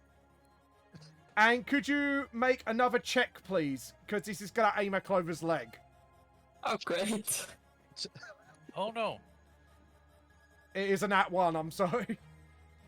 You need to roll Psychic Blade again. Oh, what I do? Yes. Because it's kind of ricocheting. That doesn't hit. No, it doesn't hit. So literally, it literally kind of like scrapes and kind of takes off a bit of your trousers. And you see the blade and you kind of know it's Zell. Zell fucked up. Sorry. Right, Kairos. I've still got my wolf. Oh, Wolf. Yeah, go on. What does your Wolf want to do? Let's get a bit so I can still these. I'm gonna move him on top of the barrels here. Right, Dex check for the Wolf, because I just realised they don't have actual brackets as a thing. Alright, what do I need to roll for Just that? roll straight up. Dex check plus. Dex is +2, but is there any special rules about doing things? No. So it's just +2. So So straight what, just the D20. D20 +2. Yep. Oof. Jeez. He tries, but he's kind of hanging off the barrel with his paws, and he's just struggling to get up. He's trying to be best boy, but he's not his best state. It's on brand for him though, so Yeah, he's like, look, I'm doing the thing though. He's still wagging his tail. He thinks he's doing good, but he's not. He's hanging off the barrel. And just as a flavour, Ripper's just putting a paw to his head like, fuck's sake. Like, why do I have this one in my pack? Kairos. Your turn. Okay. Let's get this started, shall we?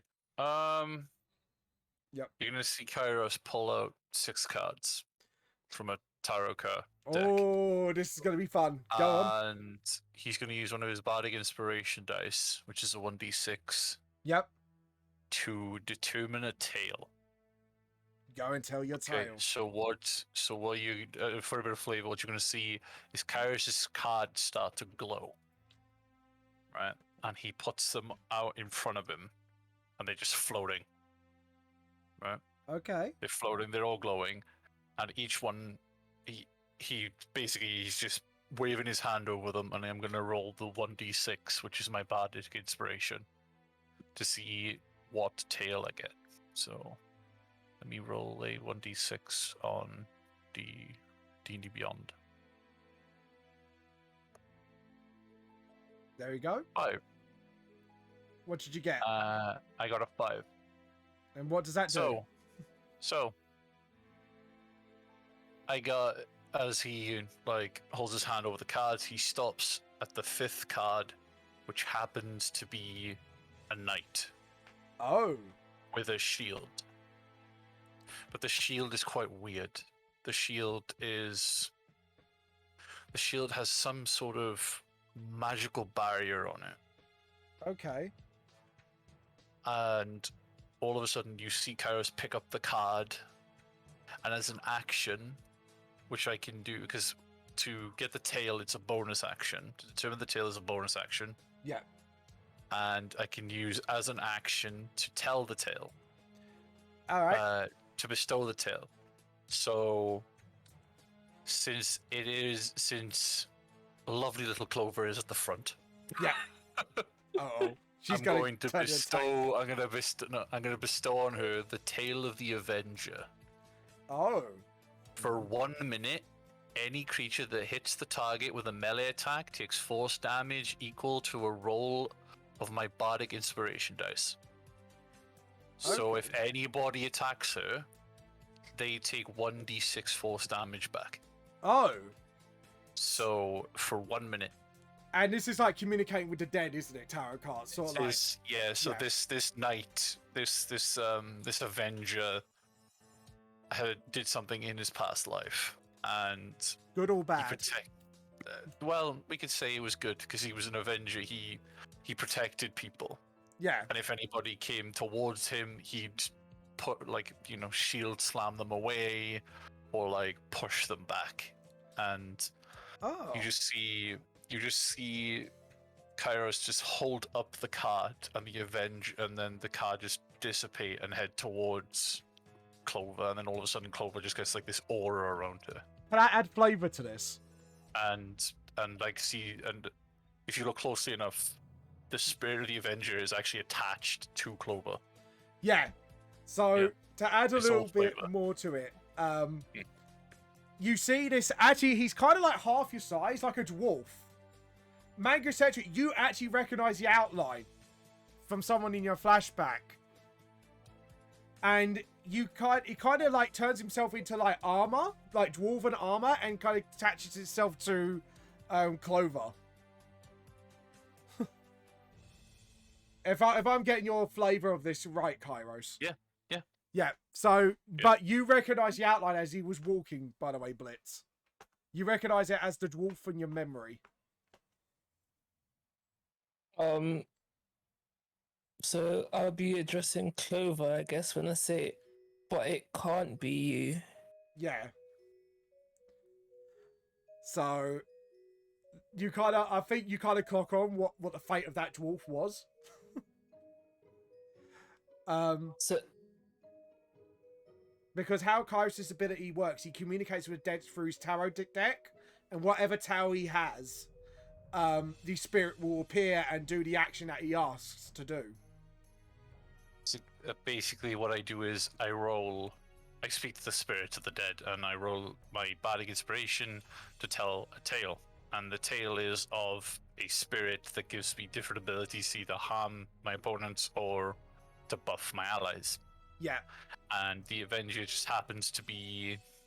The tale of the Avenger is, for 1 minute, anybody who hits her, I roll my 1d6 to see how much damage they take for 1 minute. So... Yeah. okay, so I'll be momentarily distracted. Yeah, you're Right, just for that a was second. done. Like, wait, is that who I think it is? Kairos, your card, instead of just a knight, it actually turns into like a knightly dwarf. But he has like sort of like golden armor. So you can tell this one's of royalty. It's like the spirit wants to like go with you on the journey. Yeah. So you have now got this spirit, basically. Now that's in your card. So yeah. How do you Anyways, feel, Clover? Clover, Yeah. how do you How do you feel? feel? Empowered. Yeah, I mean, I guess she's kind of confused, but she's just rolling with it. All right. So is that your turn over, Kairos? Yes. And I don't think my wall's going to be able to do anything because he's behind me, so he'll just stay there. He's going to be good boy. All right, then. Yeah. Clover, what do you want to do?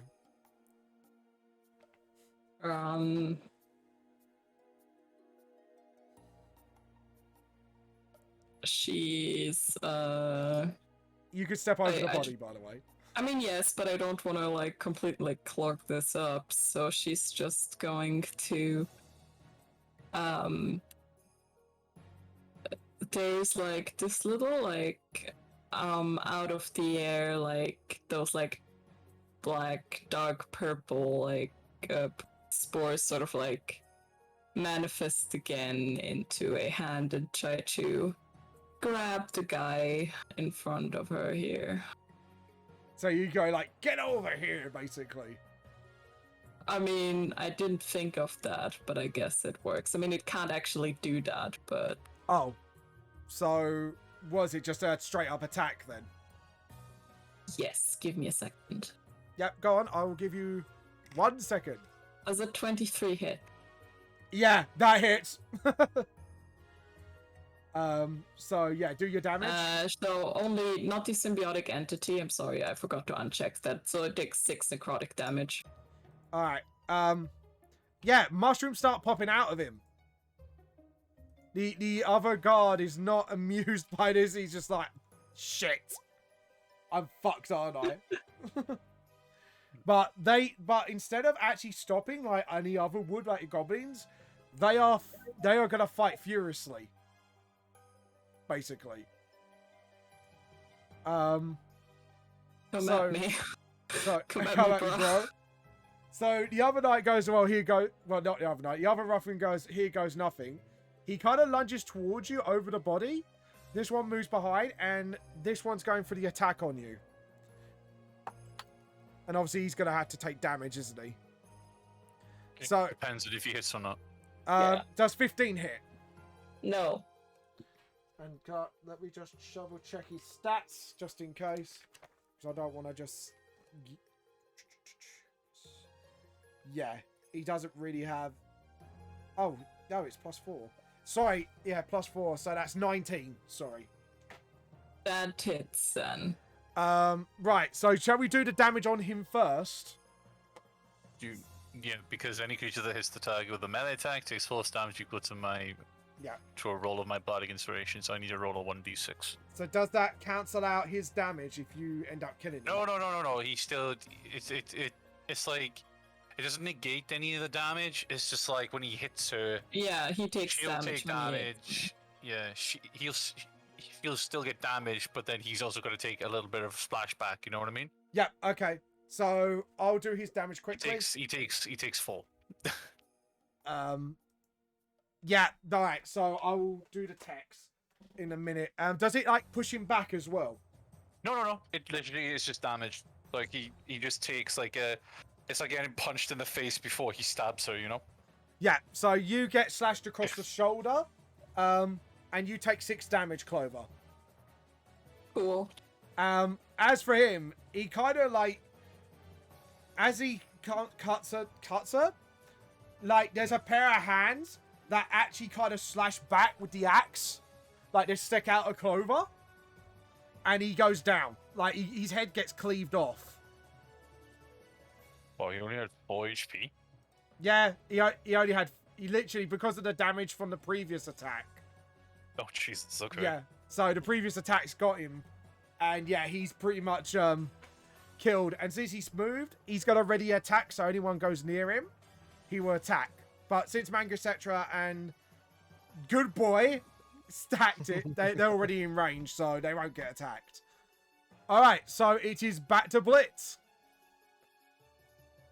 Okay. So what? There's just a guy in the door left now. Yeah, the door's pretty much open, but Blitz will have to reach and swing, but it'll be a disadvantage because you're kind of like popping your head around and trying to swing in over the corpses, because there's now 2 corpses piled among each other now.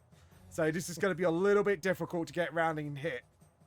So if I attack, I'm attacking at a disadvantage. Yeah, because you're kind of going over the bodies, trying to get round the door, Yeah. and you're kind of like trying to get at his head, I'm assuming.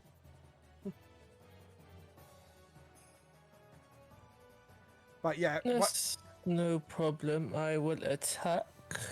All right, you get Pat Tactics because the wolf's near you. So go ahead with advantage.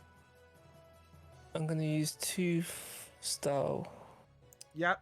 What's that do? weapon. It's just that I can attack with 2 weapons. Oh, right. Yes. That's pretty much a passive thing, isn't it? You could attack Yeah. with bonuses and damage. All right, cool. Go ahead. So you pull out your axe. Yeah, but first I attack with my short sword. All right. And you said disadvantage, right? So that's 11. That does not hit. Second attack. Damn it. Yeah, that's 6. that one. So as you swing, this is the short sword, or is it the axe? It's a hand The axe. second one is the axe. Right, as you swing for him, your axe gets stuck in the door, and your hand's like attached to it. So if he attacks you, he gets advantage because your arm's like sticking there. So Okay. you obviously this is like a 5-second thing. So next turn you could try and put it out as an action, but it means sacrificing your attack if the combat goes on. Zell, you are no, your wolf my is wolf. up. Yeah, your wolf. Don't worry, I stopped. It's not close enough to attack, is it? No, but he can carefully climb up the corpses, which will be half the movement, or you can risk it and do a dexterity check.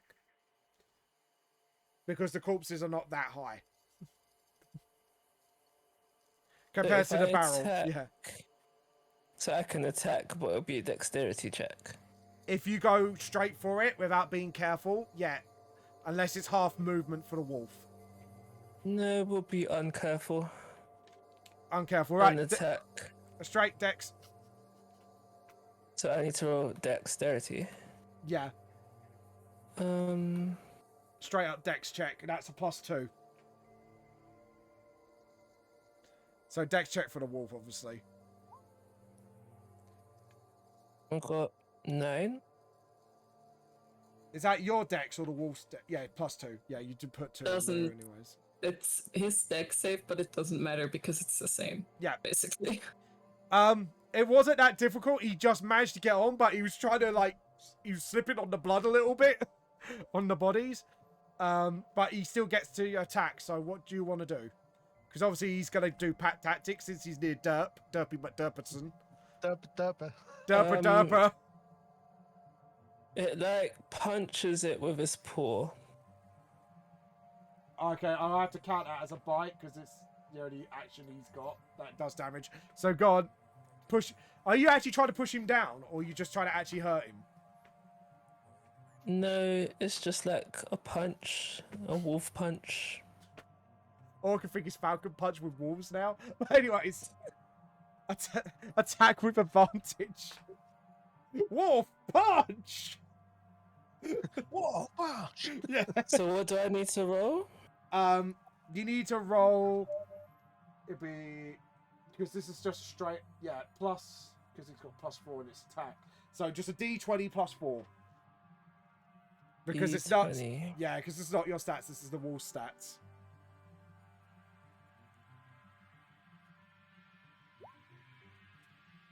$16. 16. Yeah. You just hit him.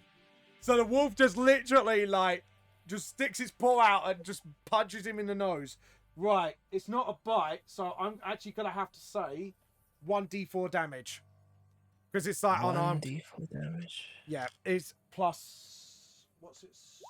Yeah. 2. 2 plus nothing because it's strength. Yeah, he takes 2 damage with a bleeding nose. He's actually pissed off at the yellow wolf.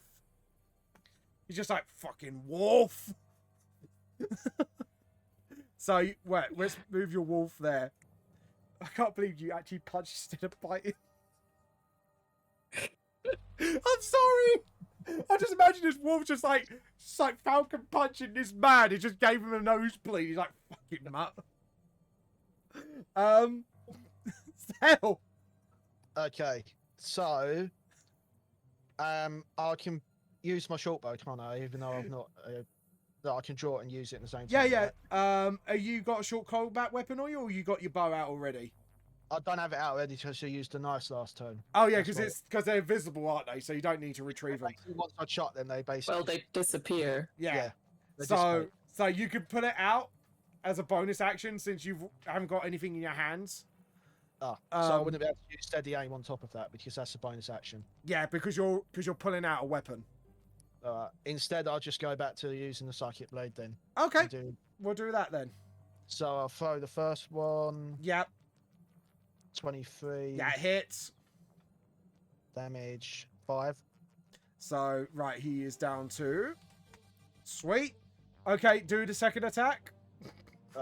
I removed the dex modifier on it, so that should. No, you do the dex modifier, but the damage is not bonus. Oh. Yeah, So- sorry. Like, So what? You keep the dex modifier. yeah, but you don't Well- add the damage unless you got like Blitz's skill. But yeah, So what do you mean by don't add the damage? Like, so because you add your dex to the damage. oh, so you wouldn't do that on the Damage, yeah. Clover actually corrected me on that in rule. So, Yeah, so just remove the dex from the damage bit. So it's yes. right. So I'll throw that one. 13. No, you just missed him. Just clipped him on the ear. It's just like, what the fuck? And can Wolfie pounce on him? He just about got on the barrel, so yeah, it'll be another dex check if you want to pounce, or you could just try and bite him. Do a straight up bite then. All right, go on. So Because what, he's each going one- around the corner, it will be disadvantage though, because it's the Pounce- door there. If I pounced, it wouldn't be. It'd just be a dex. Yeah, check. he'll be trying to balance on the other wolf. This is to your wolf. He thinks it's such a great idea to do like a wolf pyramid. To be fair, it's on brand with him, so I think we do that one instead. The Go on dex. then. So do a dex save with D20. Yeah, he's gonna have to be a dex save because he thought it was a good idea. It's Right. just straight up. 16. Do our +2 on as well, isn't it? Yeah, it's +2 because it's the wolf So stat. 18. So he actually, like, you think he's gonna fuck it up, you're gonna cover your face, but actually he graciously jumps on his partner's back and actually balances on it, and then goes for the bite. I'm assuming. Yeah. Yeah, So go on. what's that? D20. D20 +2. No, +4. Sorry, because it says on the thing here it's +4. Yeah, go on. 20. Not normal 20 or unnat No, 20? 16 plus 4 more is 20. Right, you do hit him. Roll your damage. So that's a D4. What's he going for, by the way? Is it like the face, the neck, or the... Oh, please don't say the gonads. Yeah, let's do the gonads. Oh, God, go on. It's We're gonna Okay, you give him the did this idea. screw yourself just Oh, no, I know. So D4 for that? No, it's not D4, because what Manga Central did as a punch, that was like unarmed combat sort of thing. So, It is 2d4 +2, because it's a so bite. So 2 D4s. 2d4s +2, because it's a bite, not a punch. I I still can't believe you punched him. So I just got this image, like one wolf just punches him Batman style, and then the other wolf just goes for the go. ripped them off. It's like teamwork. Yeah. How much damage does it do? 3 plus 2 is 5. Yeah. So +2, and like say, what's the damage on bite? Hold on, let me just double check. So that's 2 + 1, that's 3, and then you add +2, yeah. So that's Yeah. 5. He's on his last HP, and he kind of Ripped steps his back a gonads little off. bit. No, he's hanging on. So I'm going to do a grapple. Yep. Yeah, the wolf hangs on as the man falls over. He's prone. And he's on his last HP. I might as well say that. So, what do you want to do with him? Keep fighting, or do you want to actually try and question him? I reckon we should question him. What do you guys want to do? Yeah. Yeah. But my nice is just you get the wolf off his balls. And, and the man's just squeaking like, you see him The squeak. man. Surely it's encouragement for him to answer correctly, having the wolf hanging on. Oh no! The thing is, since they're Julie's wolves, Julie can override what Zell wants her to do.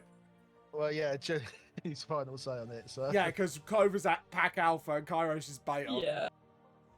But Clover, do you want to keep this going, or do you want to overrule and let go? I mean, just you know, you can always threaten him with it, but I'm not sure we're gonna get any answers out of him like this. Gorman could just about get his voice across with his Yeah. jewels kind of in crushed. He's kind of on the floor. He's just like trying to get the dog off him. It's like, But before just before you let the dog go, are you going to talk to us if we let you go? I'm asking the guy with his gonads. because I will talk a little, like with a highly I'm squeaky sorry, you voice. want to say that again? I will talk. Okay. He's not a man anymore. Pac, Oh no. it's Pac Mama's decision. I mean, sure. By the way, this is happening. Like, obviously now he's on the floor. Like, the Manga Central's wolf just looks confused at what the fuck just happened.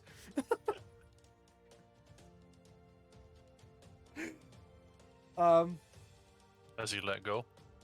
Does he let Yeah. go? Yeah. yeah. So I'll say you that, yeah. you kind of whistle and he backs off, and then like just before he backs off, the special one just goes, claps his teeth at him like, I'm gonna do it again. I'm gonna do it again. Because I'm good boy, and he waggles his tail, but like the Raphael's like really terrified of that particular wolf. He's the most harmless out of the lot. I feel bad now. Should we try to heal this? He's a I am not touching his balls. he's, All I have are touch healing spells. I've got another thing fucking coming. The man's gonna suffer and he's gonna bleed out. he's been neutered, essentially. Alright, so who's gonna interrogate him? I guess it Manga Central might. Yeah, we can use his intimidation on top of that. So, Manga Central, what questions do you want to ask him?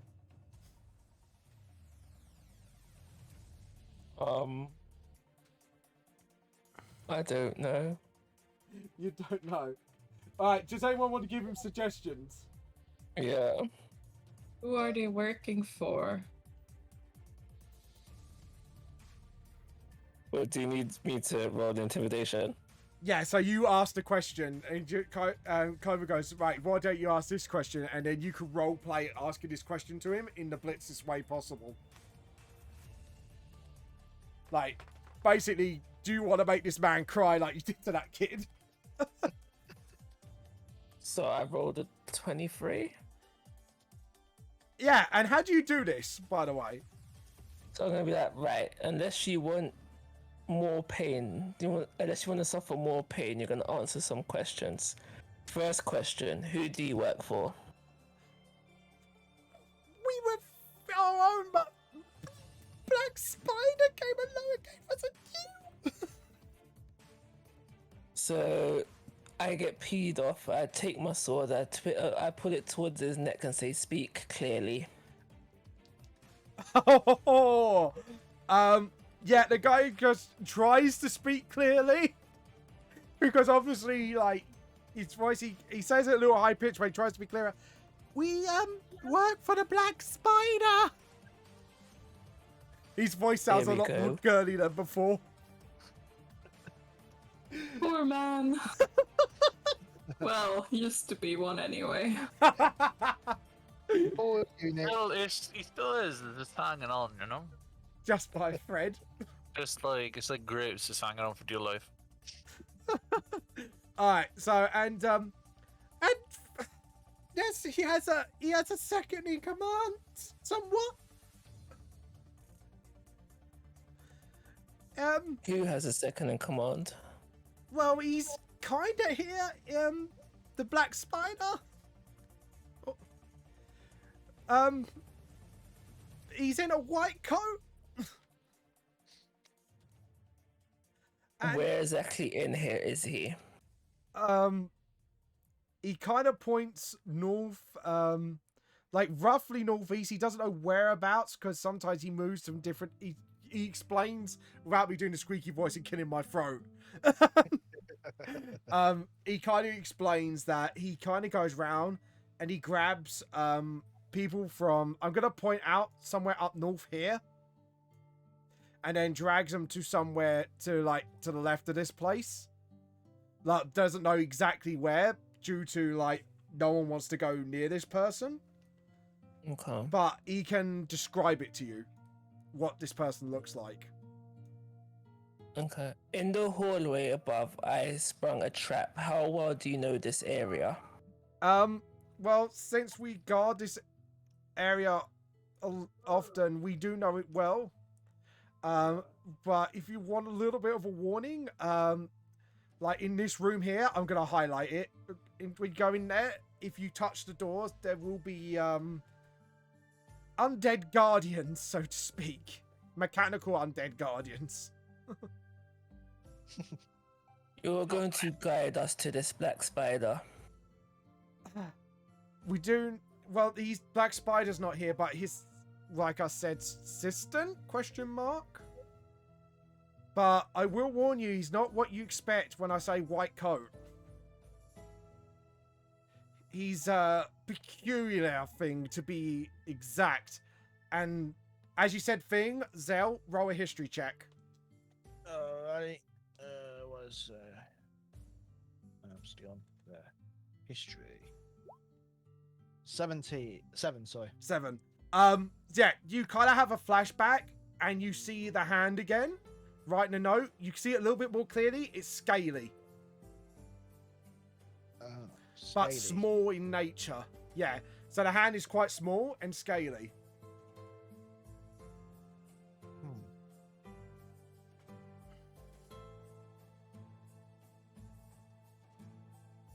I'll let the others know. So how do you react to this information? I'll say, guys, if he's on about who I think he is, it's the one from earlier that I said about. And The one with the claw hand. Yeah, and it's scaly and small. Scaly. Yeah, scaly, small hand. That's definitely something you'd miss if you saw a hand that is a claw but also scaly. Yeah, as and you it's also go, small size. yeah. Oh. Now, Okay. if you guys remember from one of your sessions, Pot did describe something similar to what he pointed to, manga, etc., but not exactly that. So, if you want to push him, because obviously this guy has seen him. Oh. Ask him how many more there are. If there's any more people here. How many other people are here? Apart from the three, well, what he calls subjects, the one that's here, a few more of us, I guess, about four more of us. So I'm gonna reveal them because he's gonna tell you exactly where they are. So he has. So I'm gonna put it here. So, as you can see, he says there's 4 more of him.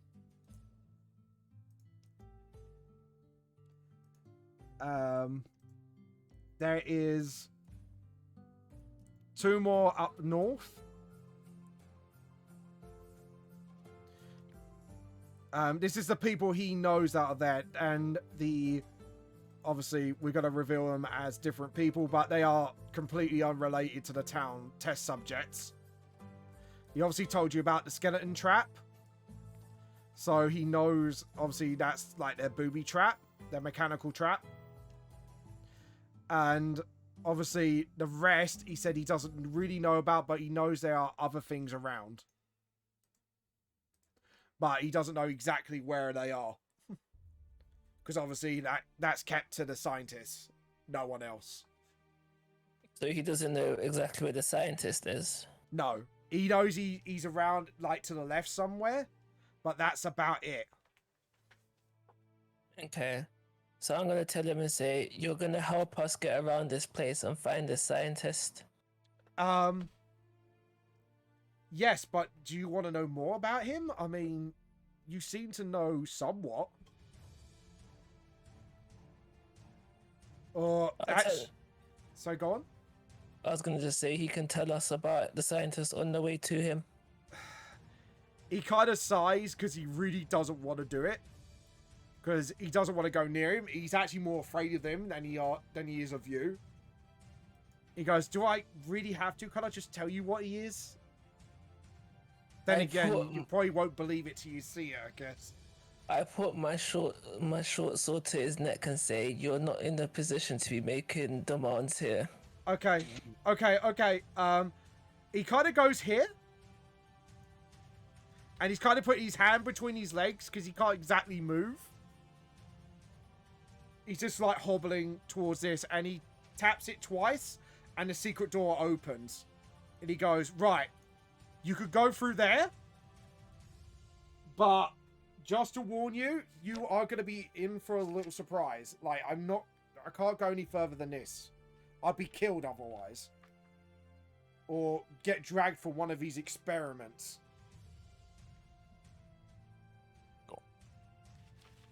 You can leave with I your... will kill you now if you don't take us. Oh, okay. Oh, right. For the intimidation of you're going towards neutral evil. Really? Yeah. Because you're basically threatening a guy who's now practically harmless to go ahead, knowing full well he might die. Fine. Alright, so he kind of... Could you roll intimidation for me, actually? Sure. With advantage, since you've already scared the shit out of him the first time. 23. Right. Was that 20? 23, yeah, advantage. He goes in front. He's now more afraid of you than the scientist. He kind of walks across here, and nothing happens. Do you guys follow him? Sure. Yeah, Yeah. but you can go first. Okay. So, I'm behind. okay, so where are you guys going to... Oh, yeah. And Clover? Clover is also just something. Yep. He reaches there. Mangasetra, do you follow? Yeah, sure. Zell? Yeah. I'll follow behind. Alright, so what I'm going to be using here is the token of another creature, but because Mangasetra, you're going to actually see this happen. Can you move towards a little bit to the entrance? And Zell, do you mind? Yeah, just so you go around the corner. Oh, what have I done? Yeah. Jo. Oh, Mocht you voor want to is. move more? Ja. And we are going to reveal him. Now, I'm going to describe this creature to you. This token's only in its place. Token layer. There we go. So you see a white coat, a short creature. You actually see some goggles on his head. And like literally mechanical parts all over him. As he enters, he aims the same canister that obviously you've seen throughout your journey and fires it at the ruffian and literally melts him alive on the spot. This is a perfected version of his invention. And he goes, good. What you see before you is a cobalt in a lab jacket. Zell, you have flashbacks. You recognize this person. I knew it! You said scaly but small, and I was like, oh my god, is it a kobold? Yeah, it's a cobalt. Mangasetra, you actually look in your shock that it's this little creature has managed to pull off all this. He glares at you all and goes, I guess you've been the ones that been pursuing me. He looks at you all. So, no, I'd still have them in my hand, so I ready myself to fight. He puts his hand out, like, I'm not here to fight you. I wanted to simply observe. I still hold them in place because I don't trust this guy. Okay, how do you guys react to him? I summon a psychic blade because I don't trust him either. And the pair of you come in, obviously, like, you see the reactions going on round the corner. I guess you're going to spread yourself out to the other side? Yeah, so where's this guy with the This guy here. I'll say it's a kobold, but it's just this token's taking his place at the moment.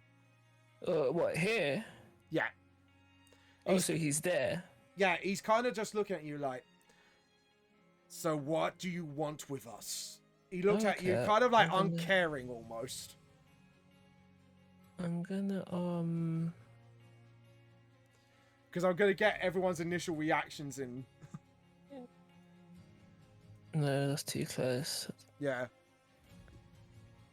I'm gonna be here. I'm gonna be here. Right, I'm going to get another token out. Yeah. Because as he's talking to you, he's kind of not taking his chances either. So, obviously, this guy is obviously way smarter than he looks. So, I'm going to actually copy and paste. You see, like, one of the mechanical sort of undead skeletons that the guy was on about. And the ruffian is dead. So, he's like, so what do you want with us? He's kind of sitting there, like, blatantly just glaring at you all. It's just moving forward. Excuse me. Sorry. Excuse Oh, me. go on. Sorry. Excuse me. Sorry. It's like to see this comical moment. Like, it's an absolute serious moment. me. He's like, excuse me. Sorry. Excuse me, Excuse me. sorry. I'm going to stand at the other end of the cavern, just straight across from him. Yeah. And I'm just going to be like, you seem like a kobold. You're not very, you're quite rare on these parts. Am I now? He just looks at you. I haven't seemed to notice. But then again, nobody noticed a little old kobold. He's actually very well spoken. No, they've never met a kobold that can speak so well either. I mean, you seem reasonable. How about we have a little bit of a chat? He just looks at you and goes, and why would I talk to you? Those who crush the little people. People who get crushed like us every day, using your vile magic. He actually kind of glares at Clover more. You could tell he absolutely despises magic when he says that. Well, you see here, we're not, how can I word this correctly? Some of us, points to Blitz, have quite a short temper. And I'd rather not have any more bloodshed on our hands. We've already, you already seen the state the guy was in when he came through the door. He had his hands on his balls. Yes. Subject 1099 was proven my new version of the Gauntlet to be a great success. I do not care what you do with these ruffians. We just simply have a deal with them. Okay. But again, what we did to the ruffian, who says we won't do to you? He looks at you quite glaringly. Like, you tell me you come here just to talk with me. But here you are threatening me. And It's not a threat. It's actually a promise. And do you think we haven't heard of these threats before? Do you haven't met think us. where I came from, you don't think we've been slaughtered like the way we are? Like you slaughtered those little goblins without a second thought? And look at you. Quite the hypocrite you are for one making a goblin commit suicide with magic. You were there. Do you know what I am trying to accomplish? Puts his hands on his chest. So, you're trying to accomplish what? Subjects, torture, families broken. And I could say the Because you same for the don't- goblins. The kobolds that adventurers crush in their wake. I'm just trying to equal the playing field. Trying to give everybody... I guess, have you heard of the... Everyone has... how can I put this? If everyone has a strong weapon, including yourselves, one that does not avoid the talent of magic, do you think everyone would then be ready to aim at each other? Yes. Little you know, he glares. I'm trying to give everyone the same sort of strength that magic does for you all. And he just looks at the gauntlet that he makes. If everyone was armed with the same power as magic, but not magic at the same time, what do you think would happen? I think everybody would think twice before aiming it at each other. He Can I just- ask you a question, little one? I'm trying to stop the further need for bloodshed, and if people have to die along the way, so be it. Enough of our kind has done it. Enough goblins have died for the sake of your justice. He kind of actually says, like, with a demeaning tone. But your contraptions are also causing the bloodshed, so you're not changing anything. You're just making it worse. For now, So he just looks at you. you don't like magic. Is that what I'm hearing? He kind of opens his cloak. You actually, Zell, you have major flashbacks. He is the one that actually destroyed your family and called you subject, basically your number. He's like, and then he points to the chest, and you see like actual huge scars on his body. Do you know how I got this?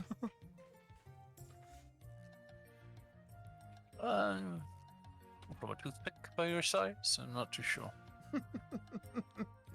Very funny. And he says it with Oh, a yeah. unamused tone. Paris just bows. I know. It's hilarious, isn't it? This was from an attack of a bunch of adventurers think they're doing good. We were accused, my tribe was accused of a crime that we did not commit. How do you know? So we got slaughtered, every single one of us. This was caused by acid splash.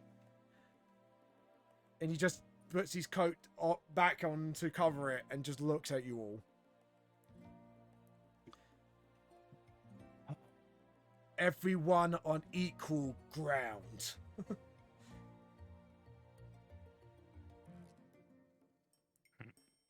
He kind of gives you like a deafening glare.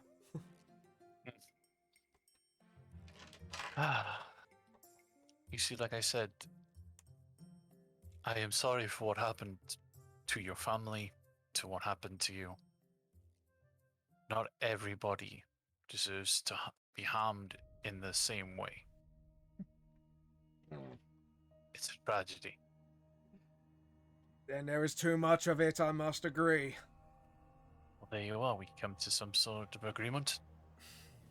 We both don't want bloodshed. You're doing it the wrong way. I've tried to do things the right way.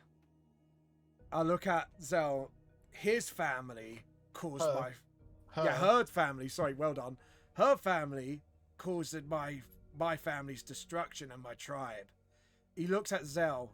I tried helping everyone before, but fates, I should say, had other ideas. Sighs. Well, Blitz, do you not recall why you don't remember everything? Wait, what? Who's speaking to me? The Cobalt. The kobold knows me, Yeah. but how? You still don't remember. I see, actually, you were my very first subject. And I tried to do good. I tried to make you forget the tragedies that happened to you as well.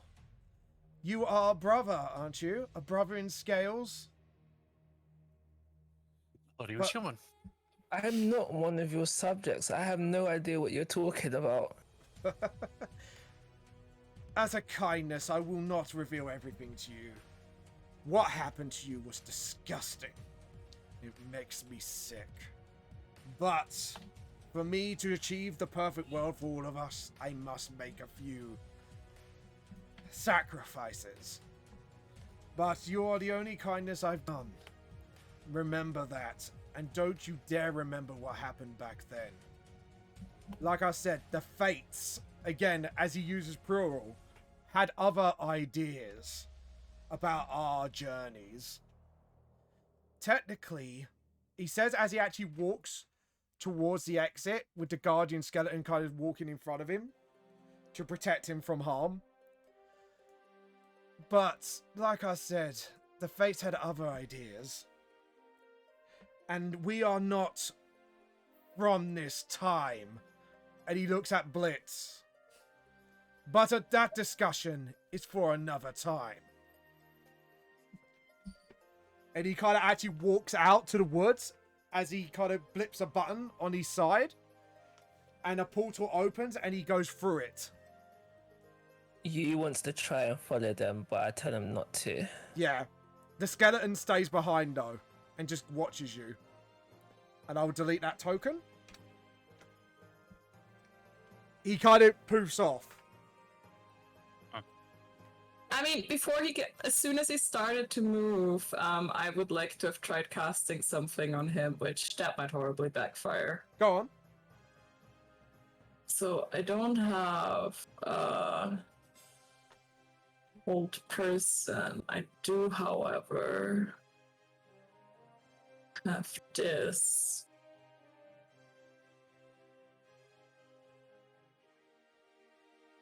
Find a death and a foe. You could choose one of the creatures within range. So she's going to try to, as soon as he tries to start walking away, she's going to try to blind him. Yeah. Alright, I'm gonna... Could you... alright.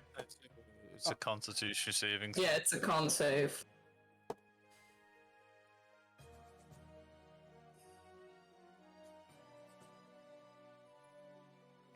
$14. That makes it. Yeah, he kind of just goes like that. And as he... Actually, as you do it, as he was about to exit, he puts his hand up. And then like a sort of weird little disruption appears and it dispels. Nice try. Companion, deal with him. And he kind of actually walks through the portal as you just did that to him. So I'm just going to rewind a little bit since you did something to him. Yeah, I'm sorry. I forgot that I had muted myself because my mom just got home earlier. Oh, no, that's fine. I apologize. So, yeah. Roll initiative, guys. Yeah, and as you roll initiative, the skeleton starts clanking. And, like, you can see, like, the metal parts are helping the skeleton move. Okay. So...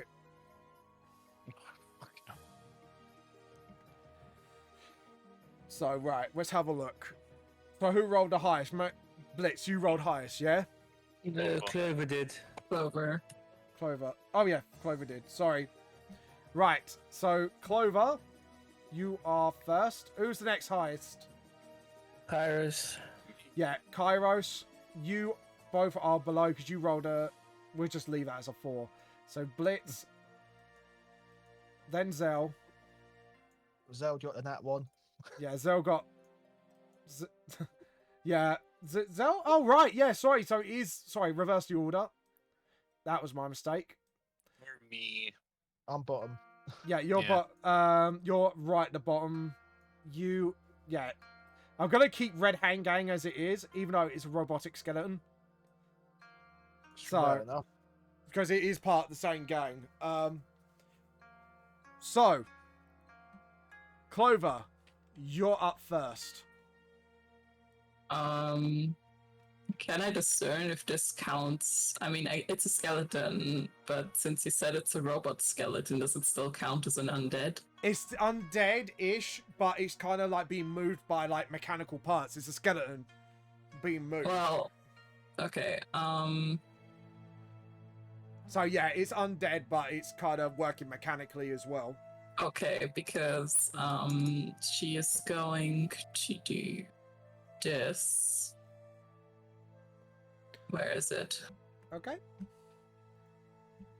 Does a 22 hit? Let me get the stats up quickly. Yeah, that does hit.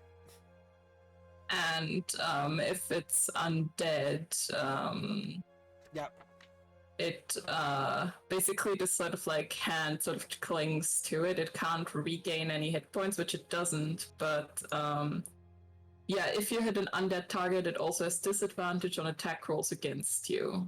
Oh, nice. So anything it tries to attack, it's disadvantage. Yeah, but it only takes 1 damage, but she's gonna move up like next to it. Yep. Okay. So you kind of just... What's that spell? An action or a bonus action? That was an action, and as my movement, just gonna move up there. Okay, so... So it takes 1 damage, so it's down to that. And why is your wolf on half health? That should be on... Save. Right, there you go, fixed it. Right, so what's your wolf gonna do, Clover? I guess he can just come on over here and try to have a bite. I do have the wolf stats. Yeah. You do have pat tactics as well with the wolf since you're next to another wolf. It's a 15 hit. Does a 15 here? Yes, it does. Okay, then I think it also needs to make a strength save or be knocked prone, right? Okay, so strength save. The skeleton. What does it need to exceed, by the way? 11. Yeah, it exceeds it. So it kind of just goes back, and then it kind of you hear that click, click, click, click, click, click, and it kind of like clicks itself back to front, and his face is like right in the wolves with glowing eyes. And then that's it. All right, cool. So that is you, Kairos. Oh right, did the wolf? Did you do the damage for it? By the way, yes, you did. 7. Yeah, 7. So that would be... Maths is fun. Anyways. Ah. Actually did quite a bit of damage. Alright. Kairos, sorry. Go ahead.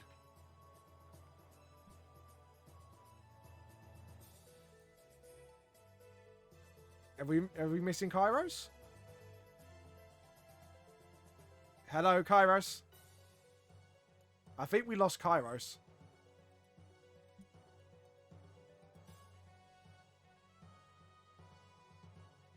Kairos, hello? Julie, do you want to message Storm, see if he's alright? Have I lost everyone? Hello? Can you guys hear me? Hold on. I'm gonna just type something. Hold on. Can you all... Sorry guys, let me, because it might be technical issues.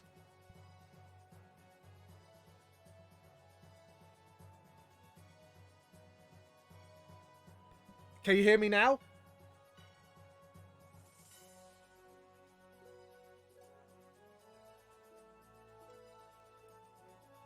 Hello? 1, 2, 1, 2. Hold on. Hold on. Let's disconnect and reconnect. Hello? Hello?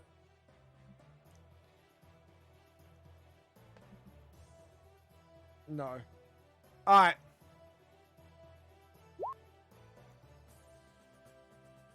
Hold on, guys. Let me just check my mic's working on this side. Yeah, it's working, so you can hear me. Alright, cool. Right, so we're going to do everyone disconnect and reconnect.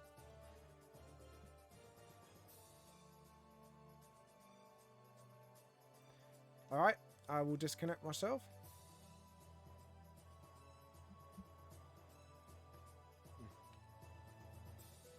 All right, now I'm gonna reconnect.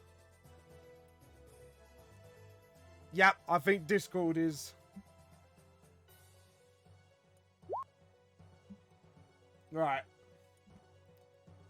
I'm gonna move to the D&D chat. No. Okay. That's not working. Okay. Sorry about this, guys. We are experiencing technical difficulties. I'm gonna try and call the private group here privately.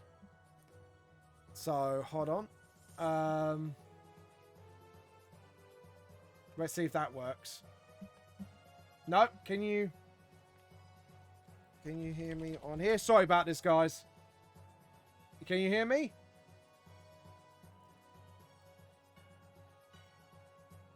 No. Ah, crap. Right, I'm trying to think what to suggest.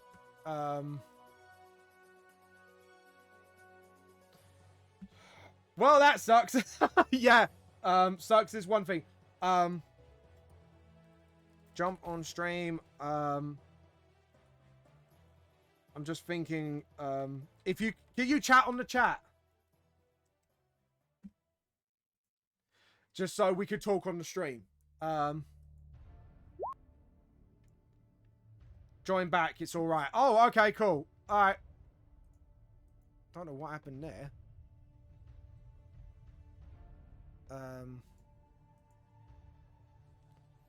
Right.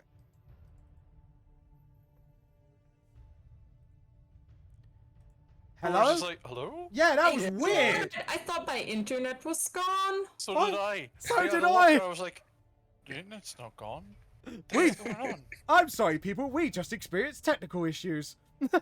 Out of no way. That's like, yeah. I was like, do you know what, right? I was waiting for like, okay, now Kairos, you go. And I sat here for like 10 minutes, I was like, Yeah, I Hello? thought like, is somebody waiting for me to like say something? Like was my like, turn's oh. over. Like, I was like, I felt so I- this is kind of awkward. I yeah. felt so awkward. I was like, Yeah, why is nobody it's speaking? really awkward silence. Okay, was- okay. Guys, I think we could agree. We're going to send Discord to Naughty Corner. Yeah. Like, I No was tea sat for it here for and a I was month. just like, I was so nervous. I was like, the fuck is going on? Why is this? Oh yeah, I Right. also was like, did I say something wrong? No.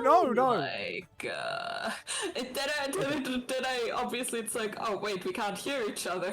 Discord, Connecting. for And I fuck. was just like, what the fuck? So- Discord, for fucking up, we're going to send you to the no tea corner. You have no tea for a month. That includes the producers, guys, and the, you know, the coders and everything. No to the Naughty Corner. No tea for a month. Anyways. God, that was such a weird I timing. know. It was. It was at the most intense point as well, when you're just about to face off with this mechanical monstrosity. And I was just like, should I go? I'm like, I was waiting for the Kairos, your turn, and I was just like, okay, wait, Right. can I just take my turn? Right. I just adjusted its HP a little bit because this is a little bit of a boss one. All right. So, right, Kairos, your turn. It's calming down due to the fact that that was just really weird. That was really fucking weird. Even I was like, wait, what? Okay. Reroll it again. I'm just looking at how the Tales from Beyond work. Yeah.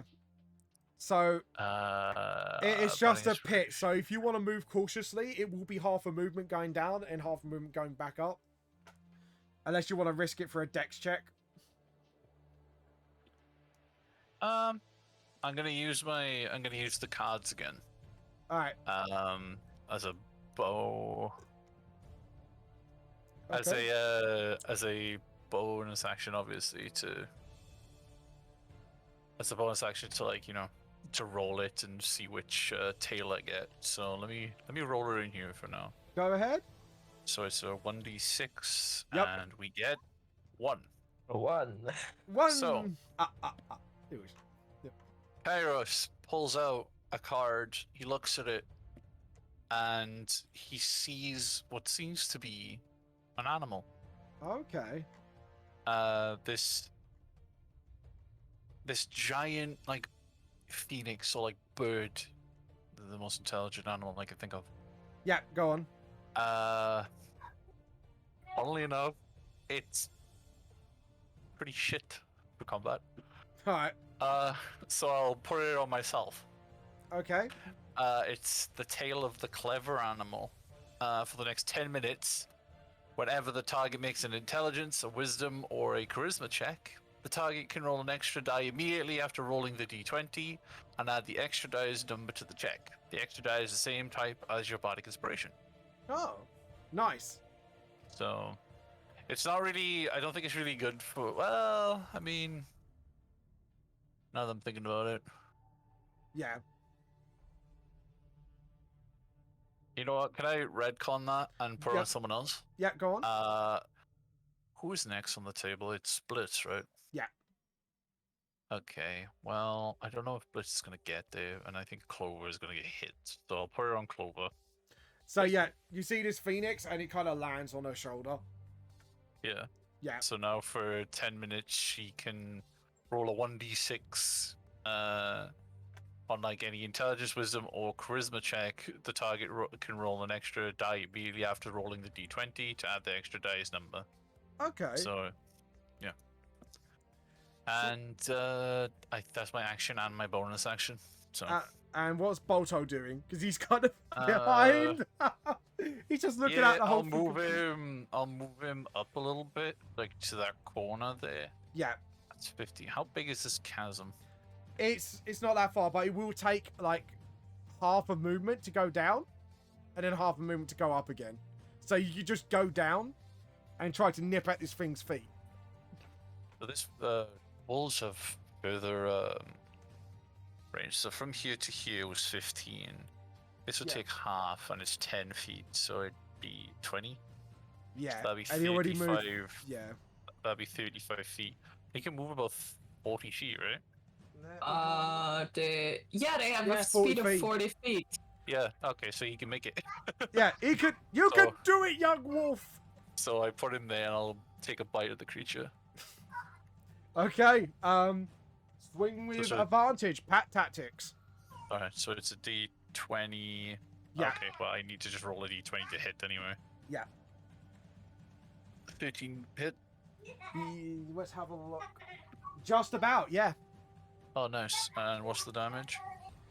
The damage on the wolf is 2d4 plus 2. Because you're biting it, aren't you? So, Yeah.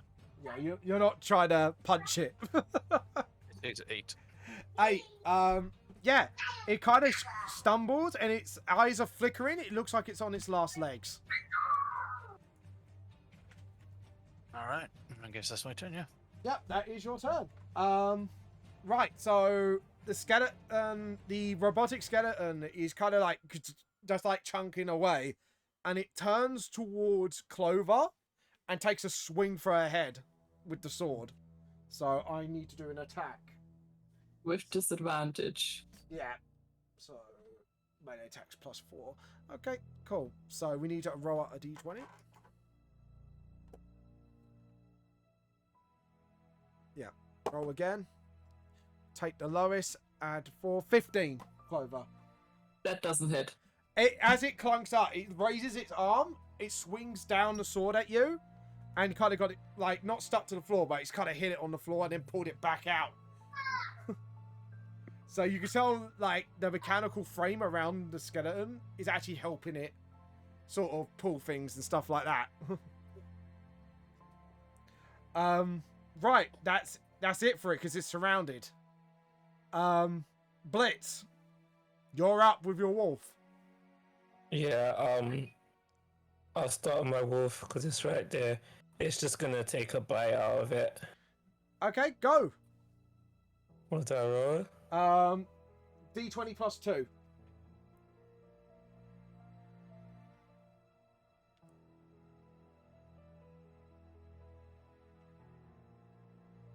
Yeah. I got 7. It misses. Oh, it's advantage because Pat Tactics. Sorry, roll again. I just almost forgot about Pat Tactics. 13. Just about, yeah. Roll your damage. 2d4 plus 2.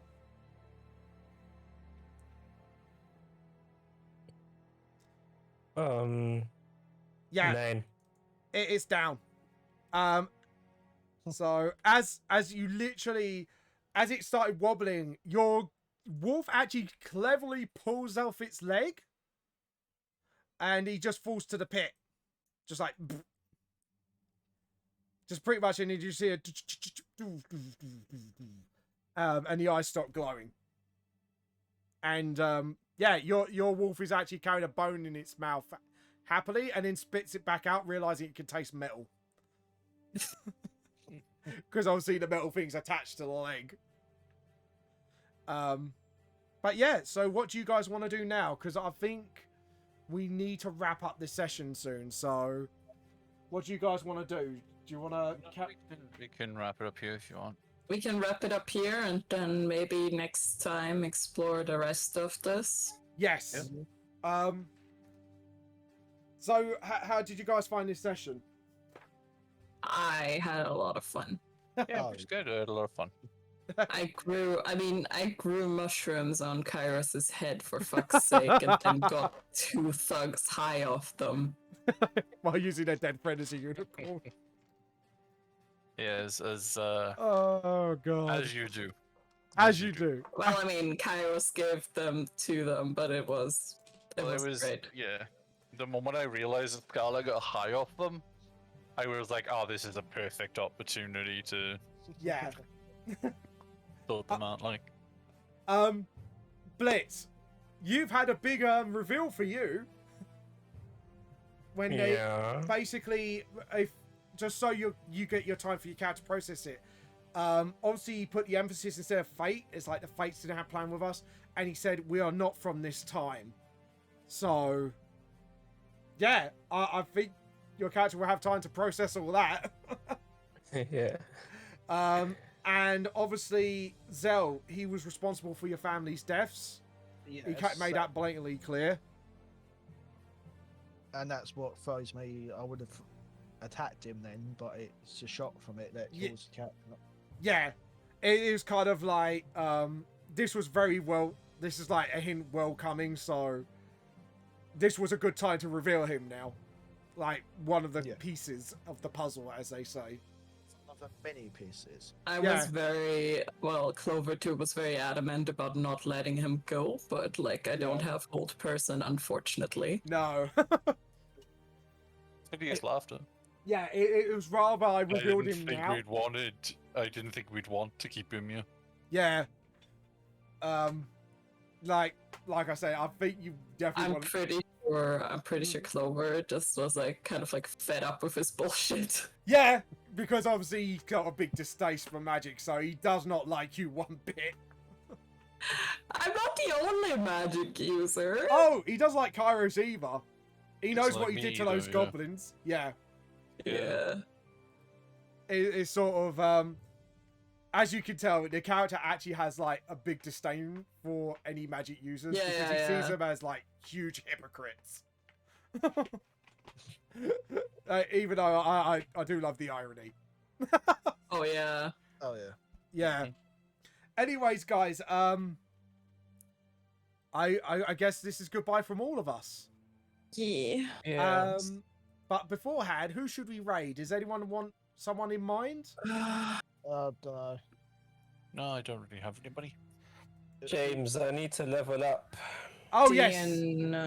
So I'll I do the- have I'll do like the next I have session, one at the beginning of the next artist. session. One artist is currently live that I know, and there is a streamer streaming some Dungeons and Dragons.